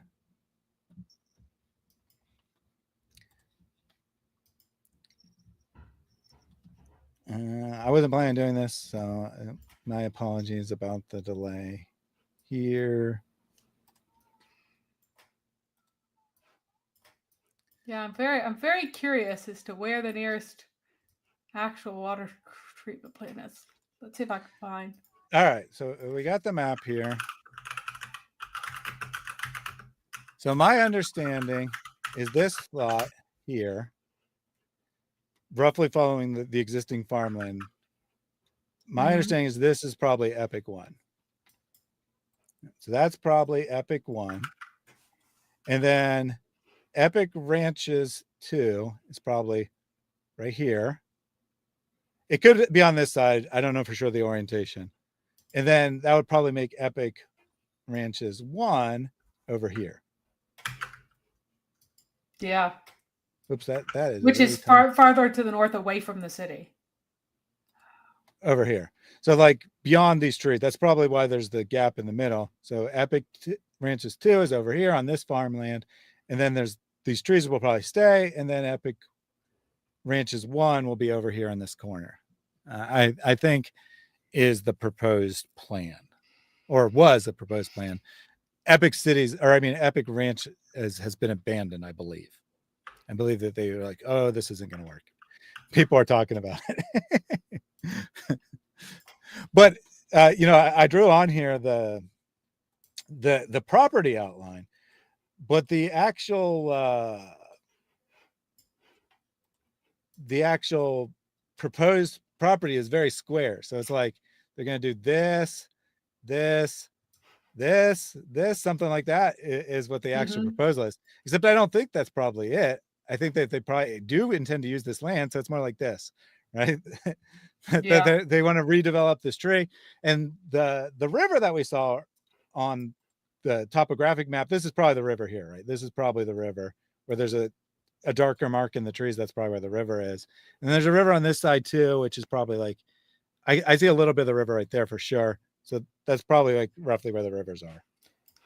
All right. Because I am a ridiculous and nosy person, the closest place to the wastewater treatment plant, they're going to have to pay for like more than a mile of Maybe that's why it's so expensive to develop the lots. Sewer main. And then you'd have to double the wastewater treatment plant. Found it. Yeah. There it is on the map. So in case anybody is interested in wastewater treetment, the way I am, like a weirdo, I will drop that in the chat once I. All right. Yeah. So I marked the edge of the farm property, but I think you might be right. The lot they purchased might be broader than the actual farm property, which was going to make it way harder to develop if that's the case. So clear that out. It's possible that like it's this whole section here, right? Going from river to river, because that's roughly where the rivers go. So it's possible they purchased that this land that the farmer who owns the land didn't develop because it was too hard to develop, that they're planning on developing that land too. That's possible. That would be crazy.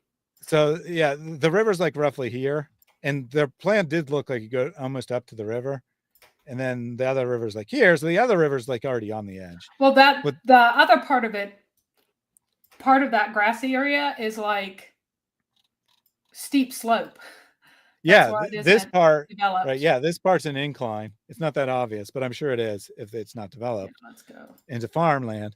And these are trees. Like these are literally full-grown trees. Yep. They might be part of the property, but they're certainly not part of the easily usable land. And then in addition to that, when I was talking about it earlier, I'll highlight it now. There's these juts out into the farmland that the farmer didn't use. Yep. Probably because it's, you know, it's a substantial dip, or farmers, they just randomly don't use things. Yeah. There are it doesn't it's too wet, it retains too much water, or it's dry, it's the runoff areas. It's where there are like anytime it rains, it fills up with water currently. Those areas. I'm looking at on the topographic map right now. Here we go. I'll just send that over to you. How about that? Sure. So we can get really nosy here. I was not planning on this detail, but no I know. problem. I'm just super nosy. Here we go. That. All right, let me copy that link. So this is a video here, but let me bring up web browser, paste that in, clear out my marks since they will no longer make any sense.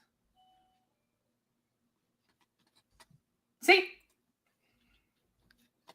I don't want to search. How do I make the stupid box go away? Just hit escape or click on the map. Just click on the map. Okay, cool. Yeah. Oh yeah, so this is better, right? This is that was like a drone footage or something. Yep. This is like complete satellite footage here. And so zoom in on those areas. You can see how it's where the water runs off. If you zoom in on that little lower left thing, that looks kind of like a plantarian. Yep. Yep, that's what I figured. And you can tell even from the satellite footage that this is much lower topographically, and it's where the water is going to drain into. Then it'll go into this, marshy area, and then into the actual river.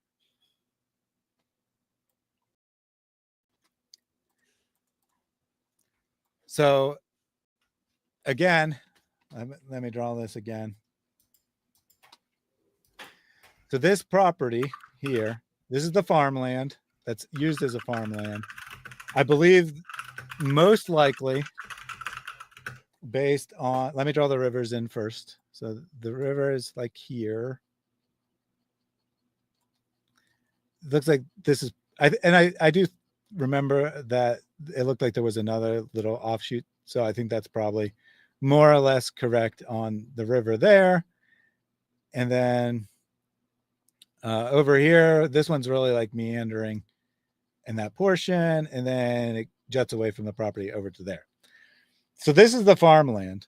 It's not the shape of the development, however. So I think that probably the land actually purchased is this, more or less this land, right? More or less this land, as opposed to where the farm is. They show like this, let me get another color here. They show like this area as being like park and such. So they're not planning on developing this. That's better. Which is good, because that's definitely not. That's all floodplain. And then they show the parks down here in this corner as well, right? They say this is floodplain. And then I think maybe some up here. But they do seem to be planning on developing this land, which is currently not used land. And definitely looks like a hill. Like it definitely looks like a steep slope from here down into the farmland. Now, probably it was originally more slopey and the farmer cut it off here. So now this portion is the only slopey portion, but this land's not particularly useful because it's like nestled in this bend of the river, basically. Right. So this bend of the river, and it's unused currently. It doesn't have forests, so it's like been cleared, but it's not used. And I think they're planning on using that and then just not using these corners of the lot. And I think, let me get another color here. I think that like this, if it's the farm, it's okay if it's in the floodplain, right? But I think the floodplain like goes like up to here, because it looked like part of their development was outside the floodplain. And then, of course, there's a floodplain over here as well from this river, and so on and so forth. I mean, that's why there aren't crops. All those areas that don't have crops are very much floodplain. And even the places that have crops, as long as it's the 100-year floodplain, not the 10-year floodplain, you wouldn't bother, you'd plant it all the time. Right. And they certainly at minimum, they look like they're trying to develop this, which is clearly currently water, or not water per se, but, is lower land that the water drains into. It's not standing water. They're certainly trying to develop these two things. So I think incompetence. I think incompetence is the reason here. And then I think based on this more detailed map, I think I can decide better. This is probably right up until where this forest bend is. That's probably Epic Ranches too. And then I still think that it's probably across the river on the other side of the river over here. Ha ha! Found the floodplain. Such a nerd. Sorry. Where it says private road 5 4 or 5, that's probably the road that they're planning on extending across here. And it's probably literally this property here where there's a house is probably the property they plan to buy for Epic 1. That would seem to match to me. That's probably Epic Ranches 1. This is probably Epic 2. I don't know. Now, clearly this is a larger property, but maybe they had a tentative agreement to buy just a tiny portion of it. I don't know. Anyway, and yeah, that was the floodplain that they were planning on developing that side of houses in. That absolutely was. So here is the floodplain viewer data. I just get nosy. This part was on plan, but it's very interesting. It is interesting. I always like to look at. Let's see if it. It does not. Just put in Josephine, Texas, and you'll be able to scroll right up to it. Over there, hit OK, and then up in the top left, and then kill that print tool. Yeah, up in the top left, Josephine, Texas, and you'll be able to find it really easily. All right, so we got the whole town. Just go up into the. It's northeast. East. All right. Mostly east. You're going west. Yes, east. I am. I'm stupid. The north, a little bit. North a little bit. More north. More east. More north. It's showing up there right there. Oh! I see it. I see it. I recognize the property. So yeah, they were totally throwing a bunch of houses on that. Oh man, rightward. Yeah. Well, see, that rightward thing there was where all the houses were sitting on that eastward slope right there. They were throwing a bunch of houses right along there. Yep, for sure. And this confirms it. This definitely confirms it that the yellow line on the map earlier is the floodplain, which also confirms that they are planning to develop outside of the existing farm. This is probably the portion. So this is probably the portion where they had houses in the floodplain because they're like, oh, the farm's already there. It's fine. Yep. But then they also were planning on developing these two drainage things, which aren't floodplain because they drain really well. Those two little arm thingies. Yep. But they're used to drain everything else. That's why the rest doesn't flood. If you fill them in, it might not go well for you if you haven't decided on alternate drainage. So based on this map with the floodplains, I'm pretty confident I can draw in the plot of where they're going to develop now. So they were including this. I should have used a thinner one. What are you doing? They're including this land and they're including this roughly like this and then like this. This is what it is. This is their planned development. Now, in this very corner, they did have a park. However, this portion of the floodplain they plan to put houses on. Yep. Yes, and I think this one might be a park too, but this middle area they definitely plan to put houses on. So this is a criticism of the level of poor preparation. This is just how badly thought out this thing is. They drew something that looks pretty. Yep. And they're like, hey, we're totally going to do this. Here's our scheme. This is really it's nice and far from the river. Like they used the thing with the floodplains marked and they didn't know what they were, so they didn't draw it. Like, here's the river. Look, it's nice and far from the river. Look in comparison to the other side where the river goes almost up to it. Yeah, because the topography is different. Chapter A Vision of Harmony, where homes and hearts unite. Shut up.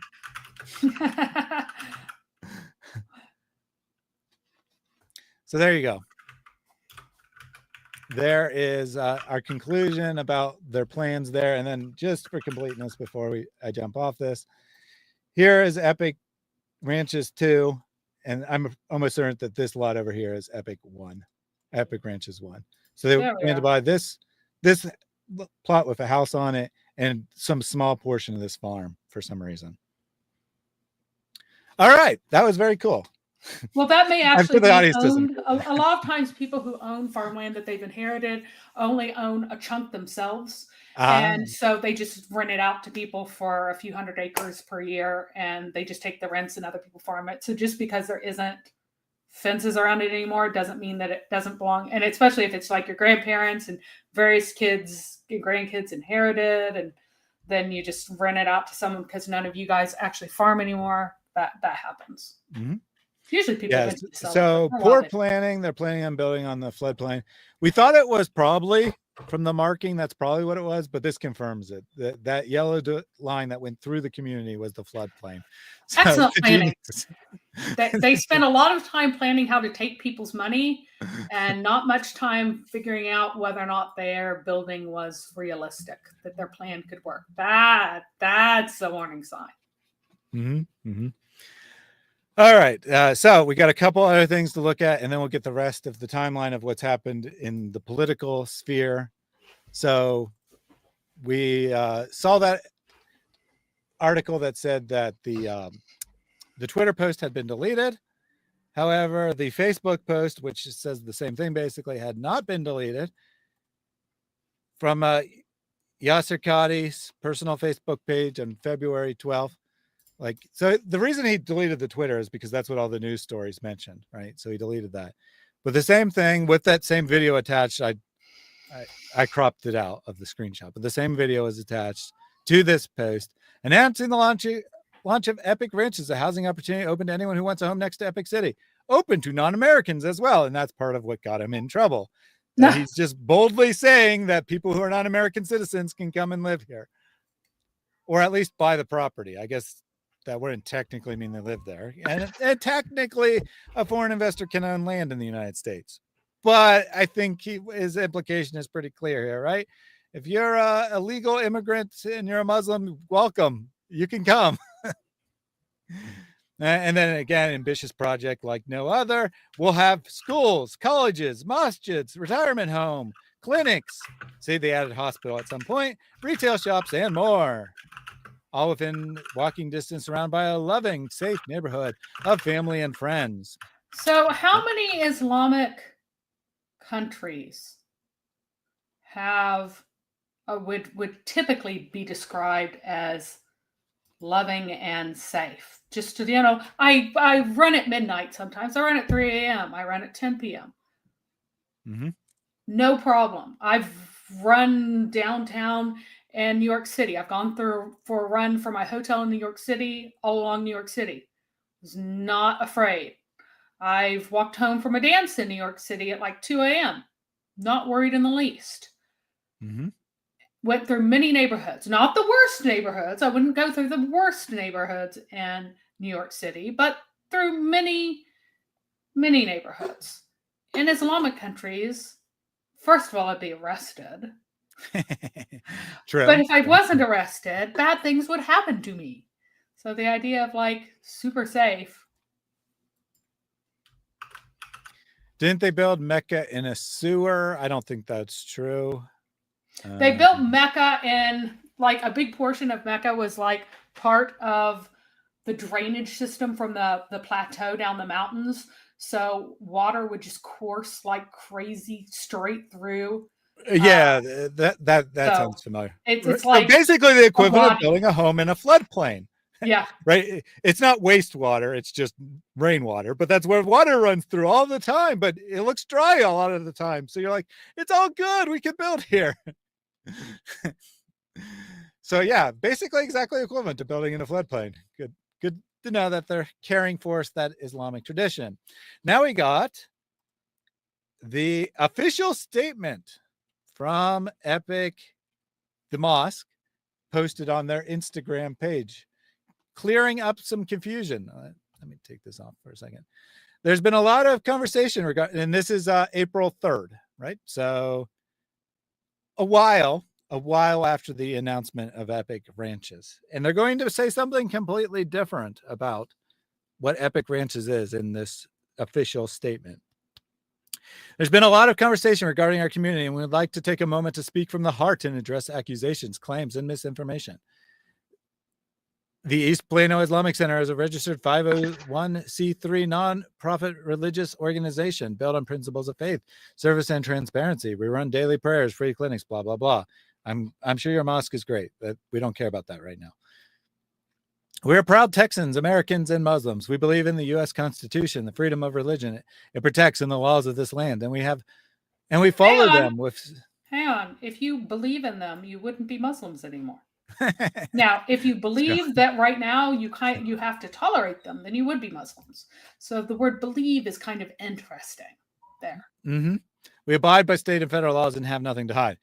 I think that they do their best to abide by the laws. They probably don't philosophically agree with them, but they do probably abide by the laws.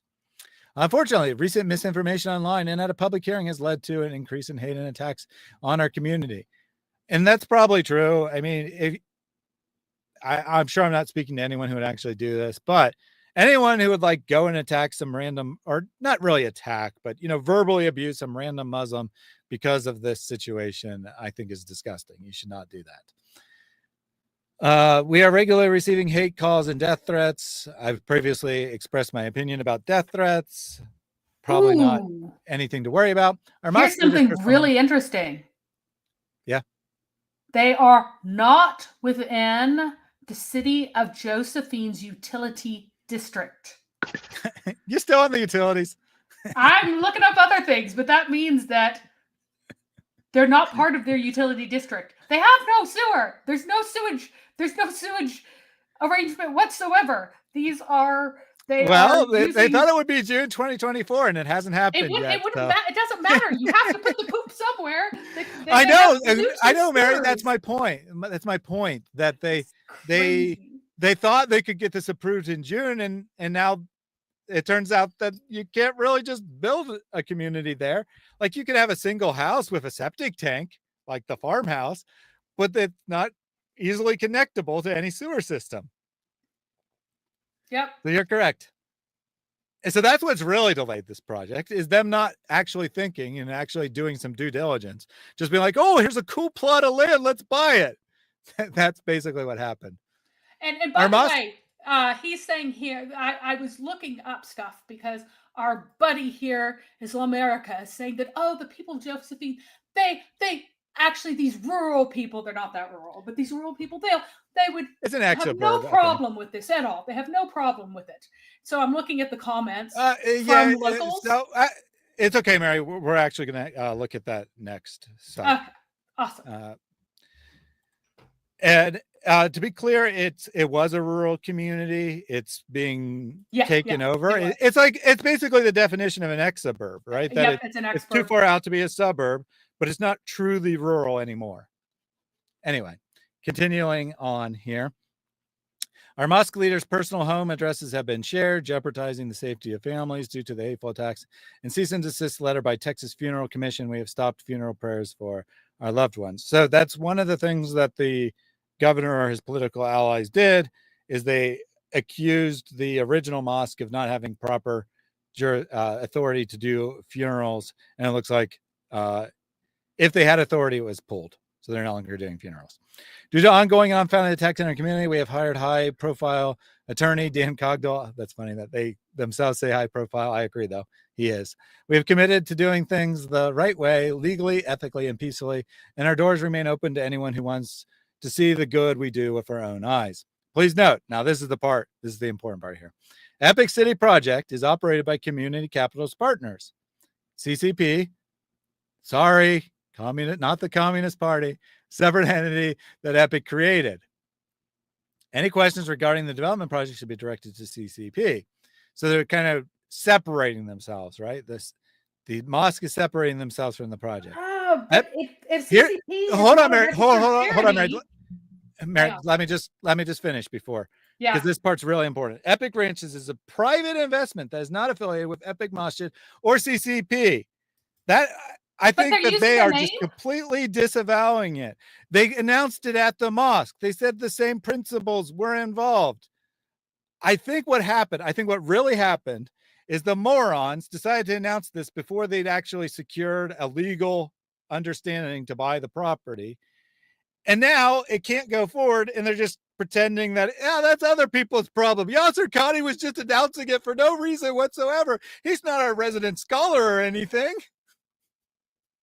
So they're disavowing the Epic Ranches project, and then the website's now gone. I think the project's dead. I think it's not going forward for sure, the ranches portion. All right, now, Mary, about CCP. So if Epic City is entirely separate from the mosque, how can they say that this is a charity? It's being run as a charity. It's not registered as a charity. If it's a separate thing, then it's not a charity, and they're just lying in their documents. And all of this is a charity. Like that's an issue. That would be why there's a Department of Justice investigation into it, because they are massively, a lot of this is extraordinarily questionable about how much of this is legal. They're massively misrepresenting what they are going to be able to do, claiming that they're able to do things that they have no indication that they can. And then they're like, it's all a charity, but it's not affiliated with the charity. It's its own thing, which is absolutely not a charity. Yeah, it has been organized as a for-profit entity, but their document that we looked at earlier says we intend to donate all profits to the mosque. So they're like playing legal games, right? And they were at least smart enough to try to find a legal loophole that would allow them to do this. They were not so smart with Epic Ranches. They're like, we got away with it, right? We got away with it for the last 9 months, 10 months. Why be careful this time? And then Yasir Qadhi in his big mouth exposes the holes. The standard narrative has holes in it. That's what I'm going to say. Doesn't add up, doesn't make sense. People start asking questions, and pretty soon it comes to the governor's attention. And that's how we got to where we are now. I have one more news article that I want to work with, which talks about the local town's response to it. So give me 1 second to pull that up here. From the Dallas Morning News, a very good article, I would say, given that this is published like right as this is coming to public attention. They did a good job of kind of researching what's behind this. More information has been revealed since, but for the time this is published, I think they did a good job. So they dream of building a Muslim-centric neighborhood, right there, Muslim-centric neighborhood. Will it work? For the members of one of North Texas' largest mosques, the 402 tract of land that straddles Collin and Hunt counties is the start of a dream. And I think that's really what this was, is right. Just some dreamers thought they could accomplish this and didn't put anything practical behind it, or at least not enough. East Plano Islamic Center members hope the dream will materialize in Epic City, a development of more than 1,000 homes, K through 12, et cetera, et cetera. We know all that stuff. And then you got Yasir Qadhi saying it'll be a role model community. We're not forming a cult. We're not forming big barriers between the rest of society. Big barriers, huh? Not forming big barriers. We are forming small barriers, like selling through the mosque and having a mandatory donation to the mosque. I think that's a fair statement there, as long as you read between the lines. We're going to be giving back to the state and the country. And we're going to be showing that it means what it means to be a Muslim neighborhood. A Muslim neighborhood, right? And keep in mind, so is this going to be an Islamic? I thought it was supposed to be evil misinformation that this is an Islamic area, that this was going to be made for Muslims by Muslims. That's supposed to be misinformation. So Igor says unconstitutional and racist. I think it has probably actually constitutional. And don't make the mistake of equating religion with race. This isn't about race. It is bigoted, you can say that, but don't say racist, because that's not accurate in any sense. Even if it was exclusively Muslims, it wouldn't be racist. The dream is growing, but also facing questions from Texas Governor Greg Abbott and commentators on social media. Qadhi announced via video on February 12th plans for Epic Ranch 1 and 2, 200 acres nearby. His 2-minute video received about 1.5 million views. Blah, blah, blah. We've read that before. On Twitter, February 12th, on the YouTube, and at the mosque on the 11th. Dozens of commenters suggested the project's organizers don't belong in the U.S. Several commenters tagged Abbott and Attorney General Ken Paxton in multiple videos asking him to shut down. So because of this tweet, because of Qadhi's big mouth, it came to other people's attention, and now people are asking questions, and now they can't move forward. Qadhi with the holes in the narrative all over again. They brought him on board, made him their spokesperson, and then he ruined it for them. As long as it was underground and it like their plan wasn't realistic, but they probably would have been able to move forward. Now, maybe not because of stupid Qadhi.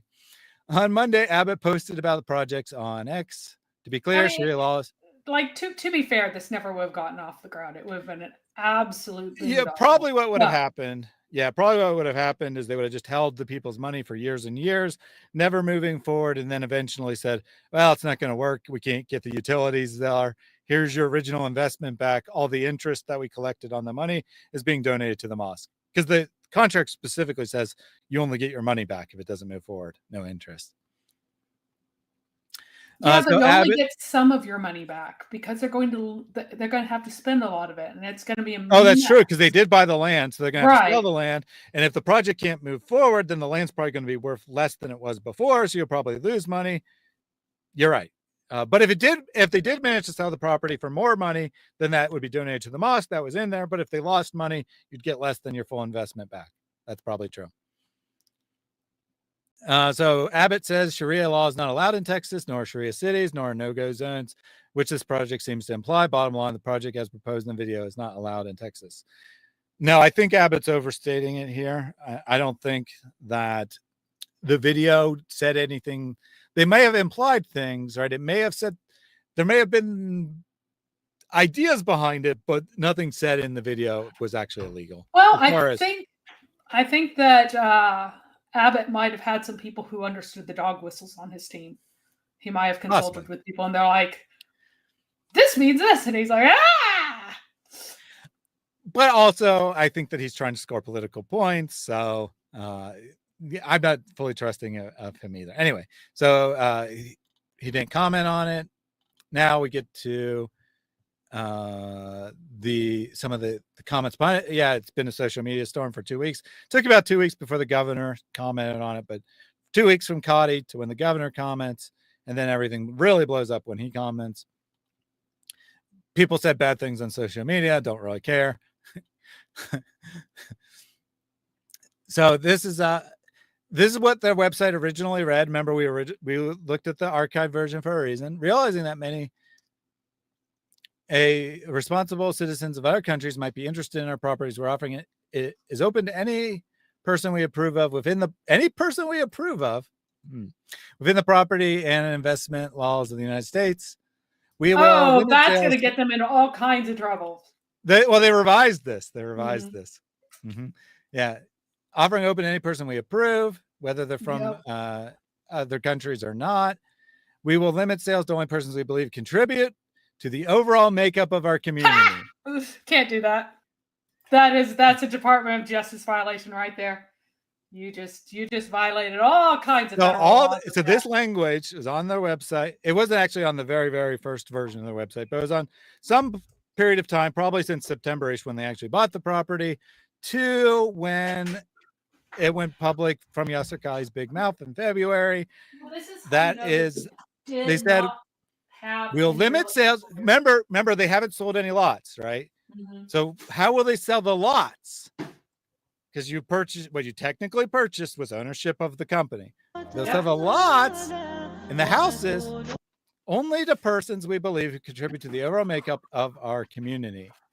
So this is where they get themselves into some trouble, and questions are being raised and people are asking things.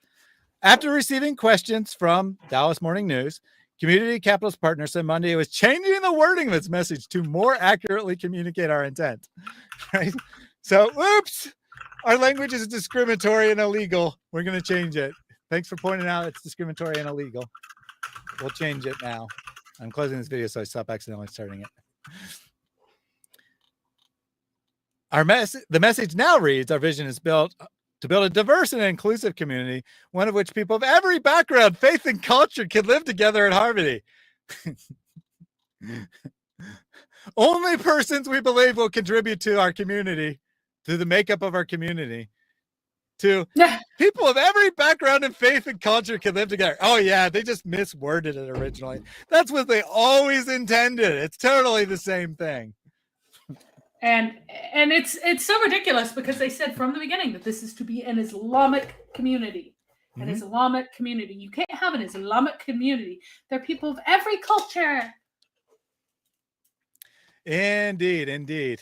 And we're going to sell it only to Muslims. And period. for some reason, all those videos other than the original promo video, which is carefully worded and is vague, all those videos have been deleted or privatized, one or the other. Some are each. I wonder why. I wonder why they pulled all that material once this came to public attention.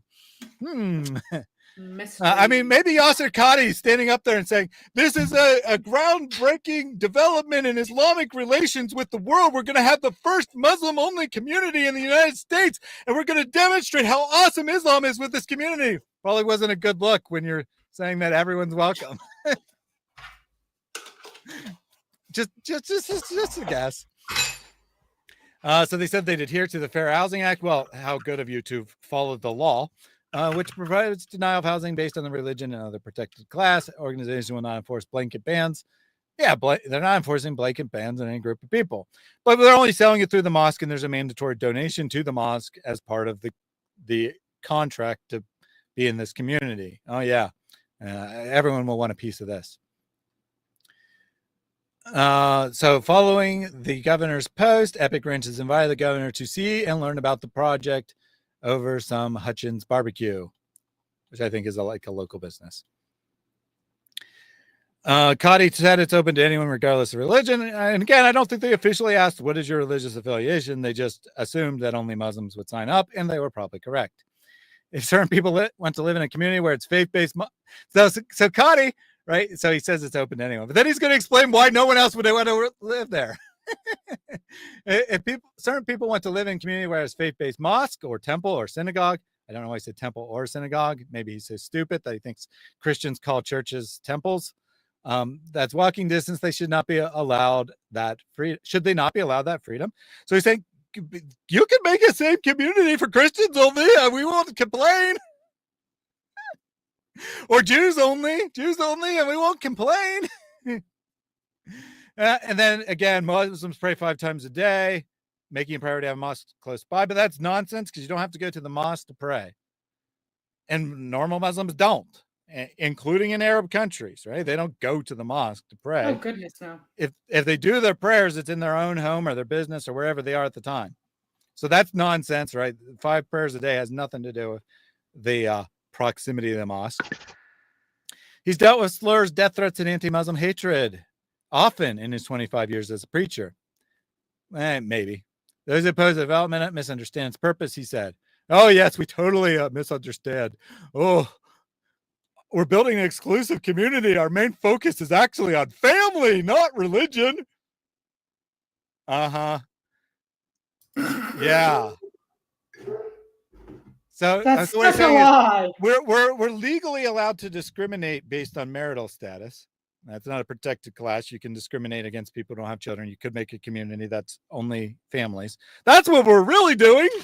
We're doing legal discrimination, not illegal discrimination. People don't understand the amount of hatred we've gotten. Well, then maybe don't do shady stuff. Go back home. We don't want Muslims here. I'm sorry, I was born in Houston. Do you want me to go back to Houston? I don't mind, but I prefer Dallas.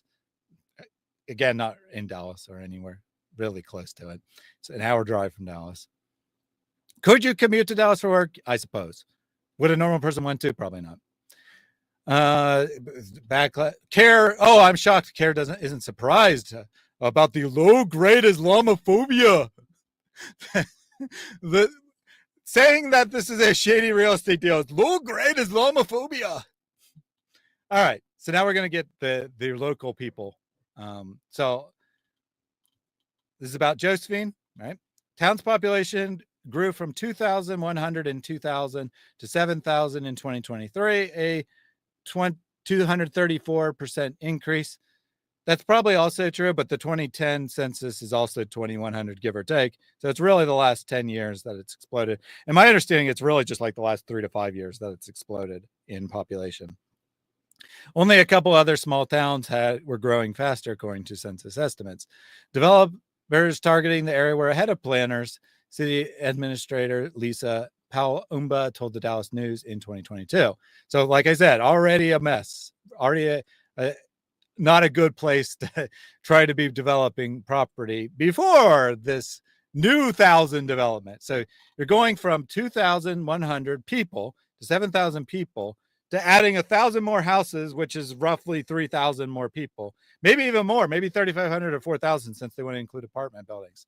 So they want to massively increase the burden on the city resources that are already overburdened from 2022.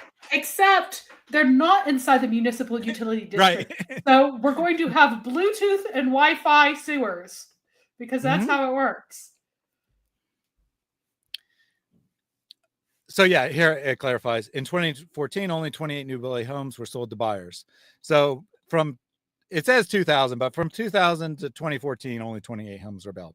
Then from 2014 to 2022, 699 sales. So the population exploding out of control because it's an exurb.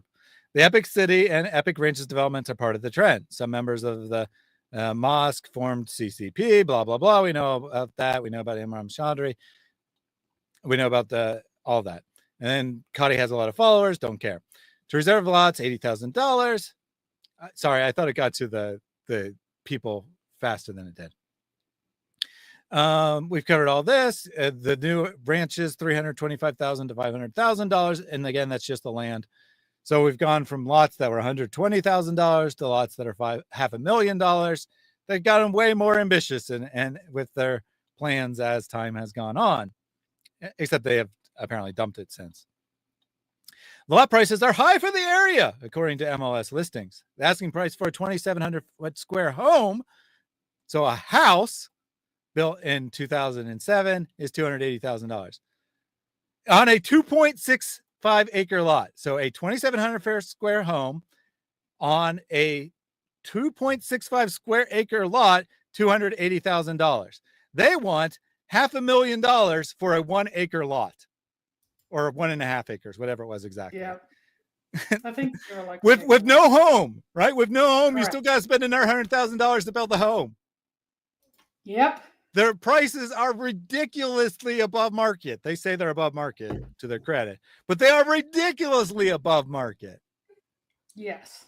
Now the residents' reaction. All right. Epic City land is surrounded by farms, ranches, and country homes with big backyards that rarely see traffic coming to the area's gravelly road. And we saw that on the satellite imagery. There's just like single homes on farms, right? Residents who live near the planned development told the news they didn't learn about the plans from the mosque or development group directly. Instead, they learned about plans on social media. So, example number 1 million of them not thinking things through. They didn't bother to talk to anyone in the area. They just, other than the property owner, obviously, they just got permission to buy the property and just went forward without talking to anyone in the community. Oh yeah, that's a great idea. Great idea. Don't talk to the people who live there. I mean, that will go very smoothly when you're like tripling the population of the area. And notice too, again, it's not within Josephine, and it's not something Josephine has any authority over. Mm-hmm. So yeah, legally they weren't required to talk with anyone, but it would have been a good idea. But I think they mean the dirt roads. I think they just left the S off to like talk about the little bitty dirt roads that a lot of the houses are down. Yeah. The main roads are not dirt roads, just to be clear. Right. So they're talking about where the actual property is, not Josephine proper, right? Yeah, Josephine proper is a small town of 7,000-ish people. They're talking about the rural area outside of Josephine. They're just using Josephine for reference. It's not in Josephine. That is where the land is going to go. And so there, it's just people living. Oh my farmland. goodness. Oh my goodness. That southern road is a dirt road. That that's road how they want. Okay. So, sorry. To clarify, The only access to this property is along a dirt road. You access this from the city. You can get there, to the property proper. To a nearby property, there is the road 695, which is paved, which was that north-south road, but that's a ways away from the edge of the property. That slanting road at the southern end of the property, that is the only actual current access for the road, is absolutely a dirt road that you just turn randomly off Main Street to get to, if it is even still maintained, which I'm not there's even probably, sure probably there's just like, 2 or 3 farms along that dirt road. Gives you another indication of how poor their planning here is, right? They have no I don't idea think what they're that there are into. any buildings They along probably that don't- dirt road. So there's a stretch of dirt road there that it's where Highway 6 essentially dies. I just assumed that was part of Highway 6 because it's where Highway 6 dies. There's nothing left of it after that. It's a dirt road where it dies off that was never paved. And there are 0 structures. It's called Rocky Trail, Texas Trail hiking area. So wait, it's off a hiking area on one direction, and on the other direction, it might possibly actually be a road. It might not have, it might actually be landlocked. It might have no direct access to any road whatsoever. You might have to cross other roads. The farmer to get to his land might have to like drive his plow through fields, is what you're saying? Yeah, through other fields, through other private That's hilarious. property. Yeah, I think this particular, he probably owns more than that, but that particular area appears to be entirely landlocked. That's funny. That slanted thing is labeled as Rocky Trail, Texas Trail, hiking trail. That is what it is labeled as. Maybe it's maintained wide enough so that farmers can get their equipment down there when they really need to. But it's not for cars, is what you're saying. It does not seem to be for cars. No. Oh yeah, this community is gonna go great. So the and it has huge washout spots. You can see the washouts. Because it's in the floodplain, obviously. And then the road that it crosses is a dirt road on the other direction. Yeah, it's landlocked. There are no roads to it at all. No paved roads to this place currently, and they have not bought property to bring roads into it, which is even more insane. If that is, well, I'm going to take back my earlier comment, Mary. I'm going to take back my earlier comment. When they put in their proposal 17 million for the land and 117 million for development, I thought that was outrageous. But it sounds like there's literally nothing. Great, they have to do everything from scratch, so maybe that isn't unreasonable. So I don't know if this is like supposed to be based on their other comments. I think they might be attacking. I don't know. Muslims are not new to America or Europe. They're there from the start. I don't know why you brought Europe into it. 35 to 70% of West African population were Muslim in slave age. So what you're telling me, hold on. What you're telling me is that Muslim traders sold other Muslims into slavery, and this somehow means that Muslims have legitimate claim to the United States. Now, to be clear, I never claimed that Muslims aren't allowed in the United States. I never advocated for anything remotely like that. I think Yasir, Qadhi, and anyone else, I think anyone else who wants to practice a liberal version of Islam that is in compliance with U.S. laws is perfectly welcome here. I have no problem with that. But I also dispute your claim. Oh, no, he is incredibly stupid. He thinks that there were Muslims in the Middle Ages in America because you change America to a Maria, and then you get Amr, which becomes Amr, which sounds like an Islamic name. So we just play games. Western Europe had mosques before it had churches. Oh my gosh! The conquest of Spain. The conquest of Spain Right. So he says that they took Spain. Well, he says Italy, France, and Spain, which is not true. But in any case, they took Spain and they brought mosques there before there was ever churches. No, it was Christian long before the Muslim invaders took it over. North Africa was Christian long before the Muslim invaders took it over. They had churches. They had churches in the freaking 1st century. Maybe not in Spain. Christianity hadn't spread that far yet. But they had churches everywhere where they had Christianity. There was churches long before there was mosques in Spain, you freaking moron. All right. He is completely clueless. But just to finish what I was saying, I dispute the claim that 30 to 70% of the slaves were Muslims, because how slaves were actually obtained for the most part was Muslim slave traders raiding the lands of the Zanj people who were not Muslim, capturing them and selling them into slavery. Were some of them Muslim? Possibly. I'm sure probably some percentage of slaves were, because, many slaves were like political prisoners and stuff. They weren't all captured. But I don't think it's 30 to 70%. And whether it was or not is completely and totally irrelevant, because it's not like they were building mosques and practicing Islam in America. There is no Black heritage of Islam in America. There's no heritage from former slaves of Islam in America. That is complete nonsense invented by the Nation of Islam and like-minded people in the 1960s, 100 years after slavery was gone. There's no heritage of Islam in America from slaves. None. Zero. There was like one slave who got kind of swept up accidentally who was Muslim, because they sold almost exclusively the pagans, and people would come from all around to come and see him and watch him pray, because it was so weird and unusual, because there were basically zero. So anytime one appeared, he became kind of like a strange person for people to visit hundreds of miles around. So no.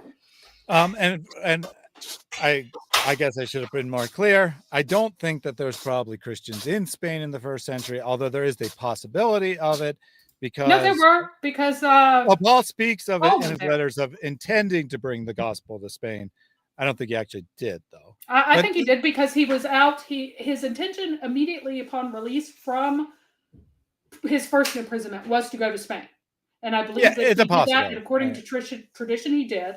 And then he went to several other places, and then he got captured again and then executed. So he was released once, and then afterwards, and in fact, he says he will go to Spain. He says it as a prophecy, I believe. So yeah, there were churches established in Spain. We can debate whether it's Spain or not, but this part is certainly not true. When Acts says that the gospel spreads to all the world, it obviously doesn't mean parts of the land that people didn't even know existed, right? It's saying that it spread everywhere, right? That it spread far and wide. But certainly there was no Christianity in the Americas or Australia or Japan or something like that in the 1st century. And Southern Africa, no Christianity there either in the 1st century, right? So it didn't spread everywhere, literally speaking. Land is, or the world, the word translated as world, is much broader semantic range than just the globe. Anyway, getting back to the article here, here's what the residents are talking about. And from my own looking at message board posts from before February, before this became a political issue, this is probably pretty accurate.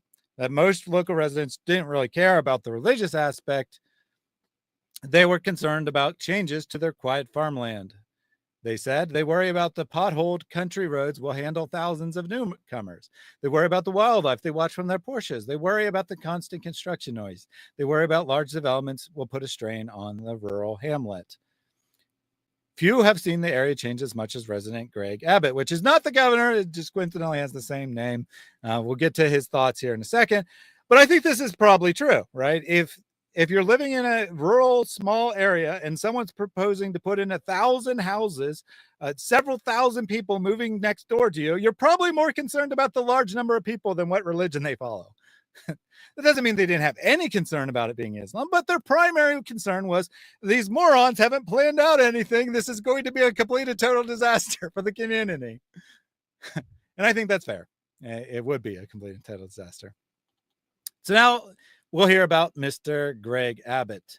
His grandparents ran a grocery store downtown in Josephine. There were about 125 people in Josephine when he was growing up. So he's lived there 60 years. He's lived there a long time. It was I'm not even sure you can call it a town if it's 125 people. It was a traffic light, or I mean a stop sign.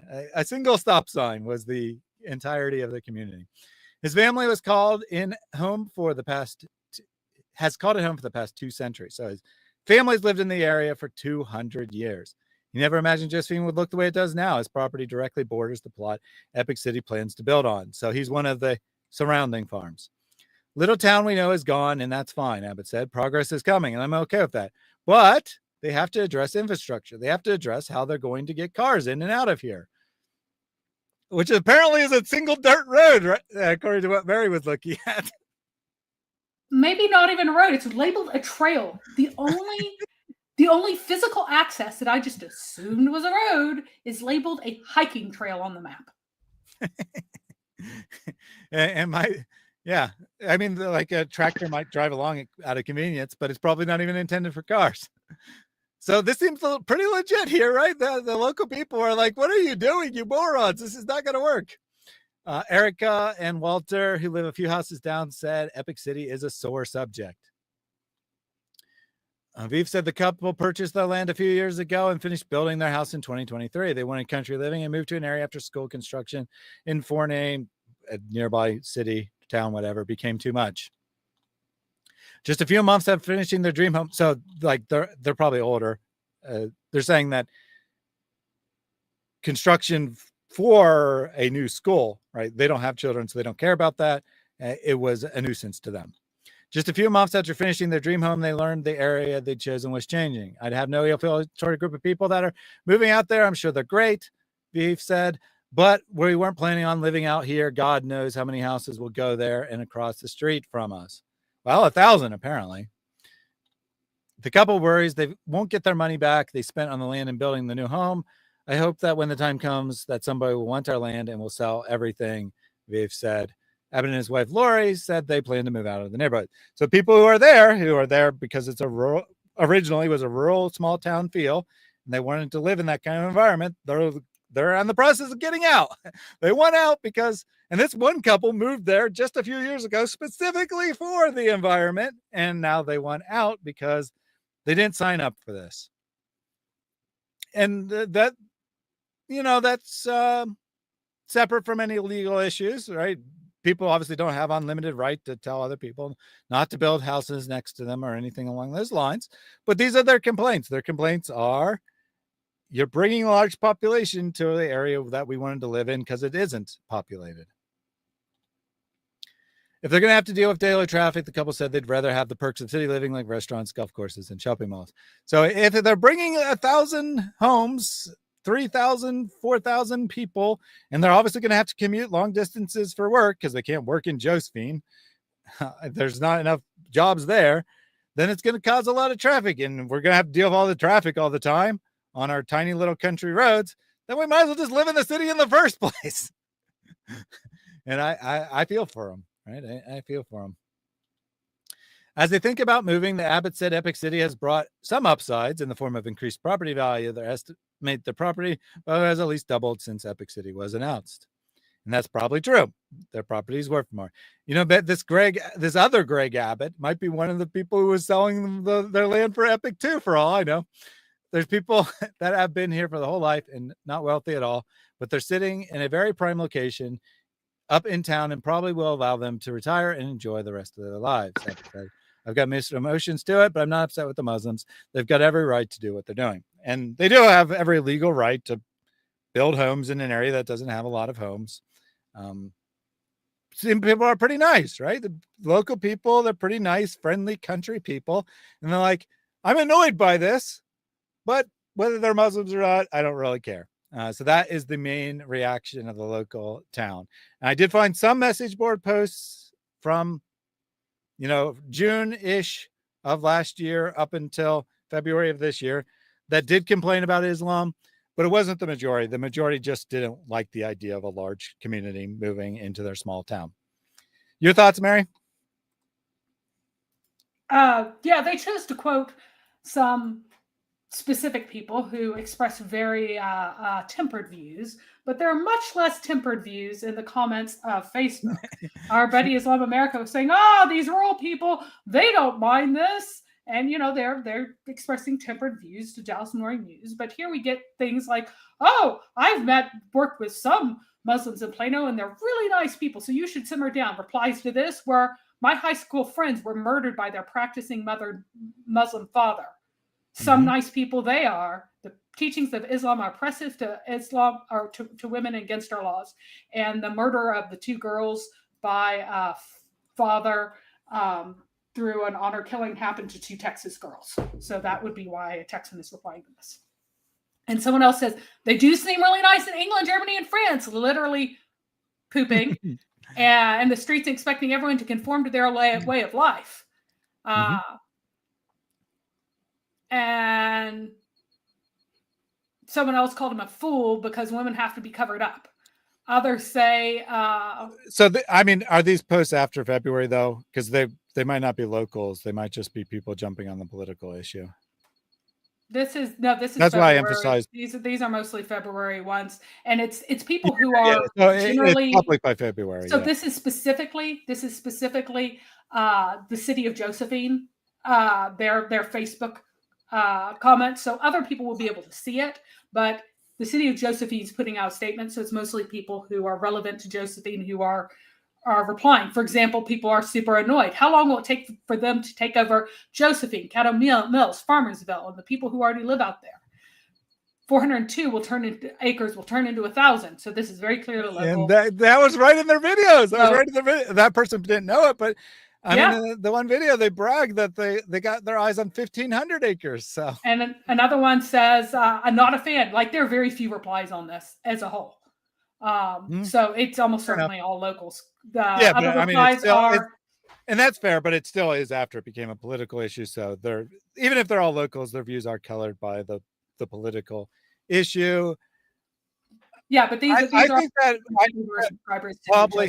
think people were probably always concerned about Islam, but they were less concerned about Islam than concerned about the number of people coming, which I think is fair. Now we got a genius comment here from Positive Vibes. Your only proof for God is a book. Guess what? There are millions of books. Yeah, that's what we say. Christianity is true because a book exists. I mean, come on, dude, be serious. If you're going to come in here and you're going to attack Christianity, I assume that you're an atheist or agnostic or whatever. I assume you're not a Muslim. But if you're going to come in here and make such ridiculously stupid things, at least try to get an actual argument, because that's not remotely what our position is. Oh, a book exists, therefore God. And by the way, you just said God, not Christianity. So you're even further off base than you think.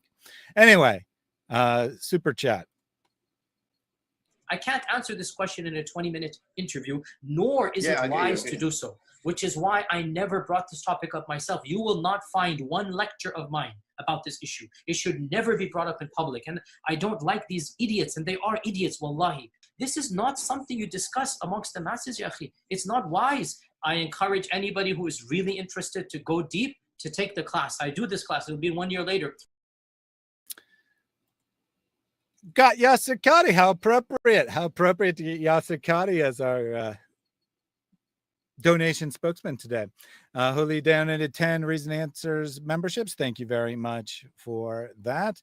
And as Songs of Relief says, gee, I never thought of that. Too bad there's so many books. Now I can't be a Christian. I can't believe in God because there's lots of books. I mean, come on, dude. If you're going to attack us, at least put some effort into it. One more super chat from our Kitsune. Sir, how can we contribute financially for your organization? They get in touch with me. And very easy, people know where I am. And once they get in touch with me to contribute without causing problem, to contribute in big amounts.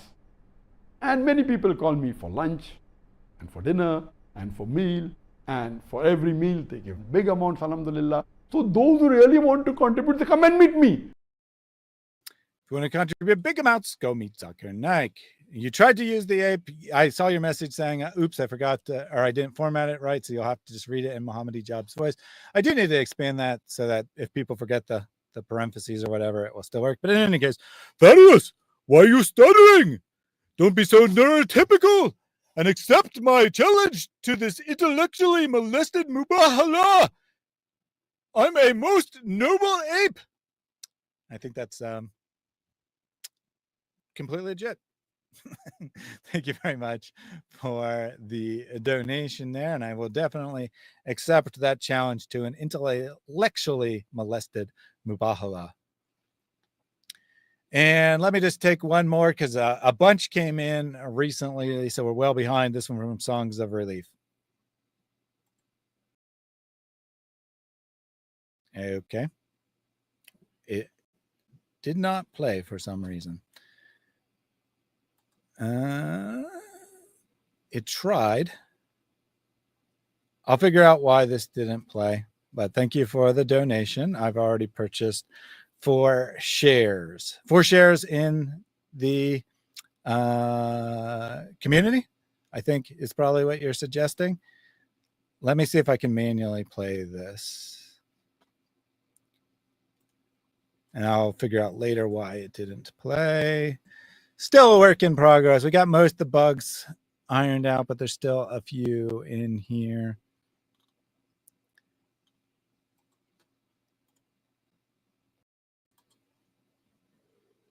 And I've already purchased 4 shares. 4. There you go. I was able to manually play it. I'll figure out why I didn't play automatically. Thank you again for that donation and all of your support. All right, so that's the I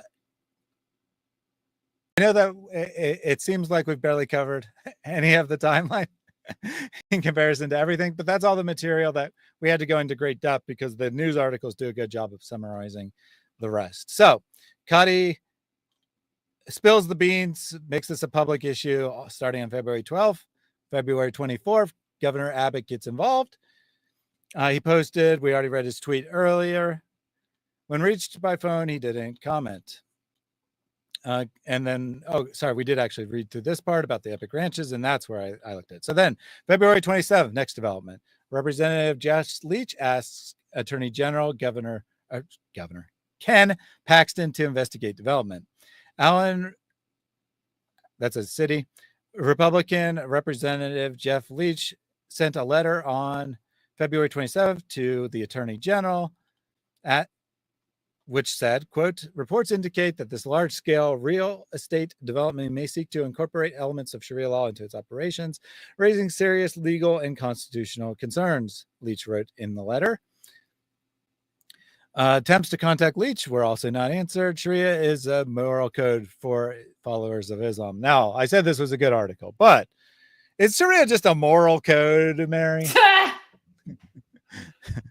Or is it a bit more involved than that? It's the legal code, period. It is the legal code. There's no uniform body for everyone. Which code of Sharia says you cannot put your penis in a 5-year-old if she's chubby enough? Tell me, Care. Tell me whether or not that is uniform. Going, there are some differences in the way it's administered. There are small differences, yeah. Some interpretations of Sharia say that a woman can only uncover as much as her one eye that she needs to get around. Other interpretations of Sharia say that she can show her face and her hands. Woohoo! Big old difference there. My goodness. It's a difference in Sharia. Do you know what none of them say? None of them say they can that she can show anything else. Mm-hmm. None of them say that she can show her wrists. None of them say that she can show her elbows. None of them say that she can show her hair. Yeah, and they have different teachings on death penalty for apostasy. Some say that you have to give the person 3 days to repent. Others say you can just ask them 3 times, and it could be 3 times in 5 minutes. Totally different. They all agree that there is a death penalty for apostasy, though, right? So they disagree on details, but I find this extremely humorous here. Similar to how there's no uniform body of law for thousands of Christian sects throughout the world. No, not similar, because Christians don't believe that the religion provides for a legal code on which all aspects of life are dictated. So it's not comparable at all, but there are, minor disagreements from one Muslim sect to another. So something technically true, but totally misses the point. So March 25th, Ken Paxton makes a public statement. In a March 25th news release, Paxton said on his office was issuing a civil investigate demand to CCP, Epic Cities Development Group. Paxton's office was investigating whether the project violated Texas consumer protection laws, according to the release, and was seeking information about that investigation. Notice what he's actually investigating, regardless of what was said in tweets and whatnot. What is he actually investigating? Whether or not the setup of the company is illegal, which is what Mary and I have primarily commented on, right? That this seems to be pretty shady the way it's done. And he says, under my watch, there'll be zero tolerance for any person or entity that breaks Texas law. Representatives for Paxton did not immediately provide any more details. Did he say, we're investigating them because they're Muslims? Did he say we're investigating them because they might implement Sharia law? Did he say we're investigating them for religious discrimination? No, he says they're violations of Texas consumer protection laws. That this was set up in such a way that it was possibly in violation of consumer protection laws, i.e., the Muslim investors might have been ripped off. That's what the Attorney General is actually investigating, whether or not the Muslim investigators were ripped off by this Muslim investment scheme. Oh, yes, this is very bigoted and hateful, the investigation. Don't you think, Mary, shouldn't they just be allowed to scam Muslims as much as they want? I think it would be funny, honestly, because the Muslims are going to cry about it. Let them scam them. Then they can cry about being scammed. Then they said that they've worked with the investigation. We understand there's been a lot of rumor milling and misinformation circulated by many who are informed. We look forward to working with the Attorney General to ensure we have legal compliance every step of the way and educating the broader community about our project. And there is misinformation, right? They, like them saying that they'll implement Sharia law. That is definitely not a statement they ever made. Can people express concern for it? Sure. But stating that this project plans to be a Sharia community with their walled city where police officers aren't allowed in, that's nonsense, right? But again, they're being investigated for frauding Muslim investors, not for religious discrimination. Governor Abbott orders mosques to stop funeral services. So I don't know why he did this exactly. There might be a background. Like he might have had some actual information that they're violating funeral laws. I don't know. But in any case, on March 26th, he said that Epic, the original mosque, must cease and desist. It says that they are operating a funeral home without establishment license. So they needed a license to be a funeral home. They just did it anyway. Because again, Muslims are not much concerned about laws like that. They just He says, and I mean, if he's saying that, then I think that's probably true. I don't think that he'd say that they're operating without a license. And I don't know that, the requirements of Texas and or Plano. I mean, this is a local decision and what the licensing requirements for funerals are. Possibly they're in violation. He says Texas law, so statewide law on the requirements for funerals. Maybe. Anyway, that's what they're investigating for, or what he ordered them to stop. Again, lots of misinformation and bigotry, but half of it coming from Muslim side of the equation. Group behind the proposed East Plano Islamic Center compound in Collin County is knowingly breaking state laws in many ways, including operating a funeral home without a license, Abbott said. This is a crime and will not be tolerated. So because of all the attention they brought on themselves, they may have discovered an existing crime. That's the accusation there. Announces investigation by Security Board. Abbott announced on March 27th, the Texas State Security Board is investigating Epic for potential failures to comply with applicable state and federal security requirements, including protections against fraud. So similar to the Attorney General. By the way, this is all more than a month after his inflammatory tweet. So it seems that probably what happened is the stupid statements by Yasir Qadhi brought attention to it. started to look into it and discovered that all kinds of shady stuff was going down. It's not like on February 25th, the day after he found out about it, he launched the investigation. So he dug into it, discovered that it was pretty shady, and we looked at it. It was pretty shady. So now we need to get the experts, right? The financial experts to know whether this is legal or not. Seems reasonable to me. Mosque board of directors didn't respond to a request for comment. In a news release, Abbott alleged the group behind Epic City may be misleading investors. Misleading investors of what religious background? Oh, Muslims. Hey, yeah, this is anti-Muslim bigotry, saying you're ripping off Muslims, obviously. Texas State Securities Board is conducting a thorough investigation to ensure Texans are protected from financial harm that is alleged to have been caused by Epic. Abbott said in his release, this is part of an ongoing investigation into allegations of illegal activities by Epic. All entities in Texas must follow state law, not Sharia law. Well, it would be in violation of Sharia law too. I mean, well, maybe not in violation of Sharia law, but there's nothing in Sharia law that would specifically have this weird, clearly attempt to get around the legal requirements via loopholes set up where you're buying a share of the company, which is worthless, for the right to purchase land, which we can't sell you at this time. So that wouldn't be in Sharia either, but that's what they're investigating. Whether or like not I these said, investors were ripped off.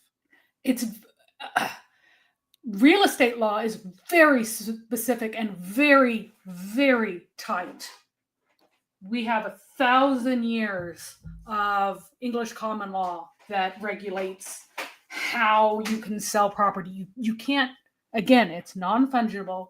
So you cannot just have this loosey-goosey, whatever stuff. You can't treat it like you can a lot of other businesses. Maybe a bunch of other businesses you could do this with, but property law is like really specific, and you need to have experts. Don't tell me it was a scam. Well, I still think it's incompetence. I don't think that they set out with the intent to defraud people, but because they set it up in this really sketchy way, because what they really want is a donation to build the mosque, right? That's what they really want. The whole real estate thing is like just a scheme to make donations to build a mosque. So, and the people investing probably, generally speaking, understood it, like the principle anyway, that they're paying to build the mosque too. But that doesn't mean they weren't violating the law in their disclosures, right? It doesn't mean that, even if the people had some idea, that doesn't mean they knew all the details about how they were being screwed over by this scheme. So, I mean, if scam requires intent, then I don't think it's a scam. But I do think it's a bad investment that will lose you money for sure. March 28th, Abbott talks about potential discrimination. Abbott said it in March 28th. Yeah. When I realized that it was landlocked and had no real road access, that's when my mind just blew. Yeah, and they definitely didn't disclose any of that. They didn't disclose how difficult this would be, right? And maybe they didn't know, but a legitimate investor prospectus should just disclose known difficulties in accomplishing the goal. Like, for example, the fact that you are not within the municipal utility district of the town, so you have no utilities, none. All that has to be figured out from scratch.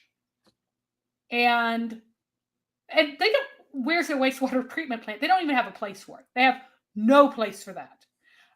They have no place for a substation, electrical substation. No location for that. They have no admission that there are no roads to the property. Just, and the last one especially blew my mind. They just, yeah. Again, they have Bluetooth roads too. Yeah. As one of those residents said, I want to know how they're going to get all the cars in there, right? That was literally his concern. And he lives there. He understands that that's actually a major undertaking to get cars into this community. Islam itself is a scam. Wouldn't surprise me if it spins off intentional scams. Well, I certainly know that Islam spins off intentional scams. I'm just saying this probably is not intentional. This is probably scam through incompetence or blind vision in a great Islamic community? I don't know. Anyway, potential discrimination.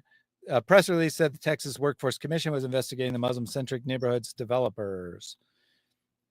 Quote, the Texas Workforce Commission opened an investigation to this group behind the proposed EPIC compound of potentially breaking state fair housing laws by refusing to sell or rent housing to certain groups based on religion or other protected traits, Abbott said in a statement.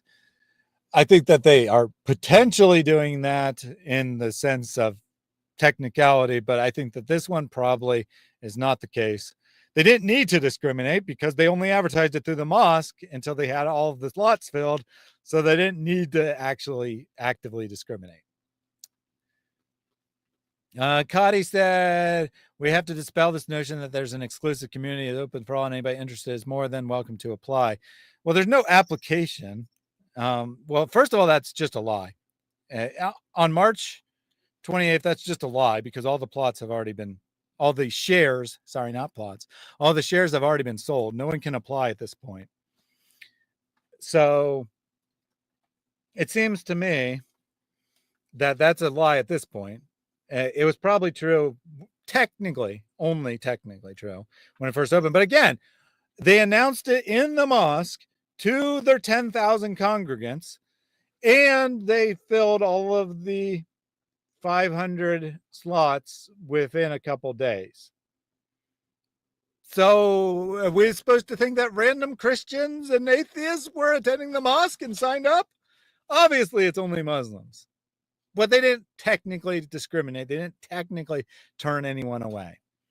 However, what this refusing to sell or rent may pertain to is the fact that all sales of your share of your legal ownership of the company have to be approved by the LLP, which I think is actually fairly normal for that kind of setup, that you can't just sell to anyone indiscriminately, but it does open the possibility of discrimination in any case.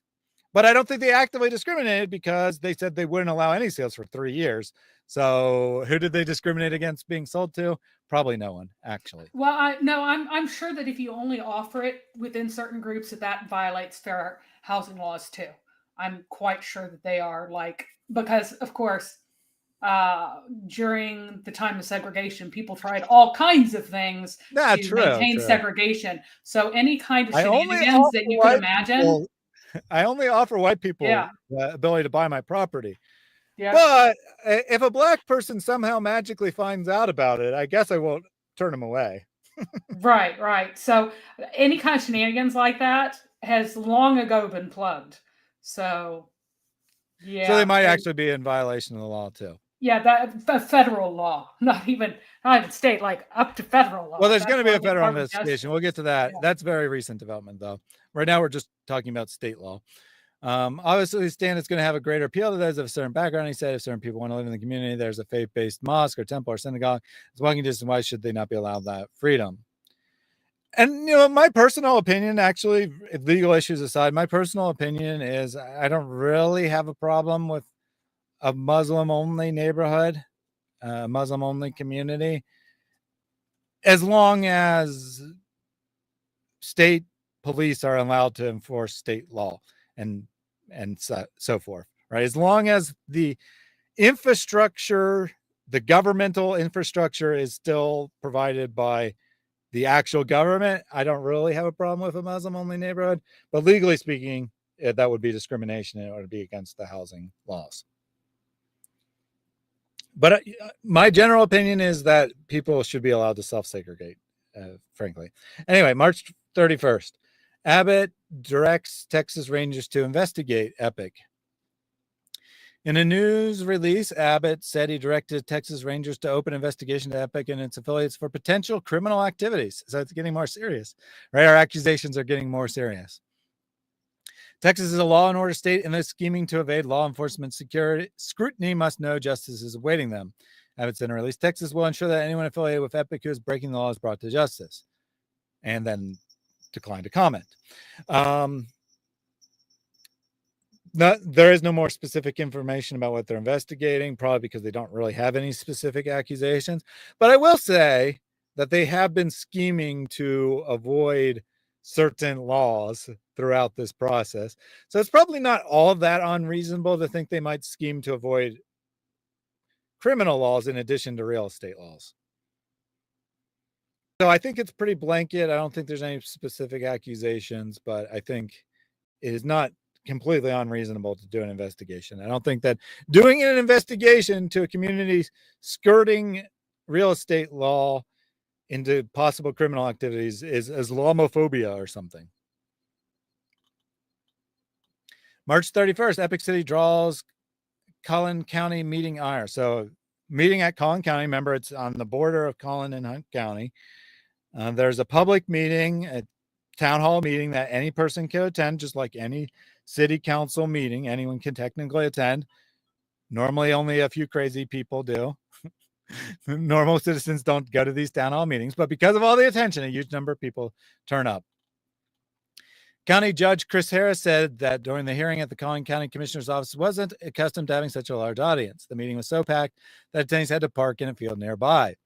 All but 3 of about 60 speakers at the hearing opposed the project. So 60 local people, 60 Collin County residents turned up to express opposition. Well, to talk about it, 57 opposition, 3 neutral or in favor. Those who opposed Epic City cited concerns about allegations that the planned development violates housing laws. Others expressed concerns about Islamic religious practices. David Kalholer, a senior planner and engineer with engineering firm Westwood, told commissioners that the development application of the project hadn't been submitted. He said the firm hoped to present plans to officials later this year. So I guess he's probably one of the 3 not opposed.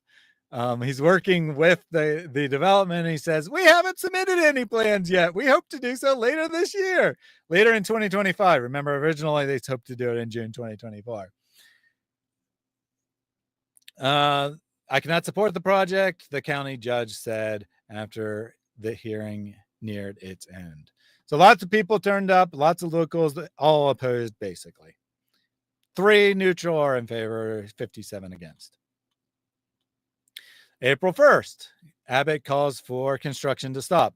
So this one is pure political grandstanding, in my opinion. So Abbott said that the state of Texas will enforce its laws and protect their communities from unlawful actions or threats posed by Epic and its affiliates. They must confirm within 7 days that they immediately ceasing any construction of the illegal project or face full weight of the law. And the reason I say this is political grandstanding is because I'm quite sure that Abbott knows they are nowhere near starting construction. And he's just making this statement that they must stop for it to look like he's doing something, taking action against them. Because in all of the videos, I saw all the deleted videos. There's never any mention about construction, that they had not filed for the permits. You could go to the land and see there's no construction, right? So I think this is just pure political grandstanding. Your thoughts, Mary?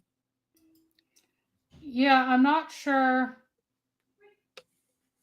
what the construction, because they were applying to the Environmental Commission and obviously got denied. Maybe he found out some things that they were planning on, like doing stuff anyway and apologizing later. So there's a pretty good chance here that they were doing some shenanigans, because Muslims don't like being told no, like having the illegal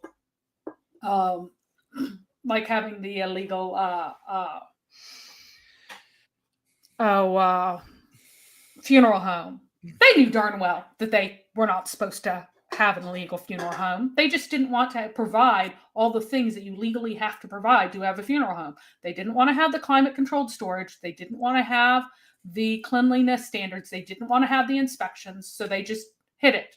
So they may have been trying to pull some shenanigans when they got a no to like turn that no into yes. For example, like starting to build. I mean, I think that if there was any actual material people might have gone out and surveyed the land and, made pretenses of moving towards construction, which wouldn't be illegal. It would be kind of silly, and it could be trying to force someone's hand into giving you permits.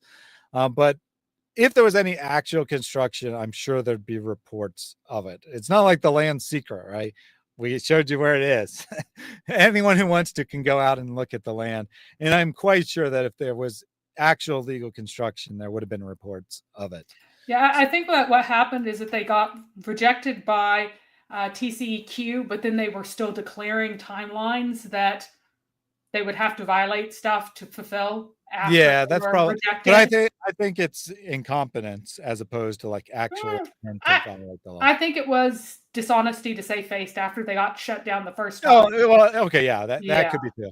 But I don't think they're necessarily planning on actually they probably were. There was dishonesty in that they were probably not giving realistic timelines to their investors, which is fraud, but it's not illegal construction. I don't think they're planning on doing illegal construction. That's my opinion. In any case, no construction at the site has been started. And most of them people went out and surveyed the land and said, oh, here's where we can do this and that. I think that they literally don't have a clue what they're doing. Erin Ragsdale, a spokesperson for the development, told the news on April 1st that the project is still in planning phases. No permit applications or paperwork have been filed. No construction has started. She said, as we said back in February, CCP extends an open invitation to Governor Greg Abbott, and we would appreciate the opportunity to give him an overview of the project, showing him the site and answering his questions. I think they're confident that they can show they haven't done anything illegal on the physical land, but I showed you in that video that is no longer easily available that they plan to have approval last June. So they're not just in the planning phase, right? More likely they're in the oops, our stupid, incompetent planning isn't going to work. We need to rethink everything phase. I think it's probably where they really are. In any case, in the April 1st release, Abbott included a link to a copy of a letter from Texas Commissioner on Environmental Quality. The commission is tasked with regulatory oversight of environmental impacts from residential and commercial developments. Permitting is a hard process, in other words. EPIC appears to have acknowledged EPIC City is required to obtain multiple authorizations and permits from the TCEQ prior to the development or construction. The agency wrote in a letter to the president of CCP and the president of EPIC Sports. So apparently the Texas government has acknowledged that EPIC appears to understand what is required of them. And that was the end of the timeline. I thought that this had the latest update, but no worries, it's not in this timeline. I guess this timeline was a little older than I thought. But the developments since then, this is all the important developments, and then it went silent until about a week and a half ago, which a week and a half ago, the new development that Senator John Cornyn from Texas, U.S. Senator, has asked the federal government to open their own investigation into violations of the Fair Housing Law and violations of SEC regulations regarding investments. Oh my goodness. It's worse than I thought. Thaddeus. Okay. You know how they were talking about how, they said that they were going to apply to TCEQ and that they needed a MUD and they had a timeline. Yeah, June 2024. They never applied. Here's the letter. To whom it may concern, TCEQ has been made aware of advertisements, public statements. This is April 1st. They've been made aware of advertising, public statements, and videos made by EPIC, et cetera, announcing the construction of EPIC City. This letter is to inform you that you have no authority to construct the proposed project. Publicly available materials describe it as blah, blah, blah, blah, blah, encompassing 400 acres. And EPIC states that the development's utilities will be provided pursuant to the creation of a municipal utility district, a MUD. Additionally, statements suggest that the EPIC City's development is imminent. Hold on, Mary. The creation. So here's what happened. They thought that they could just submit a request to an existing MUD, and then they found out there is no MUD, right? Like there is no organization governing that territory. But they said that the developments and utilities will provide pursuant to the creation of a MUD. Yeah, I know. What I'm saying is EPIC didn't realize this, right? They thought they could just submit a letter. That's why they said it would be June 12th. June 12th in April of 2024. They're saying by June 12th, we've submitted our application to the MUD, not for a MUD, to the MUD, right? That they think there's already an existing utilities district. All they have to do is submit an application. Then they discover that's not the case, that this is rural land that people don't have indoor, that they don't have sewer systems. They don't have an infrastructure. It has to be created from scratch. That's how badly they screwed up. They had no idea what they were getting themselves into. They literally thought they could just sign a contract with the city of Josephine for sewer services. That's what they thought. And then they discovered, nope, that's not the case. People have septic tanks here. There is no plumbing. Wow. Well, it's more than that. Well, this one says that the Epic did suggest that they were going to create the municipal utility district, but I think that they thought that they just apply and then the state just ferries it out of nothing. That, oh yeah, we know we have to create one and the state will just make it happen. Here's where it gets really, I think originally they thought it existed. Then they realized they had to create it, and then they asked the state, "How do we create it?" And they're like, "This is a big undertaking, guys."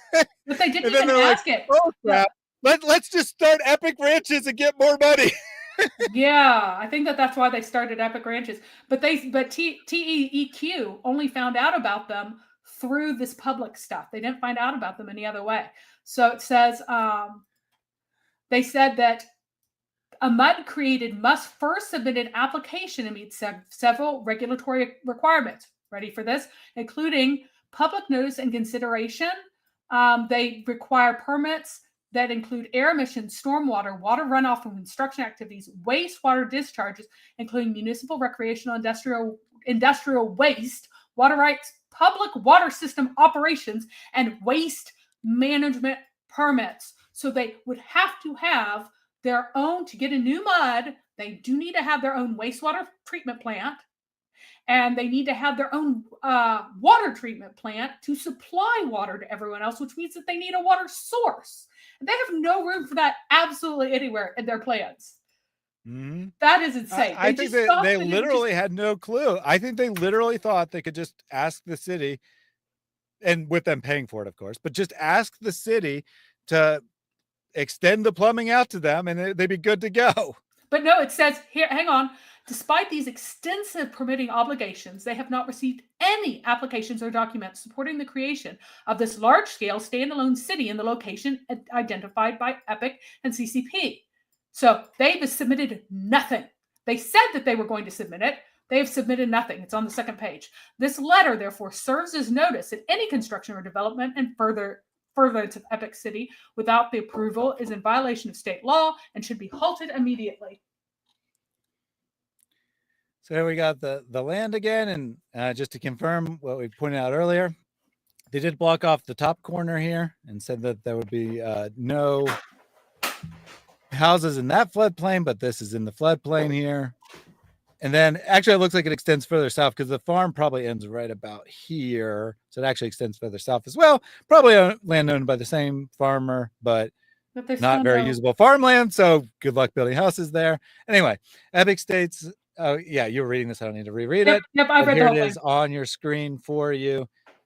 And This is the actual legal complaint that is referenced in that news article, that they were just totally clueless.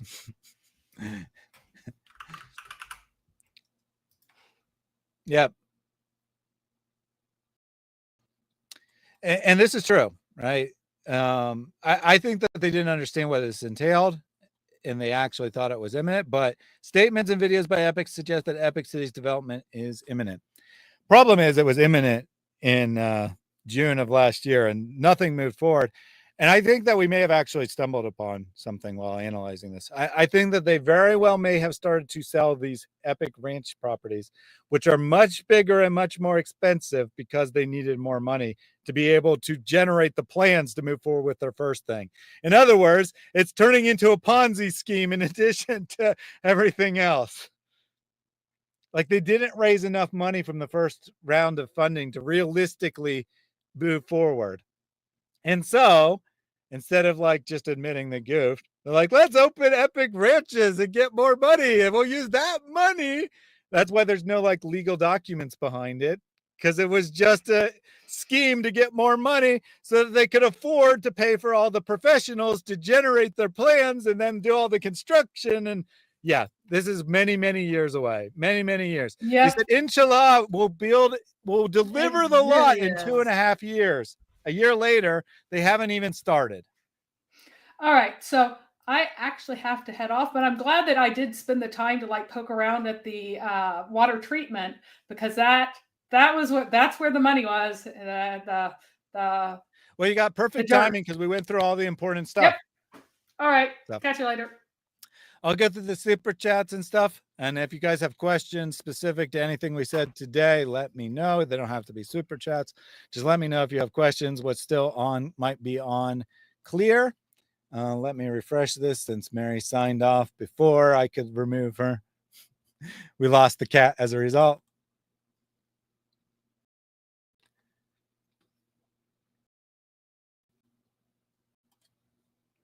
There we go. Should have the cat back. All good there.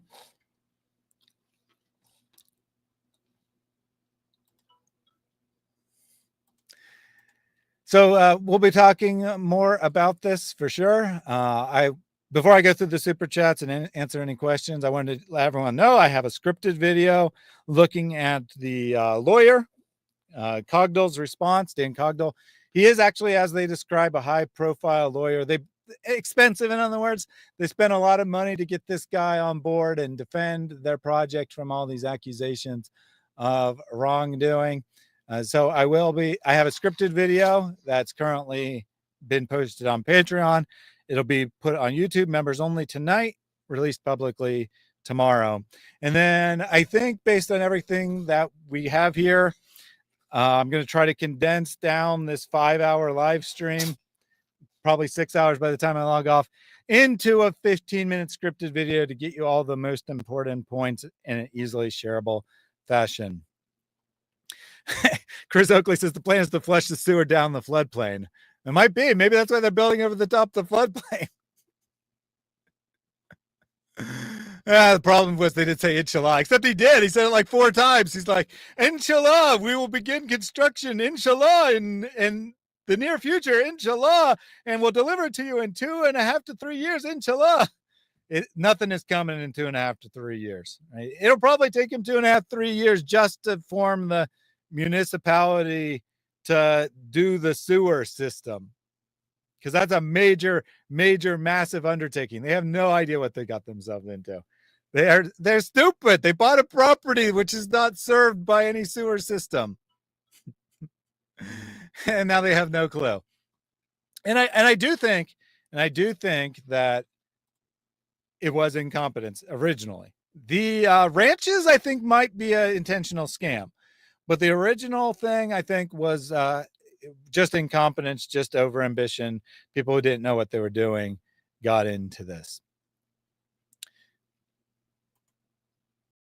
So Jennifer, who apparently lives in Collin County, glad you're here. Awesome. Thank you for the perspective.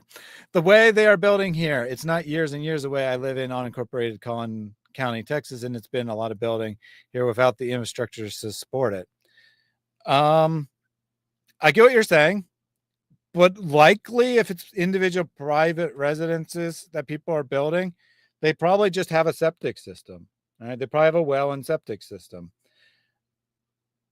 They're probably not building out sewer systems. And that's all fine and good if you're building one house or you're building a neighborhood of 20 people, but it won't work for this large planned community. I think. I mean, unless I'm missing something. You tell me. You're the on the ground expert. You tell me, but that would be my understanding.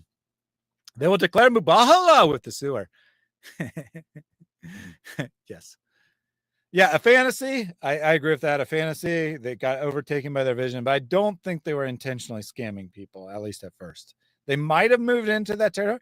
And that's why a lot of scams work. A lot of scams, they start with someone with an unrealistic business plan. They realize the business isn't going to work. And instead of closing down the business and moving on, they decide to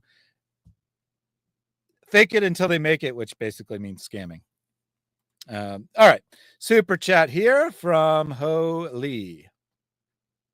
Early, and this is indeed a sign, yet most of them are not believers.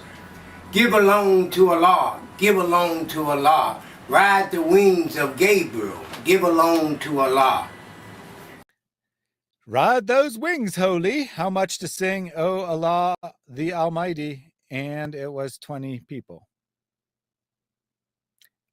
You don't want to hear me sing. I think you want to pay me not to sing. If you're saying how much for me to sing in. But if the 20 people makes me think that you're saying 20 people said inshallah when they said say inshallah, and I said it was 3. In any case, it was a huge crowd and only a couple of them said inshallah. So maybe that is the problem. Maybe it's because they didn't respond with inshallahs. Thank you very much for that donation. As Morg points out, you don't get any financial benefit. I'm not actually promising you double your money back on like the Muslim preachers I pray, but you do get points. You do get points for your donation. You get 1,000 reason answers points for your donation. You also get points for commenting and just for watching without commenting as well. That's what the points thing is all about. There are things you can buy with the points, you know, animations, digital things that you can buy with points. And I might make points so you can do a little bit more with them if plans for making merchandise go forward. You might get like a 10% discount or something for some points, or 20%. I don't know. Just a possibility. Maybe you could even buy like digital books or something with points at some point. Who knows? Point is, points are awesome. You should get lots of points. Gifted memberships from Jack Ray. They give a loan to Allah. What is the reward? The reward in this life is that the money will come back double. You give 100, 200 will come back. Sooner or later. Believe me. All money that is given for the sake of Allah, it comes back. And I'm sure that all of you have experienced. I'm sure you've experienced this, right, Jack Ray? I mean, you give gifted memberships all the time. You must be getting dozens of gifted memberships back from other channels or something. Anyway, thank you very much for your support as per usual.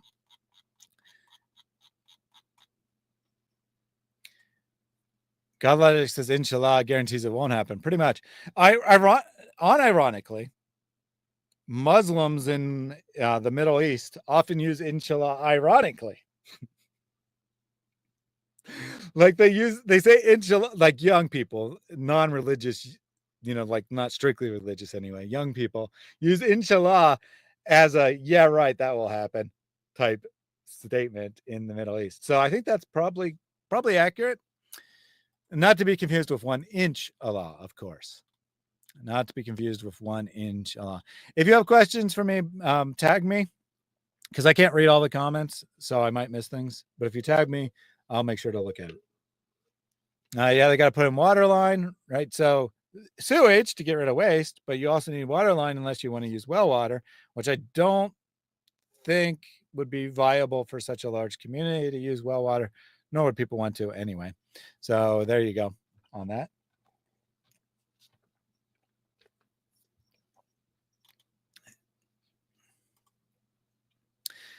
This may sound harsh, but I'm not too tempted to visit Epic City. Yeah. Well, I mean, it's just an empty lot of land right now. It's just a farm. You can walk around on it. They own the land now.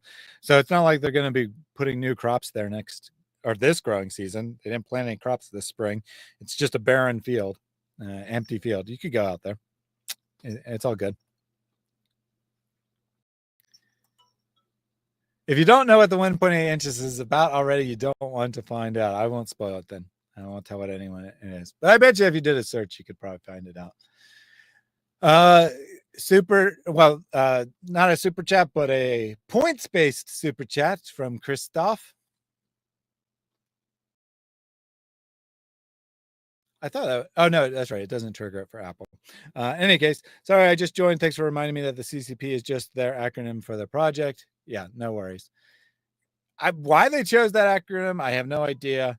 But the Muslim in the chat earlier was accusing me of being racist and discriminatory for saying CCP, like I was trying to associate it with China or something. So there you go. Super chat from Victoria. Brothers and sisters, why to lose this great opportunity? Remember, when the person is on his deathbed, the last minute, he will ask Allah Jalla wa Ala to be delayed for 1 second to do what? Not to pray, not to do other things, but to give sadaqah, because sadaqah you can give it just like this, yeah, in 1 second.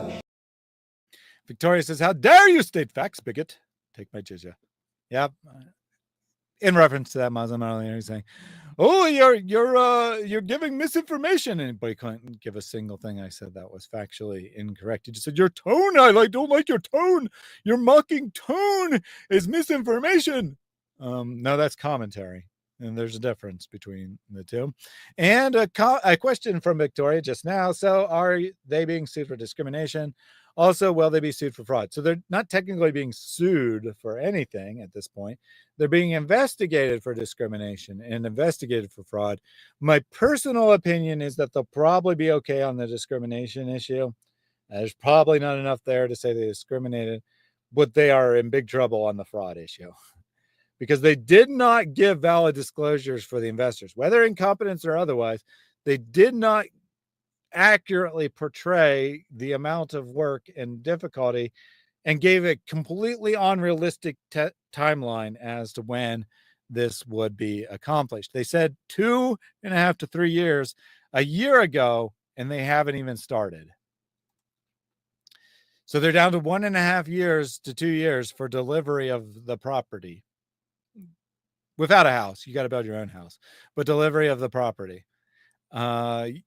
So Weird Stuff points out that you need water and sewage, as we've already talked about, but you also need power and maybe LPG. I'm not sure what LPG stands for. But yeah, you need electrical power, obviously. Now, the electrical power is probably not as big of an issue because I'm sure there's infrastructure for electricity in the area. It's not like the farms are without electricity or running generators. So that's probably not as big of an issue. But obviously, you got to lay tons of lines. You probably have to bring in a new main line because the existing main lines are probably not equipped to handle the amount of load that would be brought into this community. It's lesser than water and sewage, but it's still obviously a major concern. You need a contract for somewhere to take trash. All right, you need that one's pretty easy, but it is a utility that you have to account for. It's not like trash collection's automatic when you're in an unincorporated area. You got to pay for it. So you'll have to get some sort of contract for that.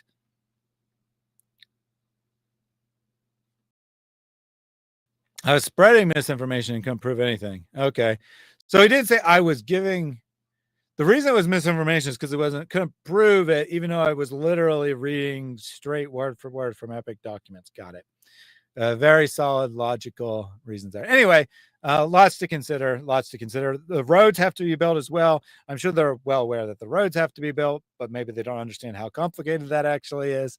That would be considered part of the utility development to deliver these lots. They have to, and keep in mind, they don't just have to bring water to the property or sewage to the property. They have to bring it to each individual lot that they want to divide the property into, which is a lot more than just bringing water to the property, which is already a major undertaking. So yeah, they got a lot of problems that they have to address. LPG is gas or propane. Thank you. Yeah, that's a possibility too. I don't know. I mean, they could just not, right? They could just not have gas heating. They could do electric only, but potentially, yes, potentially you want to bring in gas lines as well. Thank you for the clarification on that. Roads alone can take years, exactly. Right? The roads, resurfacing a road can take 6 months. Building a road from scratch is often a multi-year project. When it's paid for by the city, right? When it's paid for by the city's construction companies, which these wouldn't be. Now, granted, there are easier roads to build than city roads. So there's that. Super chat from Balrudder. Can you just imagine giving £100 and it's a sadaqah jariyah, meaning it carries on going even when you are gone? Just imagine being in your grave and getting the rewards in your grave. You will not be able to come back to this video to donate. So why not donate now? Says, lots, shouldn't they be offering lutz? Or loots? Sorry, it's pronounced loots. Yeah, because the Islamic version of the biblical figure lot is loot. So there you go. They should be offering loots. Appreciate that joke. Also from Balrudder. Brothers and sisters, why to lose this great opportunity? Remember, when the person is on his deathbed, the last minute, he will ask Allah Jalla wa Ala to be delayed for 1 second to do what? Not to pray, not to do other things, but to give sadaqah, because sadaqah you can give it just like this, yeah, in 1 second. Don't miss this opportunity. Balrudder didn't miss his opportunity, and you don't want to miss your opportunity either. Donate now. Balrudder says, should build it where Yajuj and Majuj are underground. Yeah. I mean, are they under? I'm trying to remember if in the actual narrative they're underground. I know they're behind a wall, and I know that Muslims say maybe they're underground to explain why they don't appear on any satellite footage. Does the actual narrative say they're underground? I don't think so. But in any case, they should definitely build Epic City where Yajuj and Majuj are, because there's a wall holding back these people that's been holding them back for thousands of years and preventing the end times from coming, and so on and so forth. Something along those lines.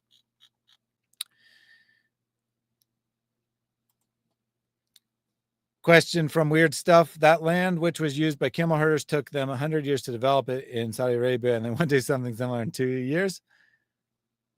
Yeah, but they're in America. They got American construction companies. They're used to building stuff, so it should be all good.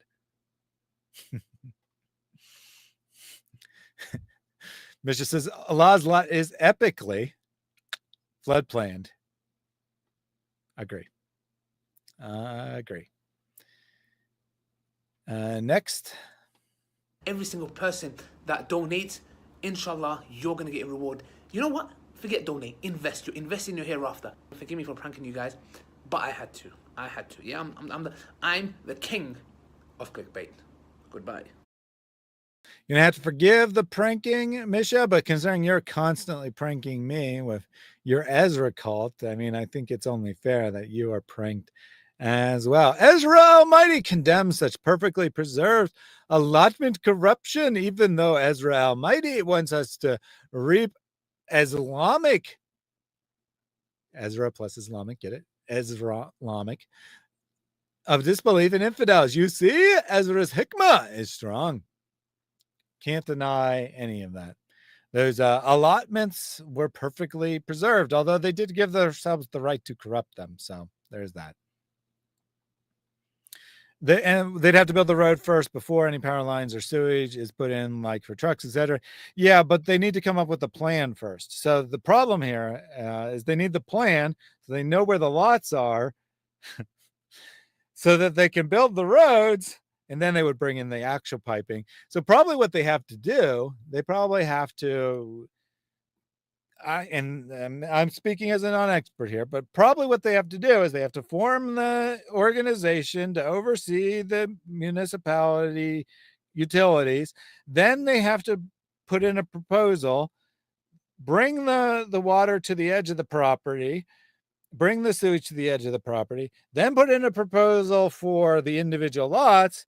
Then they can build out the individual lots. Then they can sell the individual lots. They would also have to put in approval for the lot sizes, but relatively trivial in comparison to building everything out. So they have to do all that work, the groundwork, then they can build the roads, then they can bring in the utilities. So lots and lots of stuff. Backpedaling was epic by me or them, or both. Your choice. Because I mean, I did correct myself a few times, but I think that this was hopefully interesting and beneficial, because the public facing story really doesn't paint an actual picture, right? The public story is that they want to make this community and maybe are already making it, and it's for Muslims only, and that's about all it. But the actual bigger problems are like the investment fraud, the lack of planning, the ridiculously unrealistic expectations. So be done eventually. It'll be done eventually, inshallah.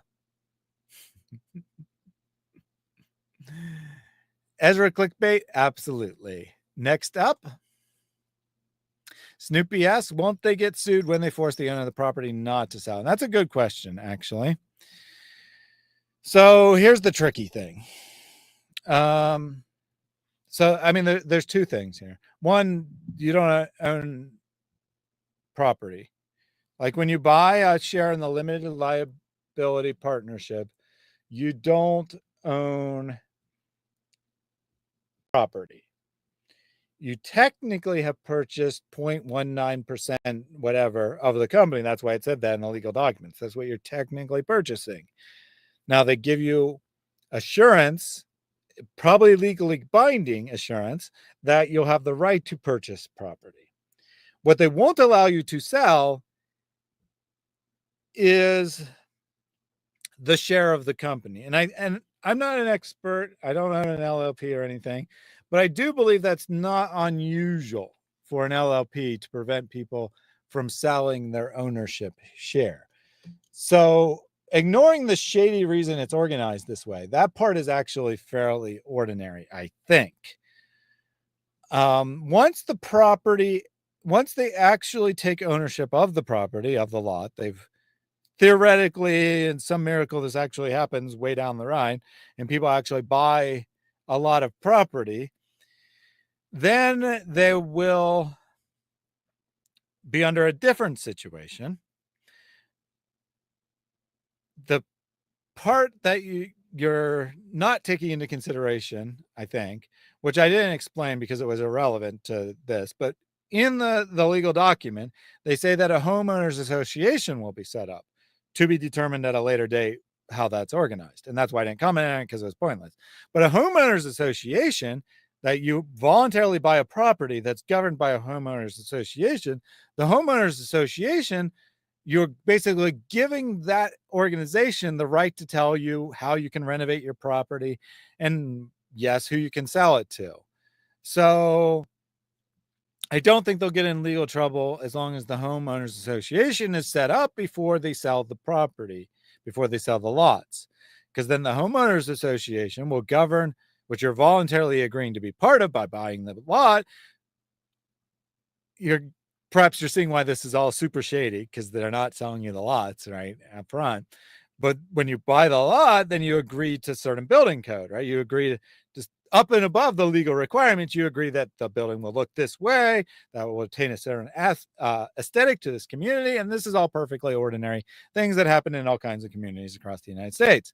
And you won't sell the property to, now they probably can't govern who, like by name, or certainly not by religious affiliation, who you can sell it to, but they can force you to only sell it to someone who will agree to the same criteria, right? The same mandatory mosque donation and whatever, right?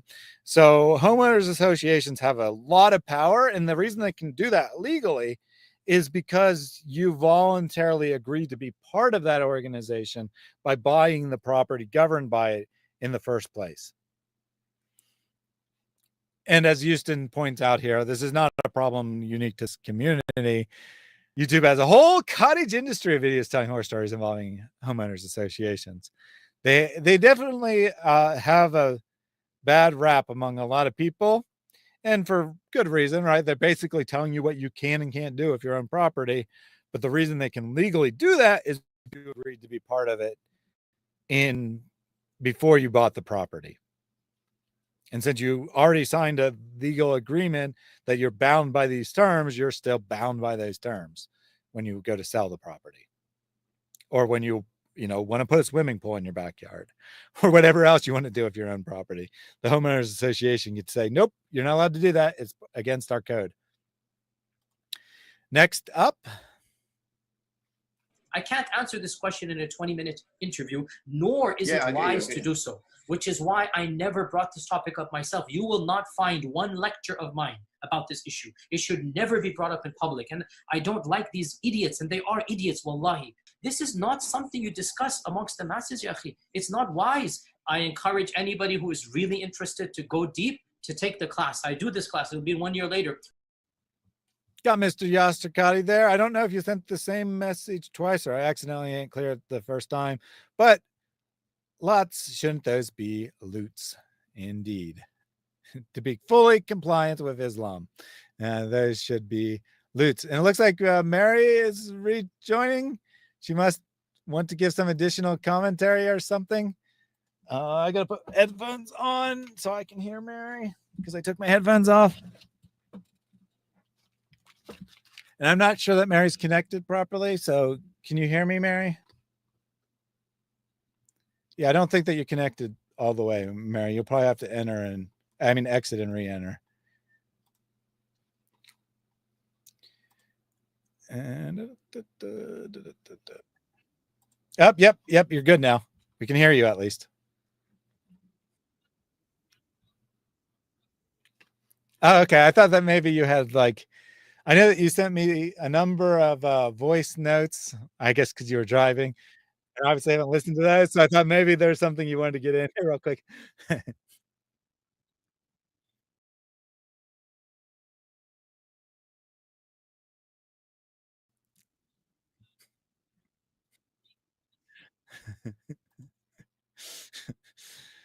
Did you hear my discussion of homeowners associations? All right. Well, I'm not going to inform you because you'd probably go on a long tirade about that. Anyway, now the next say the message here. Can you just imagine giving £100 and it's a sadaqah jariyah, meaning it carries on going even when you are gone? Just imagine being in your grave and getting the rewards in your grave. You will not be able to come back to this video to donate. So why not donate now? So Balrudder said, will be their waters that do not mix when they bring water to the property. Well, I think that that's a law of nature and a law of a law that waters don't mix. So I guess that has to be the case. Weird Stuff has joined us as well. I will be signing off here very shortly, but give you the opportunity to jump in. What did you want to say? Can you hear me, Weird Stuff? Oh, there you go. Can you hear me? Yes, Sorry, yes. I had to connect my microphone. No worries. I added you too fast. No, it's okay. It's not that you added me too fast. I forgot that it was off. Okay. Sorry about that. I just ran some questions through ChatGPT. Well, okay. It's not something legal, but it has a lot of things, right? Mm-hmm. Well, it says that you cannot promise land or future houses if you haven't built any utilities yet there. Uh-oh. That's what the ChatGPT says. If it is an LLP, as you said, the only thing that they can sell is shares, but they cannot bind these shares with future houses, if that makes sense. Yeah, that makes perfect sense. I thought that was probably a loophole because, clearly they're not really selling ownership of the company. Really, they're selling the land. But I thought that they found a loophole. But maybe they did not find a loophole. They just thought they did, is what you're suggesting. No, the thing is that if it had utilities there, if it already had utilities, they could make it binding. Gotcha. They could do it. But because it doesn't have any utilities, if you let's say build 10 houses, 20 houses in that farmland, maybe it wouldn't be a problem. But they suggest 60, 80 houses, right? Mm-hmm. They suggest a huge community. They suggest a mosque. I don't know. Yeah, 1,000 people. Okay, that means 1,000. Oh my goodness, that's a whole city. Sorry, 1,000. That's unbelievable infrastructure that they need. They need about 20 years to develop it, not 2 years. They need 20 years. The first 5 to 6 years only to accept utility buildings there. Only the utility. And what we mean about utility: sewage, water, electricity, gas, if they want, roads, anything you can imagine. They are building a farmland. From a farmland, they want to build a developed house project, right? That's not going to happen in 2 years. Never. Not in a dream. You cannot do that. Only the approvals will take you 3 years. The approvals only, right? So they built this LLP because they thought that it already had utilities from the previous company, right? But there are no utilities there. So they have to apply for utilities, which might take like 3 years, only that. 2 years, 3 years. And to build it another 5 years, because you need to put them on straight land, not up and down and stuff like that, you know? This is a huge project. They don't know what they're talking about. $100 million will not be enough. It needs like $500 million to do this whole thing. I mean, really, these guys are in a fantasy land. They think they are in Saudi Arabia or something like that. Sorry, I had to jump, but I just wanted to tell you those things. Thank you very much for that. I will mute myself. If you want, you can keep me. So I got another Mary. Welcome, other Mary Harb. Yeah, my phone got in a weird state and I had to close out and reopen, so it was really messed up. All right, let me get the last of these super chats and such. Hey, look, we got a comment from the weird stuff. Where's the electricity? Where's the pipeline? How is everyone going to develop anything without putting in at least 100 million just to dig? Yeah, I take back my comment. I did not realize at the time. I take back my comment about their estimate of how much money it will take to develop the land. Well, at the time I said it seemed outrageously high, but now it seems outrageously low, knowing everything that's going in to this. About water, super chat. Who ate the apple? You ate the apple. The whole apple. Yes, the whole apple. You ate it. But a small seed, you left it. You put it back into the earth. What happened? Allah, through His power, caused that to grow and to give you how many apples? Thousands. Thousands of apples coming your way, Balrudder. Thank you very much for your numerous super chats today. There was about 5 of them. Thank you for all of those. Reminds me of Rajnishpuram. I don't know what that is, so it doesn't remind me of that. Mary, weird stuff. Either you know what this is about? No idea. I have no idea about it. Oh, I think it's isn't there a place like that in a cult site? I think there's a cult site. I don't remember the details. I looked it up. Look it up. What is it? Like a Hindu thing? I'm going to share my screen. Give me 1 second to share my screen so the audience gets the benefit here. As usual, somehow Mary knows everything about everything.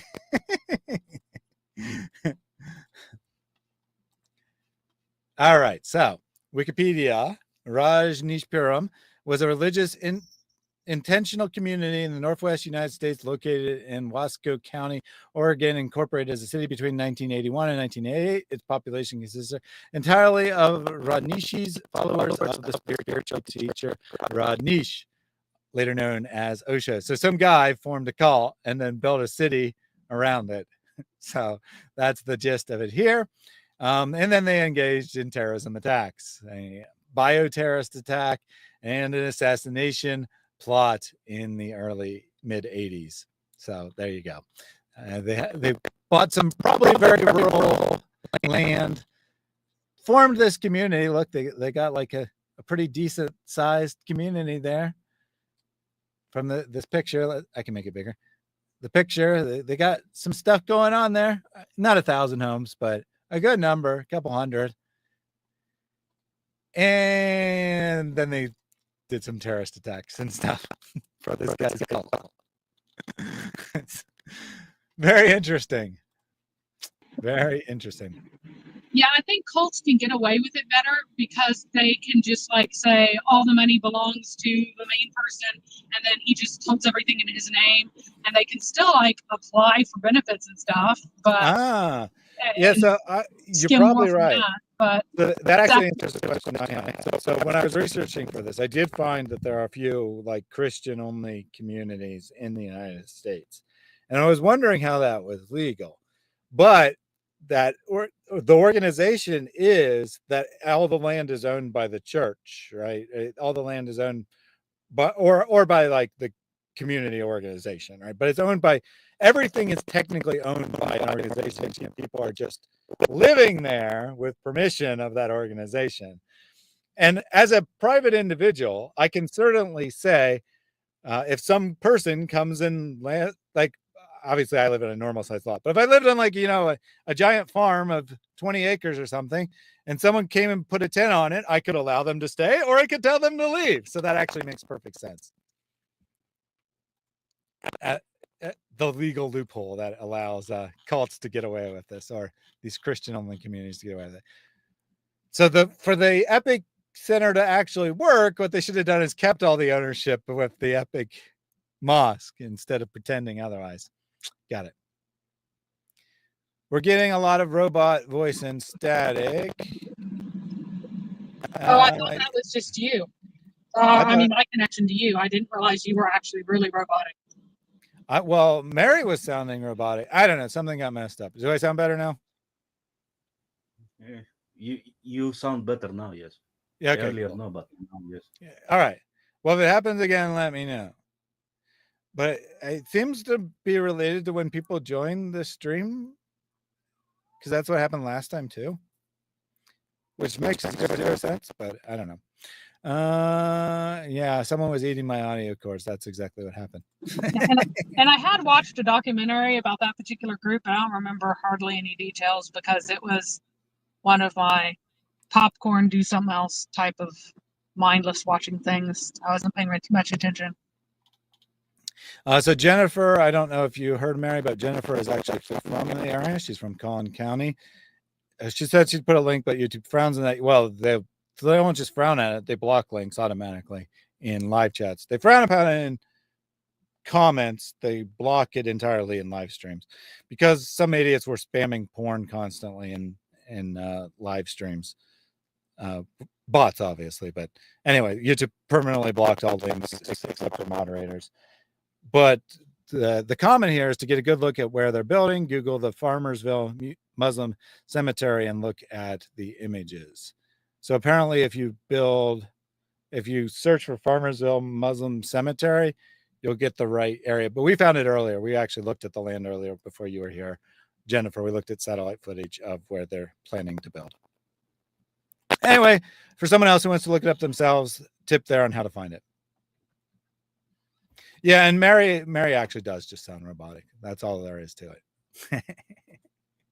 it. Super chat from Victoria.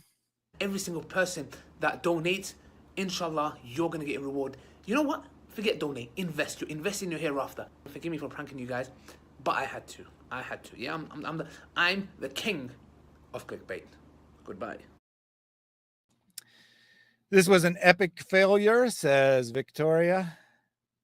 I agree. The project is an epic failure. I think they've abandoned the ranches. I think they're still going to try to go forward to Epic City, but I think they still don't understand how difficult this is actually going to be to accomplish.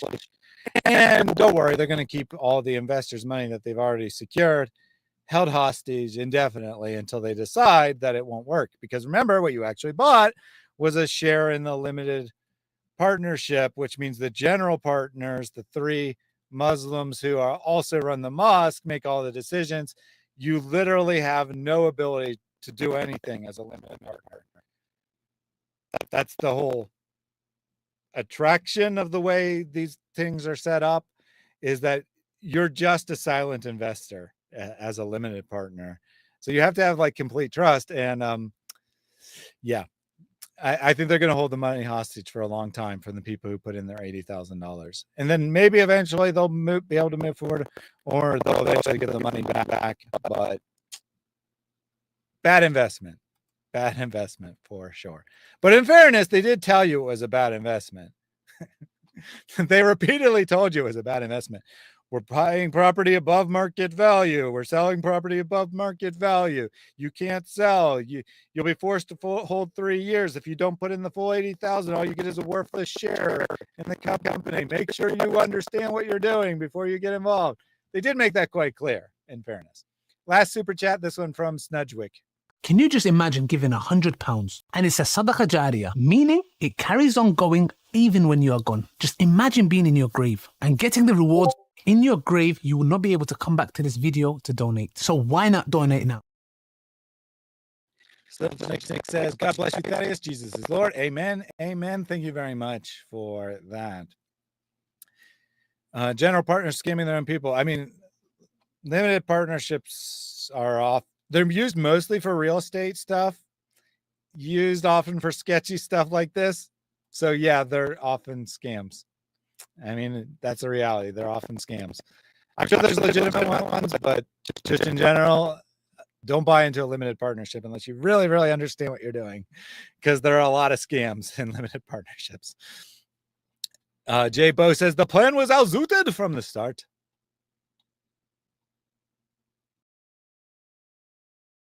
And Cargo Chris says, I'm proud member of Oshu Ashram in India. I think completely unrelated to that cult, but he did call himself Oshu.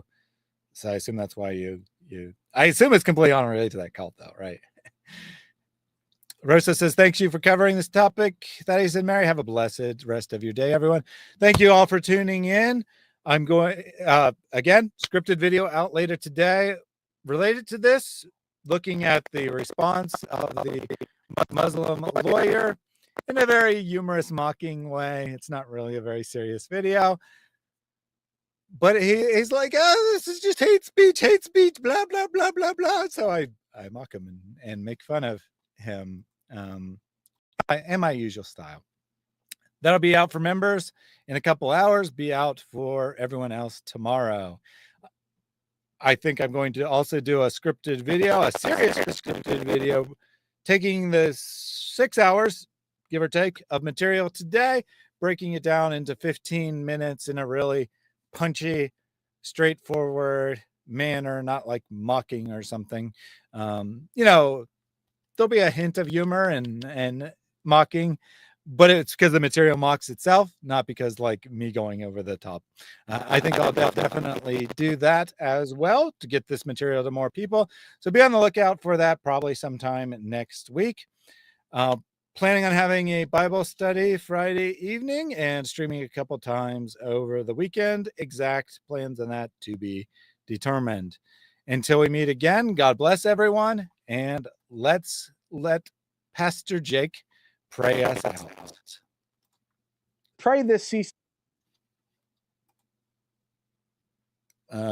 ceaselessly. Lord Jesus Christ, Son of God, have mercy on me. Lord Jesus Christ, Son of God, have mercy on me. Lord Jesus Christ, Son of God, have mercy on me.